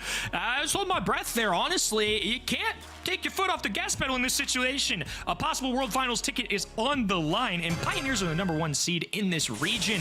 They got to make sure they play a full 2 minutes here if they want to win. All right, this time, Blue Star secured. That's what KCP are looking for. Now we see what Elevate look like when they have to try and make up this kind of deficit. Luffy has a great little diagonal here. Means that second best has to be extra careful starting to make those moves and have to use a flying hook to get to safety. From this position, yeah, Mandy's very, very good, and Juan Carlos eventually gets poked down. I think we're just seeing the strength of this Elevate composition in general now. 2 brawlers that you can't really dive on, and Mandy who really succeeds when you give her that map control and that space to operate with. So even if Elevate were behind, or had to go aggressive rather, she's able to use the map really well. Now she's hiding in the grass, and they're going to have to keep an eye on that. Anytime that Luffy steps back, he can fire that super, and it's going to reach all the way to the other end. No area of the map is safe when he has that yellow button. Second best there, having a tailspin away, can't do anything. Maybe hoping to draw the ultimate out of Pearl, but what a shot. Luffy takes down RBM. The only brawler here that's, less than 6,000 HP. Or rather, Pain it was. Byron gets picked off there, and there's a 3-star lead here for Elevate. RBM under some pressure, though. Gadget popped. Has to back away. Second best has an angle here to go in on, but still respects the RT super. So he doesn't fully commit just yet. It's a tough situation. 30 on the clock, and Luffy is now backed into a corner. Doesn't have anywhere to go this time. Juan Carlos running away alongside Pain with the pickup as well. And now they've got 3 stars. Super going down, but they're not going to be able to recycle that one easily. Thankfully for them, they've got RBM and at least Zeus with a little bit of extra love. Juan Carlos is also out of mech right now, so there's an opportunity for Elevate, but it has to be here. They lack mobility. They don't have gap close. They don't have all-in potential. RBM wasn't quite able to walk away from that engagement in one piece, and Zeus, well, both he and his legs were down to about 800 HP. That's not enough to hang in that kind of fight. And when Elevate's defensive, safe comp has to go on your aggressive, they give up far too many stars. Another nail biter. These last seconds of both bounty games have been so close. It's all about timing, though. This is a game mode of momentum swings. It comes and goes in waves a little bit. You want to be the last team to strike, especially if you're down like they were. You want an opportunity to dive in and just grab yourself those kills and not allow the other team another opportunity. Elevate did their best there, but KCP were steadfast, held on. Now they've tied things up in this set number 3. There's the gadget use there from Zeus to secure the mech elimination for Juan Carlos, but eventually that will be returned to him. Luffy here, okay, pops the gadget, tries to snipe Juan Carlos from behind that barrier. No connection, so Pioneers still have that blue star lead to their name, and they're waiting here for Juan Carlos to be able to get back in the mech and get back to being proactive in the middle part of the map. KCP have gone full turtle mode, especially with Juan Carlos out of this mech. They're much less threatening on that right-hand in. Luffy can play this long-range sharpshooter, try and charge up a super maybe here, and second best, of course, is just pinning and spraying away in that same corner where it's really difficult for RT or Pearl to reach him. Luffy would love a good diagonal, the pressure second best down, but even with Juan Carlos out of mech, there's still a fair bit of threat that is being generated by the Meg. Zeus here wants to pinch. Good pressure. Mark on Juan Carlos now. Another hit, and yep, that'll get the job done. Couldn't get back into the mech, and the Meg was too vulnerable. So now, Super has to be used there to keep second best alive, and the blue star in the hands of Pioneers. And now they need to go chasing this deficit. This is what I was talking about. KCP want to be the final team to strike. Elevate just have to hold on, do something similar to what the other end did in the last game, and they're being pushed into this corner. Second best flanking, Pain in the middle as point guard, and Juan Carlos trying to work this outside, but RBM meeting him there. Pain trying to assist, but it's going to be tough with 15 to go. Yeah, that heat's been built up well and truly for RBM, so the Pearl is hitting hard. Pain has to respect this, and they're moving into the corner now. They've got a pinch going on, but Pain gets taken down. Luffy able to find him through the block. Juan Carlos draws out a mech, but Zeus is taking a ton of damage. Sugar Ray comes across the map and finds no connection, but the rest of Elevate have done that already. And now the underdog, the team in second in this region, go ahead in the series. What a clutch moment there from Elevate. Shining brightest when it matters most. That was a difficult situation to be in, and they did a great job of handling it. This is a high pressure situation. They've made it to the postseason already. We know that. But now they have an opportunity to secure a World Finals ticket and try and grab themselves another monthly finals. This is a roster looking to prove themselves. None of us on the casting desk ended up picking them. Only 20% of the audience only ended up selecting these guys. I don't feel like that's fair in a sense. These guys have been grinders for multiple years now. We're just on the outside of the playoffs last year, and now they're showing up ready to prove themselves and show why they can contest with anybody in this region. And honestly, Kenny, the draft was really, really good for Elevate. They cottoned on pretty quickly that Pioneers were going to want to run over them. That's kind of been the theme of this series. If you think back to the last couple of sets, so they said, right, let's get a brawler that, you know, has a potential slow attached to the gadget and great long-range damage. Also, the pick potential of Sugar Ray is something you can't look past. So Mandy gets locked in. They have obviously RT, who's so versatile. That's really the strength of this brawler. Can be, you know, have great impact at long range. Has like a Cookie Popper-esque effect, you know, being able to detonate a mark that, you know, you put on an enemy target. Giving yourself an option to do indirect damage even when you can't see a brawler. And then bring Pearl in, who obviously heats up as the round goes longer and she's not firing. And then has a super that basically means you cannot go near her. Great defensive comm with the ability to generate those picks.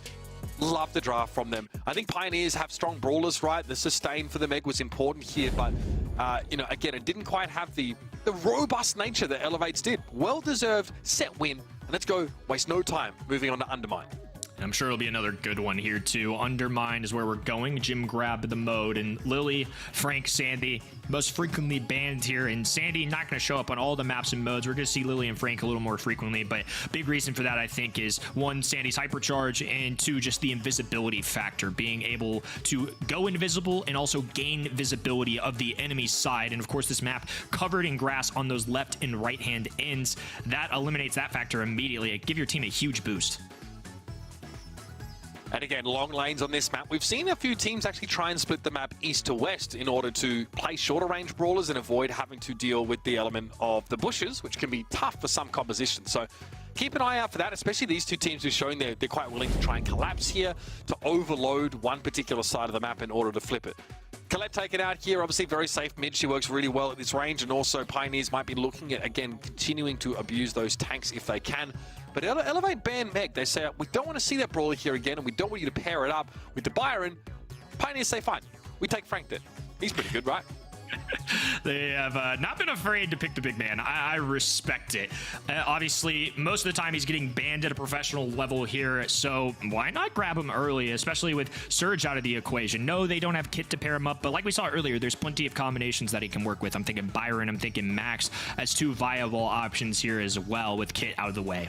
Crow's a great bush scout here with great all-in potential on the enemy gem carrier with good range if you have that hypercharge super available. A great Hail Mary option if you found yourself falling behind in a certain round. I think Elevate want to play this map north to south for sure. They have the Amber, who's going to be very, very good at clearing those bushes on the right-hand side. Also Zeus, you know, the Crow is a pretty good scout of those bushes, even, you know, lighting people up. Doesn't need a vision gear because the ticking damage will reveal their location.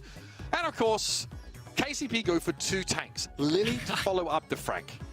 Well, with no Colette, no Gale, it makes it a little more viable, I think. I mean, Crow for the slowdown, divisibility. Amber, of course, can fire away with DPS. It can work. And now they had Angelo likely going to be their mid. I think it's just going to be Angelo picking up gyms, keeping his distance. He has an escape mechanism built into the brawler.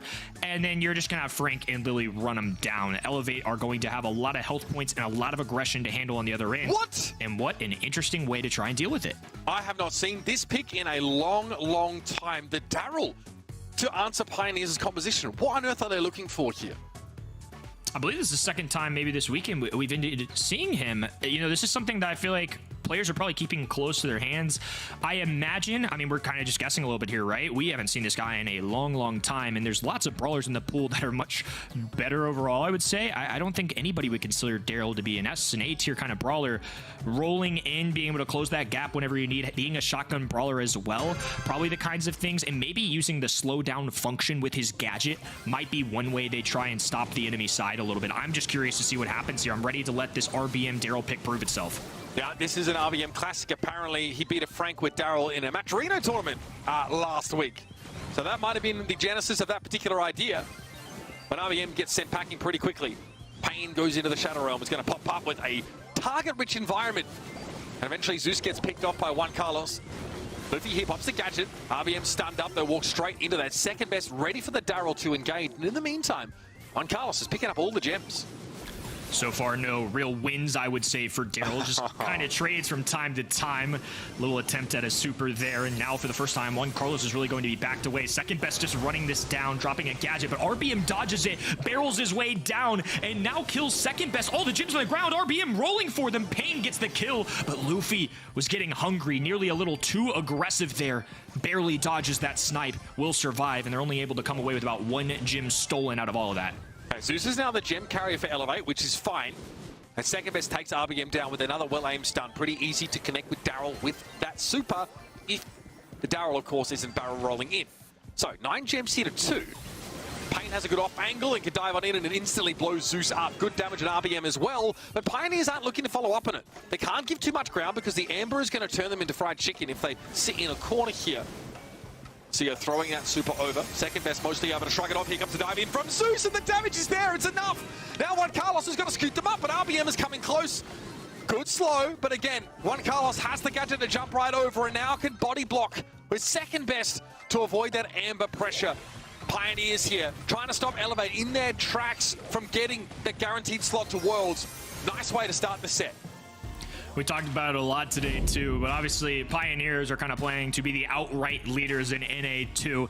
I won't call it as pressuring of a situation, but still means a lot. And one thing that can't be underlooked too, there's a lot of cha-ching on the line here. They're definitely going to want to, gain a little bit in the pockets as well. They're doing a great job of competing. They're a #1 seed in this region for a reason, and allowing such an aggressive team to get Lily and Frank, it's going to be difficult to face off no matter what you do.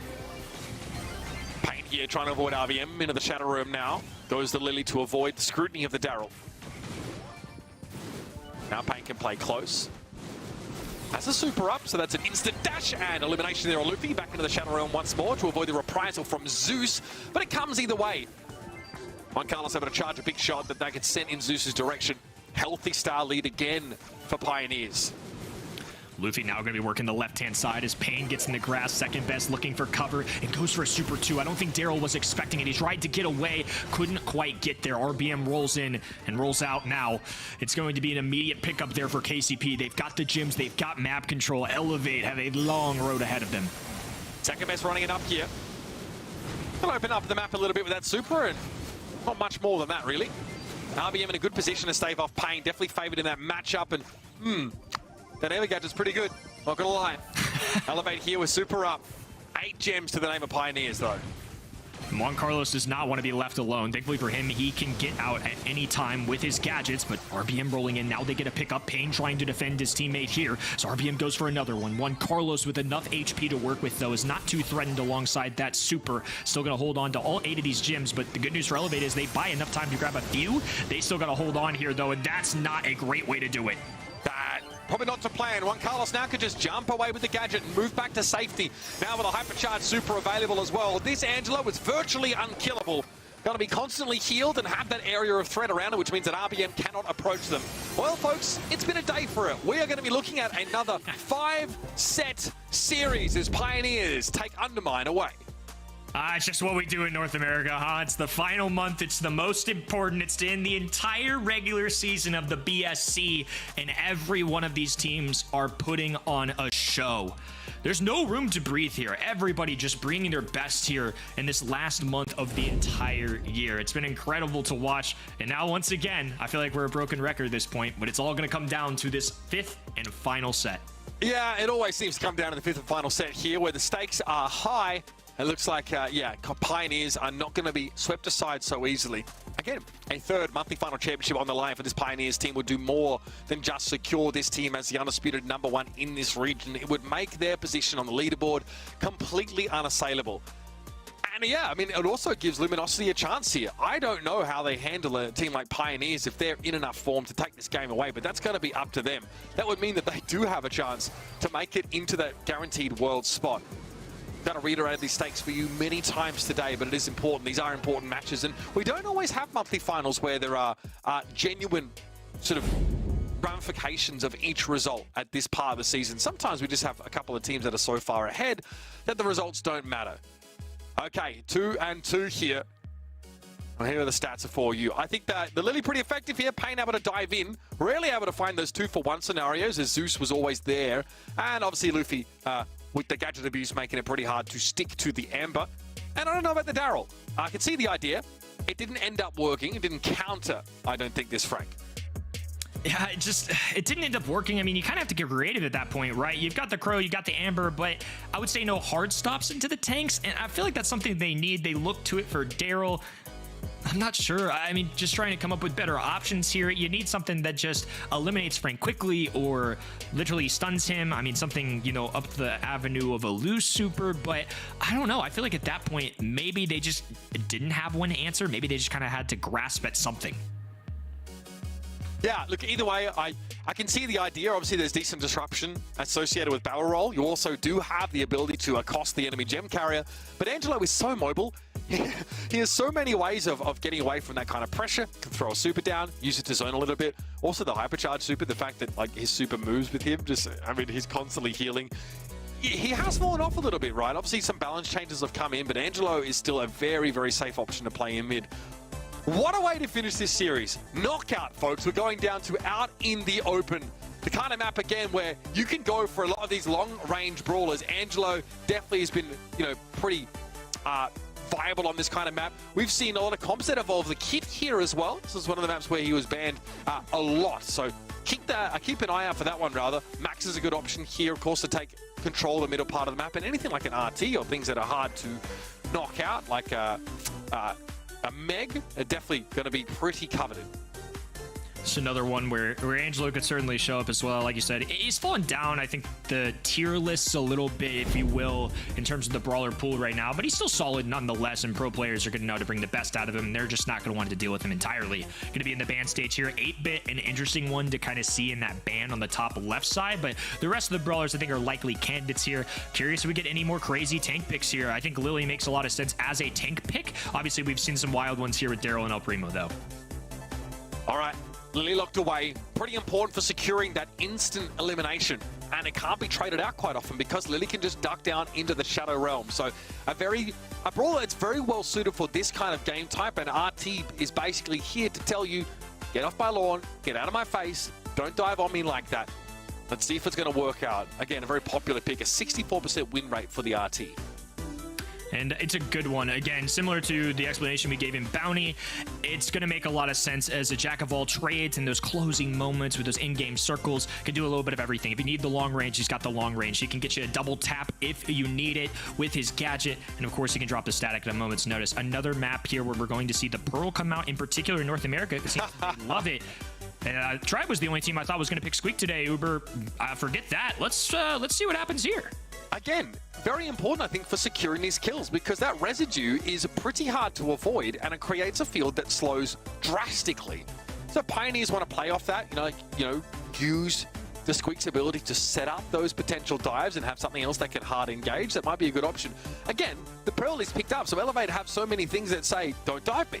I like the idea of Mandy poking them down here. She's, obviously pretty well suited to this map as it is quite long range, and she's got a 50% win rate. It's a very solid choice here for a sharpshooter. Love where Mandy's at in the game. Like I said, the little balance change got her a boost. I think she's risen up the rankings as well for individual brawler status.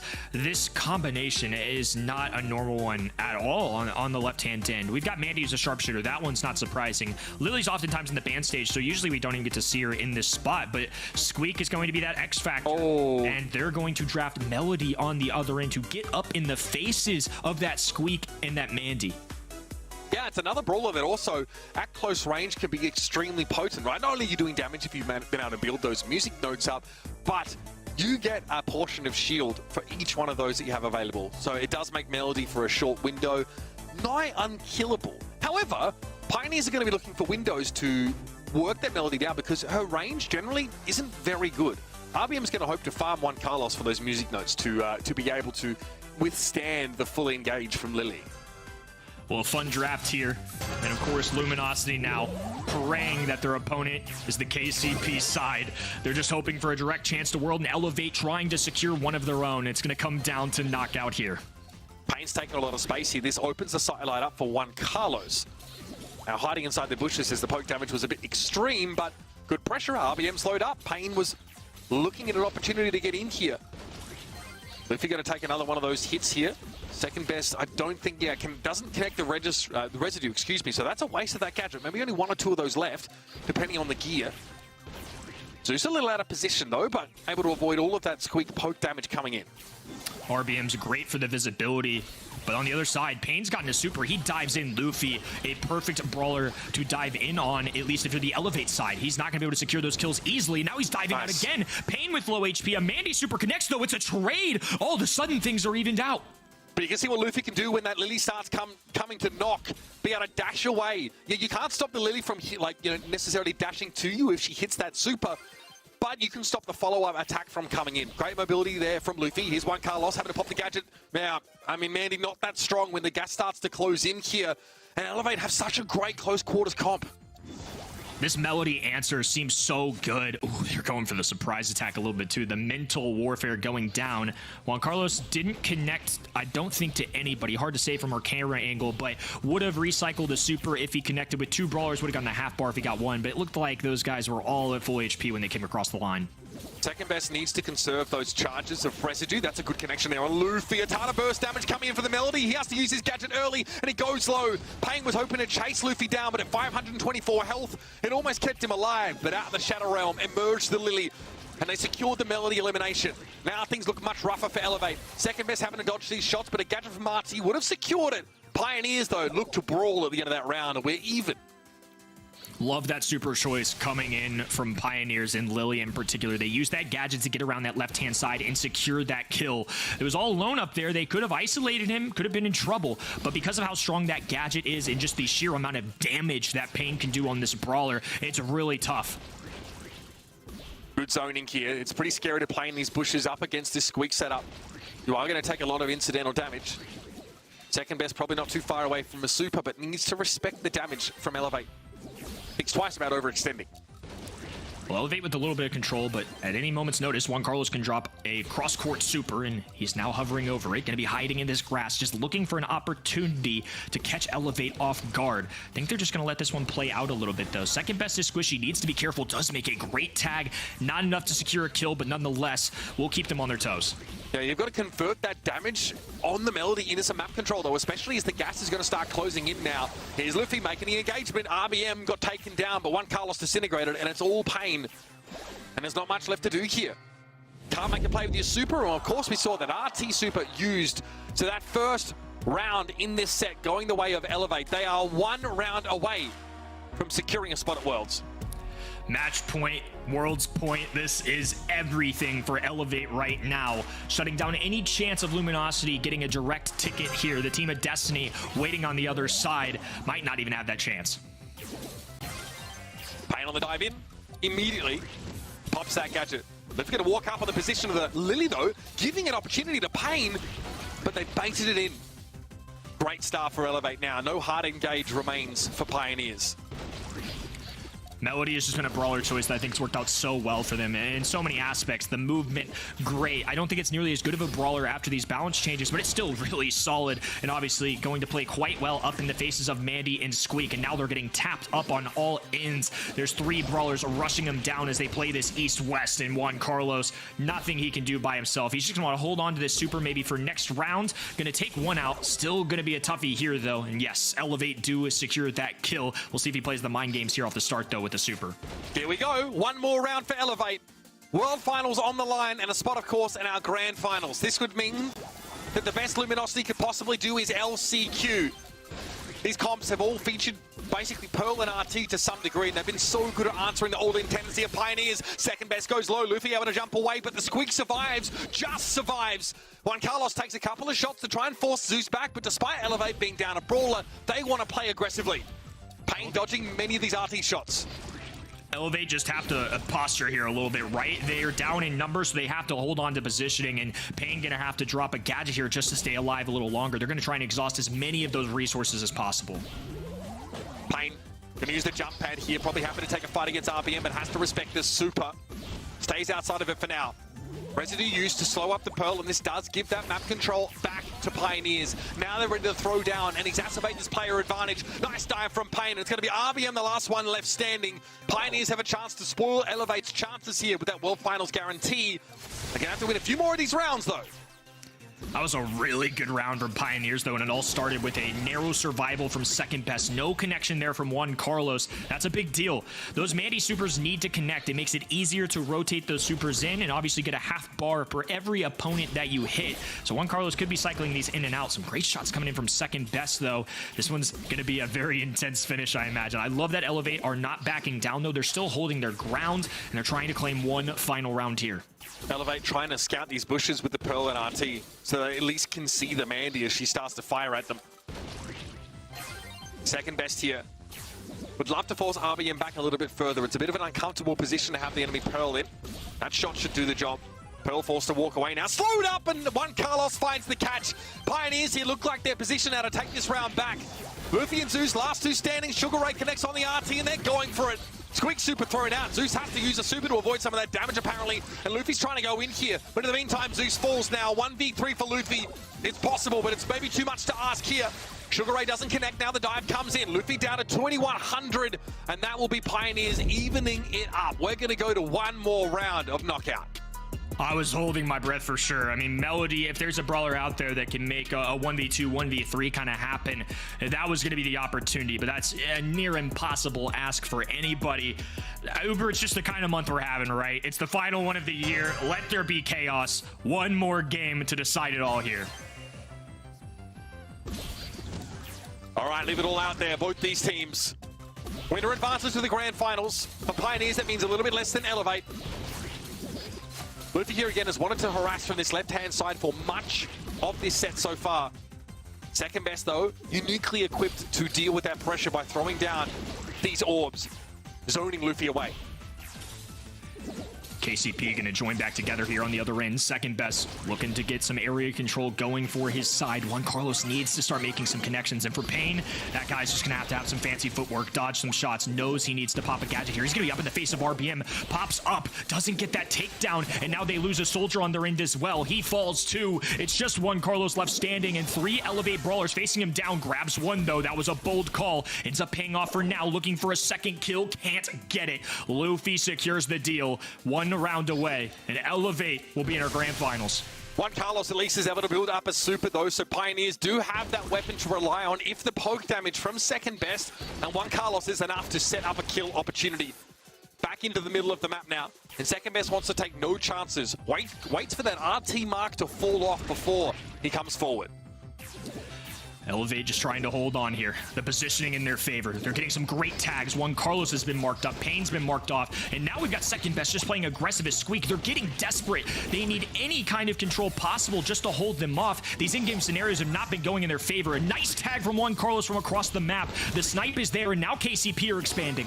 Payne tried to throw a super on Luffy, but here he comes in. Gadget popped, and the Melody gets brought down. Pioneers have the player advantage now. Second best has to back away. Super thrown towards Zeus, and Zeus is able to find the elimination. But where's RBM? They're low. Payne knows it, but RBM somehow comes out of the bushes and secures the elimination. Payne has to go massive here, but Zeus just walks away and immediately into the Shadow Realm. The Lily had to go, and there you have it. Elevate have done it. They have secured their spot at the World Finals, and of course, they're into our Grand Finals here, much to the dismay of Luminosity, who realize all they're playing for now is a bit of extra prize money. Zeus just taking it all in. Huge deal for this player. Huge deal for this roster. I'll remind you all, only 20% of event.brawlstars.com, 0 of us on the casting desk, ended up picking these guys. And now they're going to the World Finals. A huge congratulations to them.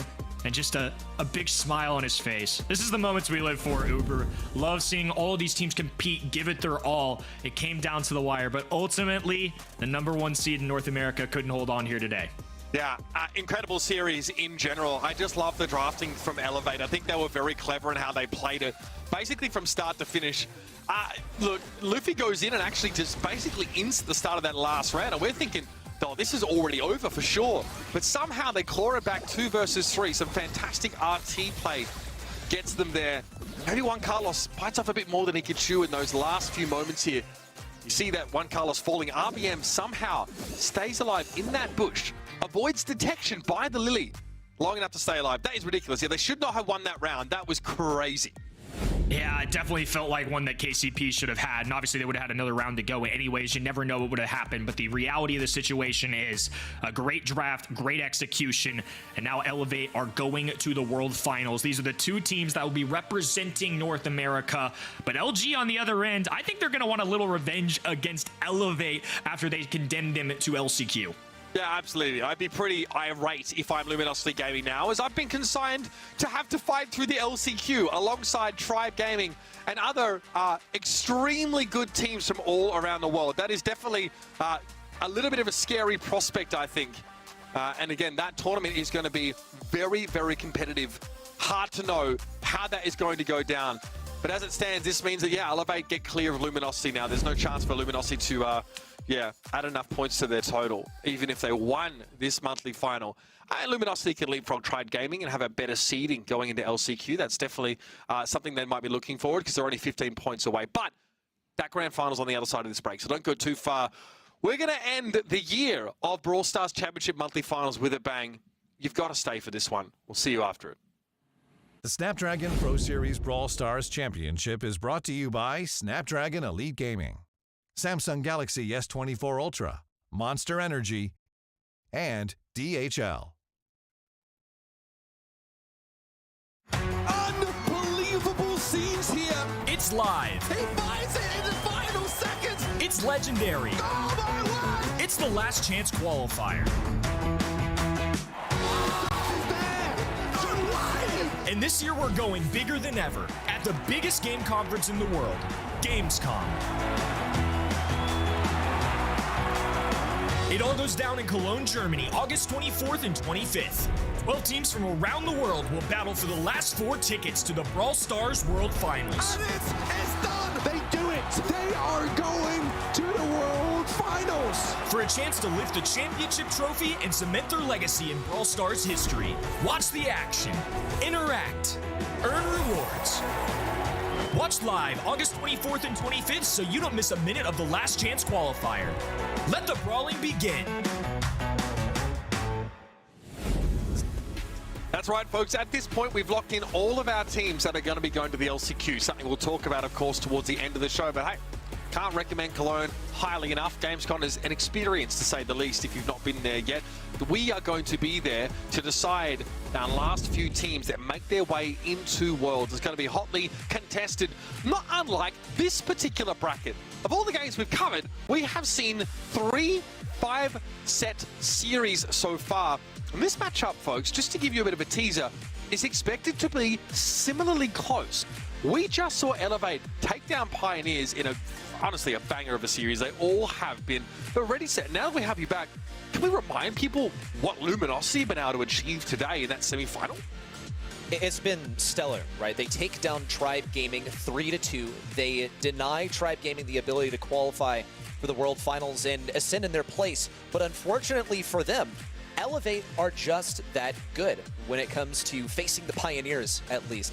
With that win right there, they locked their spot in the World Finals, denying Luminosity the chance to lock in a World Final spot by winning the Grand Final. So now this one's for the prize money. It's for the glory, and it also gives us, as Brawl Esports fans, the chance to see how an LCQ team fares against a World Finals team in the North American region. Yeah, kind of crazy that we're making that distinction between these two already, right? But predictions definitely have us on the side of the World Finals team. My God, my predictions are absolutely diabolical today. I mean, assuming Kenny's haven't been doctored, we are down horrendous, folks. Luminosity, though, looking to take on Elevate here in this grand final, and we all have Elevate winning it. For me, I don't know about you guys, for me, the drafting from Elevate has been incredible today. I just cannot believe how solid it's been. I think there was, the Daryl against the Frank maybe didn't convince me throughout that set somewhere, but in general, like these RT and Pearl cores to their compositions on these elimination-based maps have been really compelling, Kenny. Yeah, I kind of struggle with this one a little bit. I ultimately just had to go with my gut. It's been a month and a year in North America of chaos, and I feel like coming into this month, Elevate might be a team I kind of didn't put enough thought into, right? They are the number 2 team entering this month. They were really solid. They beat the number 1 seed in America, or North America. I just feel like maybe they deserve a little credit. They deserve at least one prediction out of me, although LG, again, I've said it multiple times today, feels like another coin toss, and it feels like LG might be kind of a team of destiny vibe here. Absolutely. Patchy, Charles, and Chino, they came in today and we just had a feeling like, okay, this team might be ready to take their first monthly final win of the year, frankly. So far, they've looked really good, right? They had to work very, very hard to take down Tribe. That was an awesome game. The CT Esports matchup, less close here. From them, we've seen a lot of Frank, but we've also seen a lot of Cordelius play in general, and the Gale's been relied on pretty heavily by this Luminosity squad. So, been a great mix of comps in general. We saw them take down a Tribe Gaming, who after that showing against STMM, we thought, hold on, this team might be making a serious run for it here. I'm pretty high on this team in general. Last year they were at Worlds, and it might have just been too early for them, right? You know, you do need that international experience to prepare yourself for the stress of being on stage, and I felt like Luminosity weren't ready for it then. This, though, if they make it through LCQ, mind you, might be the year for it. I honestly think that Luminosity, with that experience now under their belt, are well prepared for an international land. Patchy in particular has been to land before the World Finals last year. So now with that doubly in his experience on his resume, I feel pretty confident that these guys can represent in a fairly well on that mentioned international stage. Let's have a look at their opponents here once more. We just saw them take down Pioneers in a fantastic matchup. It is Elevate. It's Zeus, RBM, and Luffy. And they right now are only 15 points behind Elevate. A win here in this monthly final would make them the undisputed #1 team in this region and give them that more favorable seeding heading into Worlds, Kenny. Which is a big deal. I mean, we saw that play into effect last year. And for Luminosity as well, seeding is going to matter in this situation. Not for Worlds, but for LCQ, of course. Look, they just took down Pioneers. They could really sour the season for Pioneers, ending them on a loss and overtaking them as the #1 seed. I feel like this is just a team that hasn't been talked about enough this month. And in fairness, too, they were guaranteed a postseason. There are other teams out here, obviously, that were just fighting for a chance to make it there. But now these guys are going to Worlds, and I'm sure they're going to want to end the season on a bang here. A win over Luminosity would make them undisputed #1 seed in North America. Yeah, I think for these guys, like, it's going to be important. Bear in mind, like, what Worlds is not for a little bit yet, right? Not announced, of course, but with LCQ, we know being in August, that means that, you know, both Pioneers and Elevate are going to have some time off. So that's really valuable for a team like Elevate, who's obviously going to put that work into practicing and into keeping an eye on the other teams. And also, we can expect to see potential meta changes heading into LCQ. Elevate don't have to subject themselves to the volatility of like a new meta, so to speak. They get to sit back, watch other teams try and fight through it, and take as many learnings as they can away from that tournament. That's the privileged position of being automatically qualified into that World Finals. And again, we've seen this team with RBM on it, you know, play some fantastic tanky style comps. They went up against quite often double tank from Pioneers and were able to handle them really impressively. All of us are on the same page here. We feel like Elevate has the edge, but can you distill that edge down to anything? Do you just like their comps better? Do you think this team is just meant to be winning today? I mean, to be honest with you, I just expect the unexpected at this point. My heart would have said, my gut would have said Luminosity, but I've been so wrong today, Uber, that I just kind of went the other way. I feel like Luminosity deserved at least one representative from the desk out of us. I'm sure the audience will give them a lot of love, but I feel like these are two teams who have really shown up today, very motivated, playing the best Brawl Stars I think we've seen from them all year long, and now they're competing for one more match. I don't expect either of these teams to hold back. I don't know if there really is a discernible call. I'll go 51%, 49. I mean, again, just feels neck and neck here. That's what makes this North America region so special. It has been incredible over the whole year, and today I think it's really delivered on a level that we weren't expecting. We're used to there being some one-sided games here and there, but in the last few, we've seen none of that energy. Speaking of energy, Kenny's going to step aside and recoup his, while myself and Reddy said, dive in to our first map. It's going to be Hot Potato, making its return to the competitive map pool here. Heist will kick us off, and the fans at home at event.brawlstars.com are on the Luminosity Gaming side of things. Well, they made a good run today, so you can't really blame the fans at home. Though I also predicted Elevate to win. Actually, across the board, we all anticipated an Elevate win in this match right here. So, given all of this context, given that we're on Hot Potato here, it's a very welcome addition back to the map pool, but still has some of the similar Hot Potato heist paradigms that we're familiar with already. We see some very breakable walls. We see a mid that is conducive to some of these tanks. Side lanes that are, you could say, polluted by these indestructible walls that permit the passage of throwers as well as tanks down those lanes. Yeah, those are an important feature, and it's why we've seen throwers in the past. That's why we're going to see a thrower here. Berry snuck through the ban phase and will instantly be snapped up by Elevate. I will draw a parallel to what we saw in Luminosity versus Tribe, where that berry was left open, Tribe took it instantly, and then it was countered all the way to spawn by that Cordelius. And note that Luminosity have that final selection here. Cordelius is not banned. I could see this potentially as a last pick for Luminosity to punish that early berry selection. Buzz on this map has definitely been quite strong. Now with that Hypercharge can cover a lot of ground pretty darn quickly, and also, you know, diving on the safe does a ton of damage. 62% win rate for the Buzz in general. Nice hard engage, sort of tanky bruiser option here. And again, Rico getting snapped up here straight away, who's incredibly, I mean, he's terrifying on those side lanes, and very, very good if he gets in a position just to pepper the safe down. Frank here comes in. We might be seeing a similar comp here to what we saw in that previous series where Berry was paired with 2 tanks.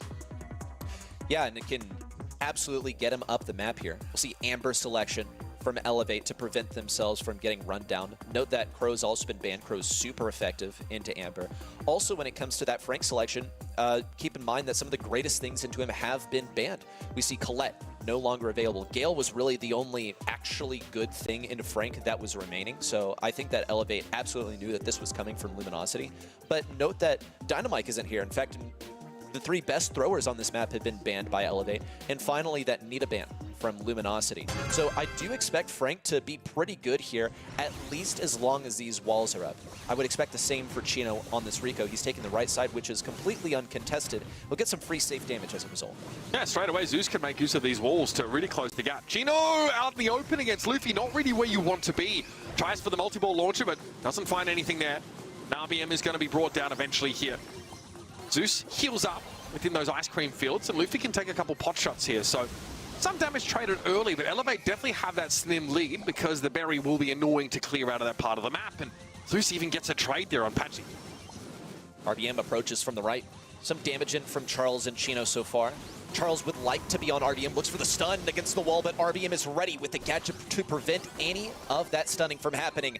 Patchy in on the left side, completely taken down by Luffy and Zeus. Now Chino has this hypercharge that he can use to defend. He'll opt to use a gadget to keep Zeus back. But Rico just generally does not have good matchups into throwers. He'll try to get this hypercharge super down, ends up finishing off with a normal attack. On the right side, RBM once again resists the effects of the stun and approaches menacingly with Luffy for the additional damage in the game win. Yeah, it's a scary comp that Elevate have here. The fact that Berry can do so much on this map because he is the only thrower here. So the walls benefit the Berry, and frankly, Luminosity needs to try and find a way around them or over them or past them to threaten that solo thrower that Elevate brought into the game. And then as soon as you forget about Frank, he comes in with a stun and then is able to win the fight out and start to pressure that safe.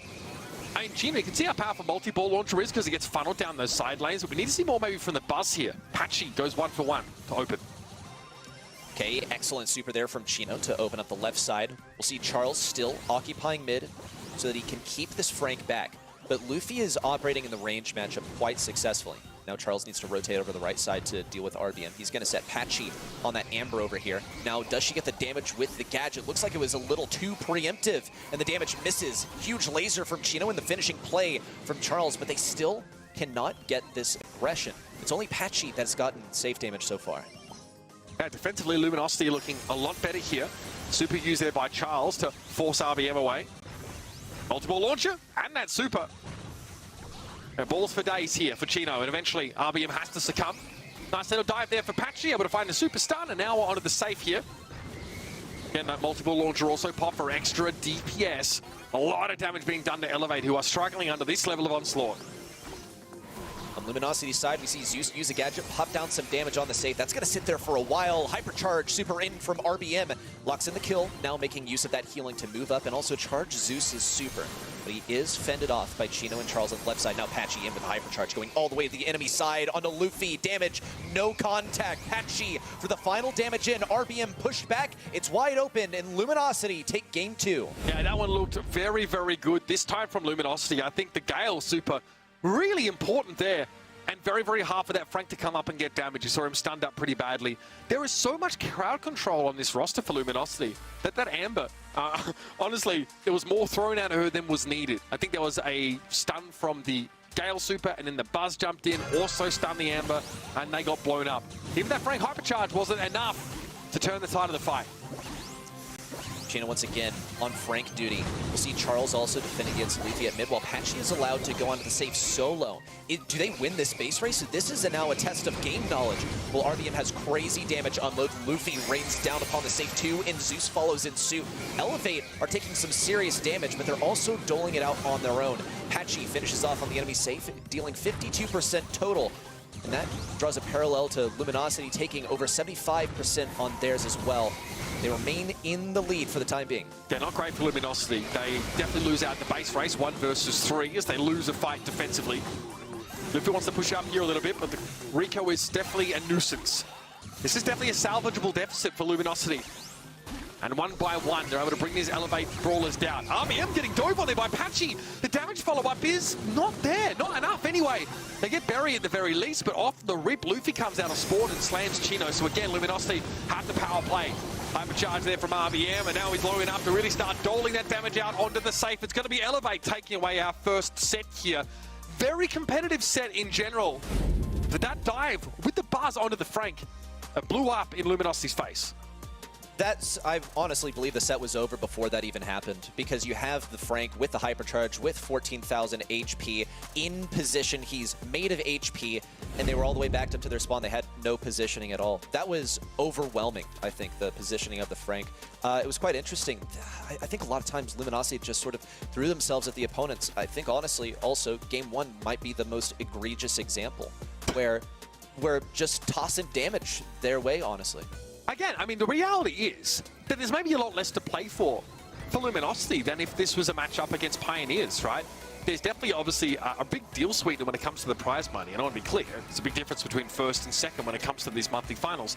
But outside of that, perhaps the thoughts are already starting to wander to LCQ and how they're going to prepare for that particular showing here.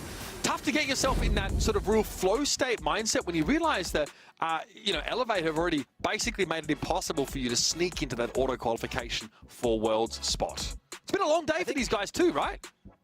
Yes, I think it really has come down to that. It really is that simple. Imagine, well, first of all, let's establish that momentum in Brawl Stars as a player is such a hugely impactful thing. And that in the same breath, in the same move, Elevate lock themselves for Worlds, and Luminosity find out that they will not be going to the World Finals no matter what they do. That's hugely motivating for Elevate and seriously, severely demotivating for Luminosity. And that is your pre-game headspace. How difficult is that to dig yourself out of?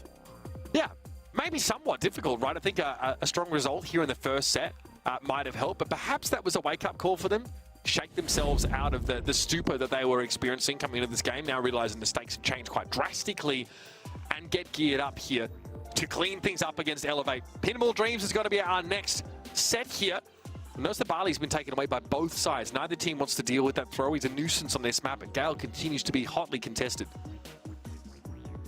100% presence of this guy, or at least it seems like it. Whether it's in the bans or the picks, he's just everywhere. And he's most certainly welcome here on Pinball Dreams, considering the ability to stun and how capable he is in enemy tanks. Nita will fill a similar role. She has a stun if she needs. She can push people back. The only thing that she's really weak against is throwers, so it's a good thing that Barley was banned out here. Same with Larry for Luminosity, but Willow has been known to sneak through on Pinball Dreams from time to time. Crow also, nice way of slowing things down. That hypercharge is quite valuable, but something I see missing so far is, without a doubt, the Rico. Rico's so good here, especially if you push an enemy into their own spawn. It's basically game over. Yeah, I mean, it's similar to what we saw in the previous map, right? What Rico can do with just the way the map is laid out, with that multi-ball launcher being able to really just cover huge parts of the map. See that locked away now, and Elevate have their last pick here to consider. Got the Gale already. It's going to be pretty important against that Nita, and wow, somehow the Frank gets picked up. I'm absolutely shocked. You're telling me that the team with Gale just picked Frank? Yeah. And they also have another anti-tank on their team? Yeah. This is crazy. I wonder if we'll see a Colette from Luminosity or something that's good into the Frank. We could even see a Cordelius. It wouldn't really be unheard of. But the struggle is going to be, let's also get something that's not countered by that Gale, since Gale's so effective into so many different things. I think, if anything, there's a Colette. Man. You want a cookie? A pat on the back, maybe? They picked Frank, brother. I'll take anything I can get. Oh, please. They're going to be, I mean, at this point, mate, I expect this from you. Locked in here now for Luminosity as their composition. It will be Crow, Colette, and Anita. So you have the slow potential here from the Crow, plus that all-in that can really make a difference, especially for Rico, is being a little bit tough to catch on the other side of some of these walls. Again, good disengage options here from the Gale. Again, Luminosity need to try and make their way up into this series. After a decent showing, I think, on that first map, it was totally fine. Me and Elevate just seem running hot today. With this Colette selection, we'll pivot over to the right side. I really think it does need to be placed on that Frank. There's no wall break here, so she could struggle a little bit with the super. It's difficult to aim in close quarters. But also, it's not really that good for the Gale, since Gale can just push you away. Chino has this super. One of the more important things for Chino is going to be to cycle that hypercharge. The gadget is so useful for pushing in here. Holy angle there from Luffy. He got a bit of damage on the Chino while being completely defended. Now, look at Luffy over here, the way that he plays the Rico. This is something I had the chance to discuss with players. This man will get Robo Retreat, he gets the speed, and he sits on it for the entire game, and it's happening right now. Yep, he is straight chilling. Hanging back there. I don't know if you noticed the gadget used there by Patchy to stun RBM. To straight up just win the 1v1. But even with the Frank off the map, it wasn't enough for Luminosity to be guaranteed the ability to come forward and threaten a goal. So RBM just gets to respawn. And you'll note here, there are no indestructible boxes on this part of the map. And the only wall break is on the side of Luminosity. RBM will definitely hope to abuse that once Elevate can take a more aggressive footing. Move up with the ball. Back to the Colette on the right lane. Still farming this hypercharge. The hypercharge is going to be a massive game changer. There's the use. Wow, holy defense from Luffy. Zeus, RBM on the left side, though, taken down by Patchy. So it's still a stalemate. Now, Patchy has this bear to use once more to keep things back. Zeus and Luffy are still trying to push up the mid and the right side respectively, but there's not much they can do. It almost looks like this one will go to overtime. Take down on Apache, it looked like RBM. Now taken down by the poison. It's 2v none.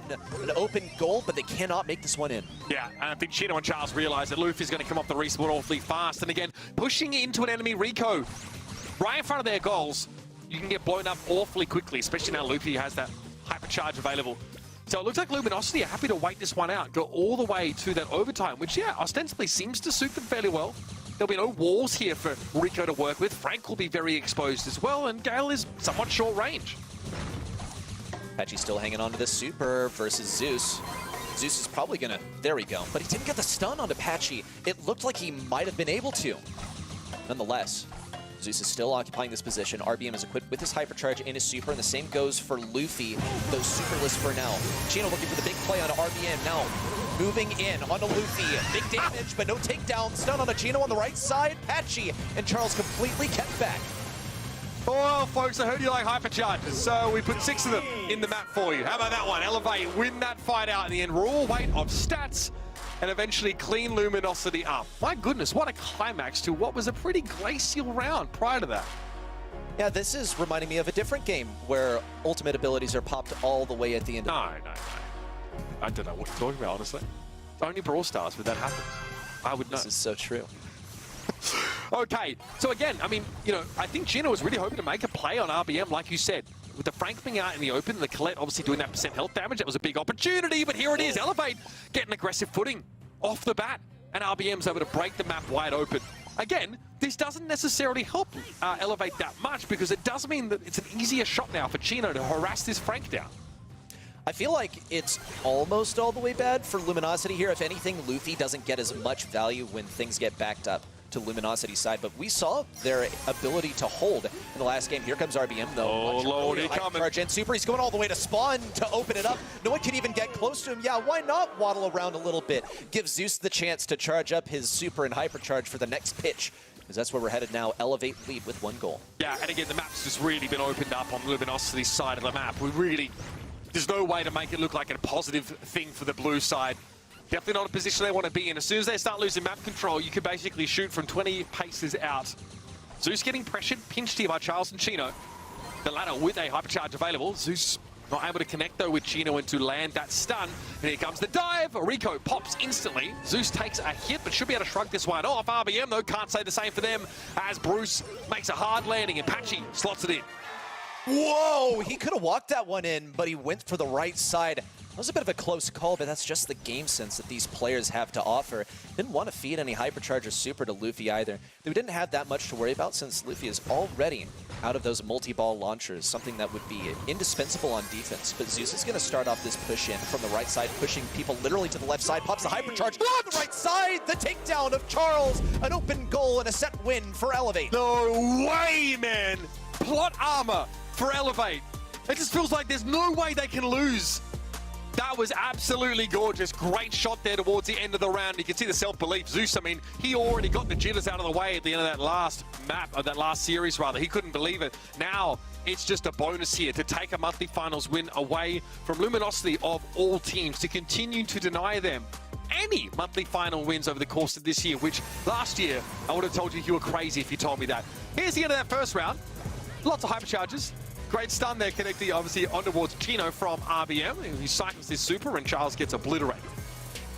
Consider also that this is what it looks like when there are 6 Hypercharge Brawlers in the game. That's the direction that we're headed, as Brawlers continue to get more, and the number of Brawlers with Hypercharges continues to grow, nearing 100% presence. So this could be a taste of where we're headed, not necessarily with all them being popped at the end, but just how it can be when all the Brawlers transition in their most powerful state all the way at the end of the match. Definitely not a good feeling here for Luminosity. They went 0-2 this time, and that second game was so different from how game number 1 looked for Luminosity. They were able to defend basically the entire time. Same goes for Elevate. Not the stalemate that we saw. RBM got that Hypercharge and Super very early, went all the way to spawn, and it was game over from there. Yeah, absolutely. We saw 2 very different rounds between the first and second there for Elevate. They just had a bit of wind under their sails and enough confidence to put RBM in a position to start to break down the enemy terrain in front of their goals. And again, you know, it kind of gives you those pseudo overtime conditions, which is what this comp was waiting for on occasion. Great conversion there, I think, from Elevate after a very hard-fought first round. Let's move on. Flaring Phoenix will be our third map here. It is going to be Knockout. Again, awkward sight lines at times to try and play those sharpshooters, so we've seen plenty of throwers make their way onto this particular map. And remember, if Elevate win this and take the series, they'll walk out of the BSC and NA as a #1 team. Actually, quite a bit on the line here for Elevate. And for Luminosity, they can also play for seeding here and some cash money. I think that this has bigger implications for Elevate, though. I mean, you can be poised for a good seeding at the World Finals by making it through LCQ quite dominantly. So that's still possible to achieve for Luminosity. For Elevate, they are playing for that World's seeding right now. We'll start off here on Flaring Phoenix with a first selection for Luminosity. Note the throwers that have been banned out on both sides. Gene, this is Mr. Stianuv from Luminosity, the first selection. All right, that's locked in here. Going to be pretty important on those knockout maps. Again, we talked about the hypercharge for Gene, which is a little controversial because it fires 3 magic hands instead of 1, but can put you in these awkward positions where you end up hooking multiple players, which can end up blowing up in your face, as you can kind of imagine. You've created like a 1v2 situation. Not always ideal. And here we go again. Elevate really love the RT here. It's just far too broadly good, I think, to ignore. And again, on maps like this, we've seen them go for the Pearl in the past, but a closer range option here comes up in Shelly, which is a bit of a Luminosity classic. We've seen this from them a few times. Final selection, Sprout coming in from Luminosity. Always good to have a thrower on your side. Can use that to break some bushes. And bushes abound if you decide that you want to, you know, have a salad and quickly heal yourself up for some HP. But now Lily in from Elevate. So what's the strategy for Luminosity to deal with the Lily? Well, I have a high suspicion that is what Patchy is here for, aside from, you know, being good at breaking the walls that Elevate are going to try and camp in for as long as they can. We'll see Chino over here on the Gene. Such a characteristic brawler, the guy, but he's being pushed back early game versus Zeus. Luffy's trying to sneak in. He must be running that gadget. Yep, pushed him away, but still Luffy gets the kill and is back in the realm. Yeah, Lamp Blowout basically a must take on this map, especially if you fear any hard engage. Still, that was 2 uses of Luffy's gadget, expended. But I think that it's a result that Elevate are going to feel like was worth it. Patchy eventually gets brought down by that throw-off presence of Zeus here. And this composition from Elevate seems extremely oppressive. Charles knows there's no point using a super here. Much less looking to charge it up for Luffy. I think, yeah, Luffy was hoping to give RBM the super before they finished the job. And now all 3 Elevate brawlers are armed to the teeth. I think that Charles was not really too pleased about feeding that super to Lily, but she gets just for being in his vicinity. Okay, different approach here for Patchy. Anticipating, predicting the position of opponents, using the Clay Pigeon to try and get his super, but he's still left without a super. Just breaking those walls on the enemy side would be so good for Luminosity. They still have to be concerned about what this Lily gadget will do, should she sneak up again, but I don't think that's really going to happen this time. Okay, there's a bush break from Charles. We'll see RBM have to scatter over to the left side. Yeah, puts RBM in a bit more of a riskier position. Chino obviously wants to scout those bushes as much as they can, but that hedge in the way, that wasn't really an option. The hedge is going to be transplanted here, so Charles is obnoxiously going to be able to deploy it again. And you're right about the Lily, right? With only 1 charge of that gadget, Luffy can't get in and out safely anymore. Has to try and go for the old-fashioned way. What is that? A harebrained attempt there from Luffy. It doesn't pay off, but they're still going to be able to get out alive. The magic hand, though, connects onto RBM, and there's no chance for a super use there. Good damage from Zeus, though. Very good thrower damage coming in. Luffy here must have had a gadget gear. That is another use of the gadget to get him out alive. And this Elevate team seems unstoppable. They are 1 round away from taking it all.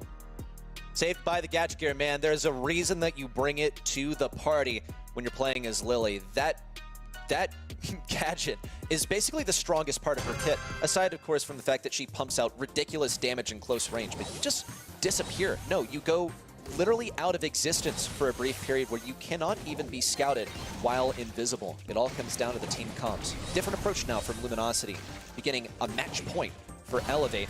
As Patchy throws some Clay Pigeons to the enemy side, but still cannot get a super. Very good damage there from Zeus, though. Extremely good. I think 1 shot away from that super now. We get another connection on Chino. Luffy will lie in wait. Feels like the deck is stacked. Elevate's favor. Nothing but aces at the top. RBM's not in a hurry here. Luffy's slowly going to start to creep around. Spotted out eventually. Takes a ton of poke damage from Gene. At that range, Gene does, 2200 per hit, so nothing to sneer at. Going to force Luffy all the way back. Chino doing a great job here, just releasing some of his Elevate map control.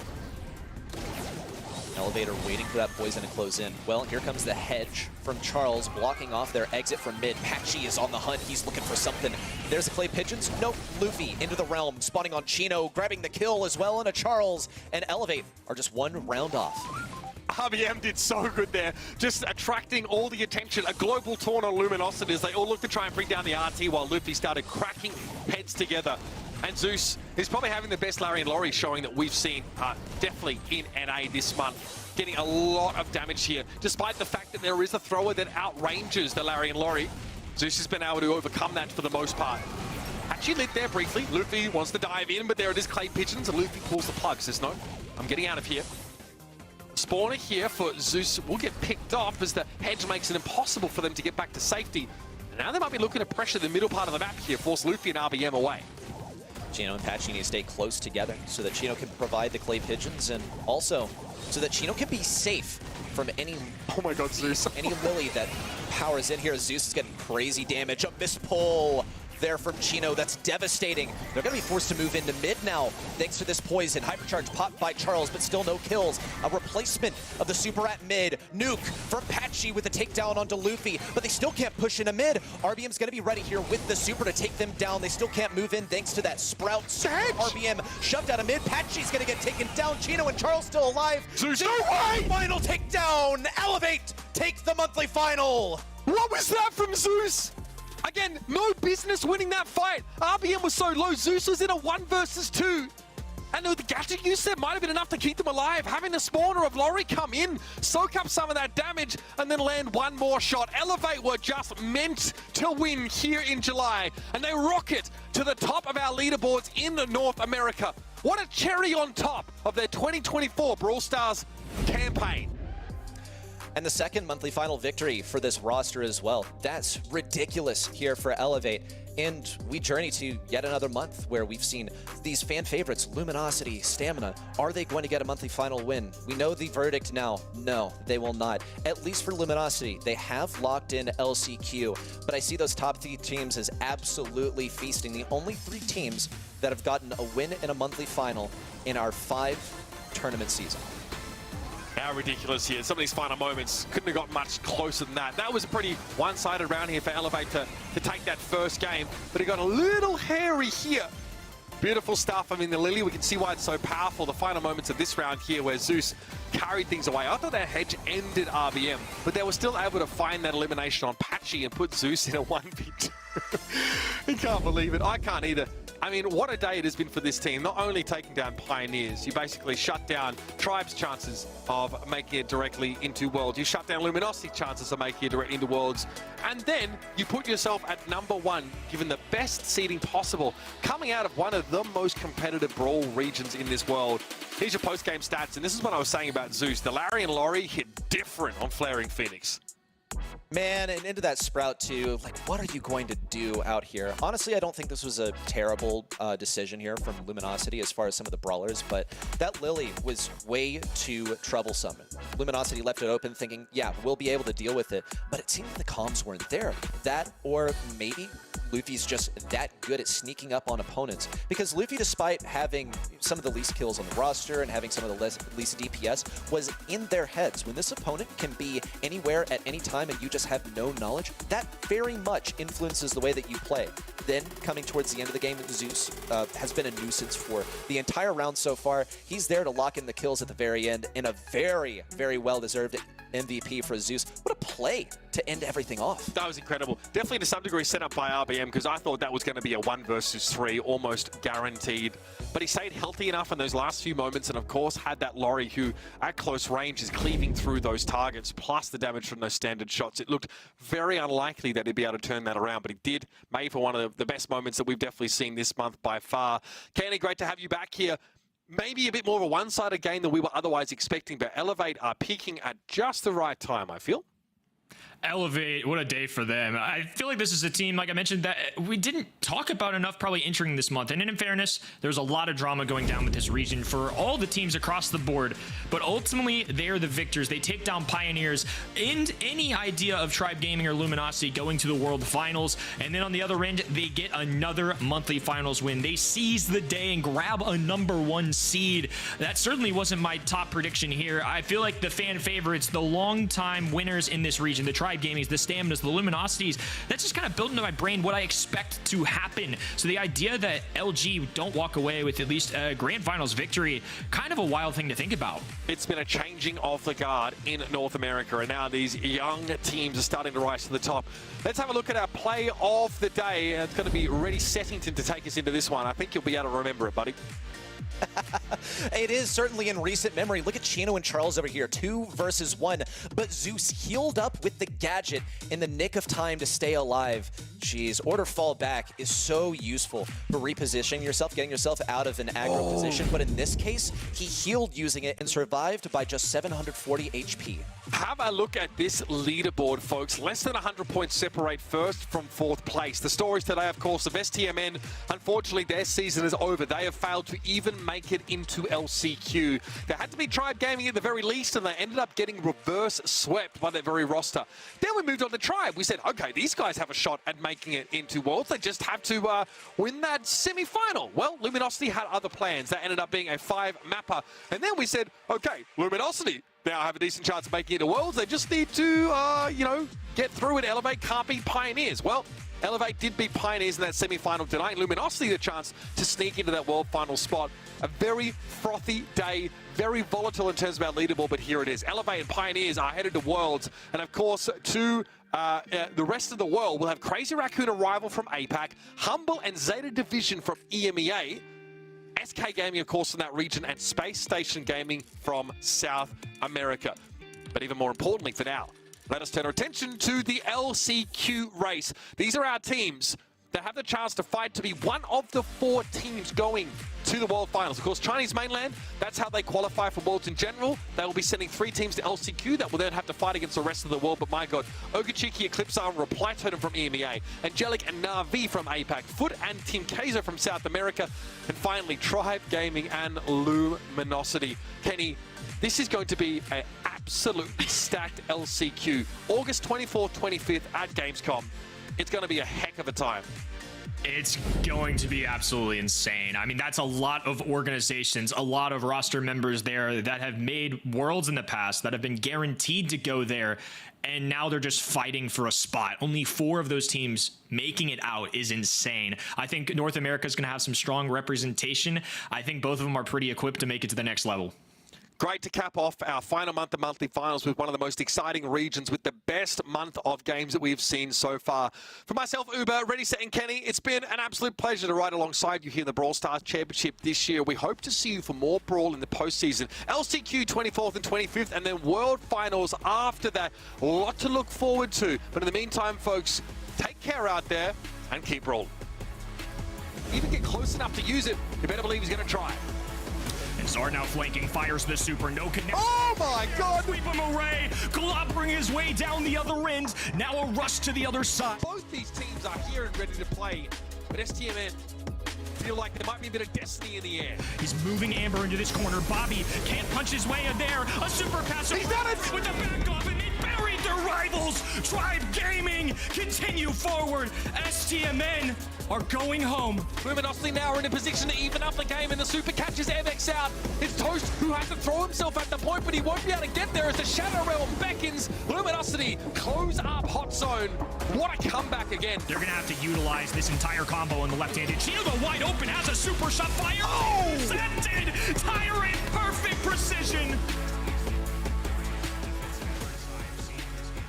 They're low. Payne knows it, but RBM somehow comes out of the pushes and secures the elimination. Payne has to go massive here, but Zeus just walks away and immediately into the Shadow Realm. The Lily had to go, and there you have it. Elevate have done it. They have secured their spot at the World Final. Ready here with the super to take them down. They still can't move in thanks to that Sprout. RBM shoved out of mid. Patchy's gonna get taken down. Chino and Charles still alive. Zeus, no way! Final takedown. Elevate take the monthly final.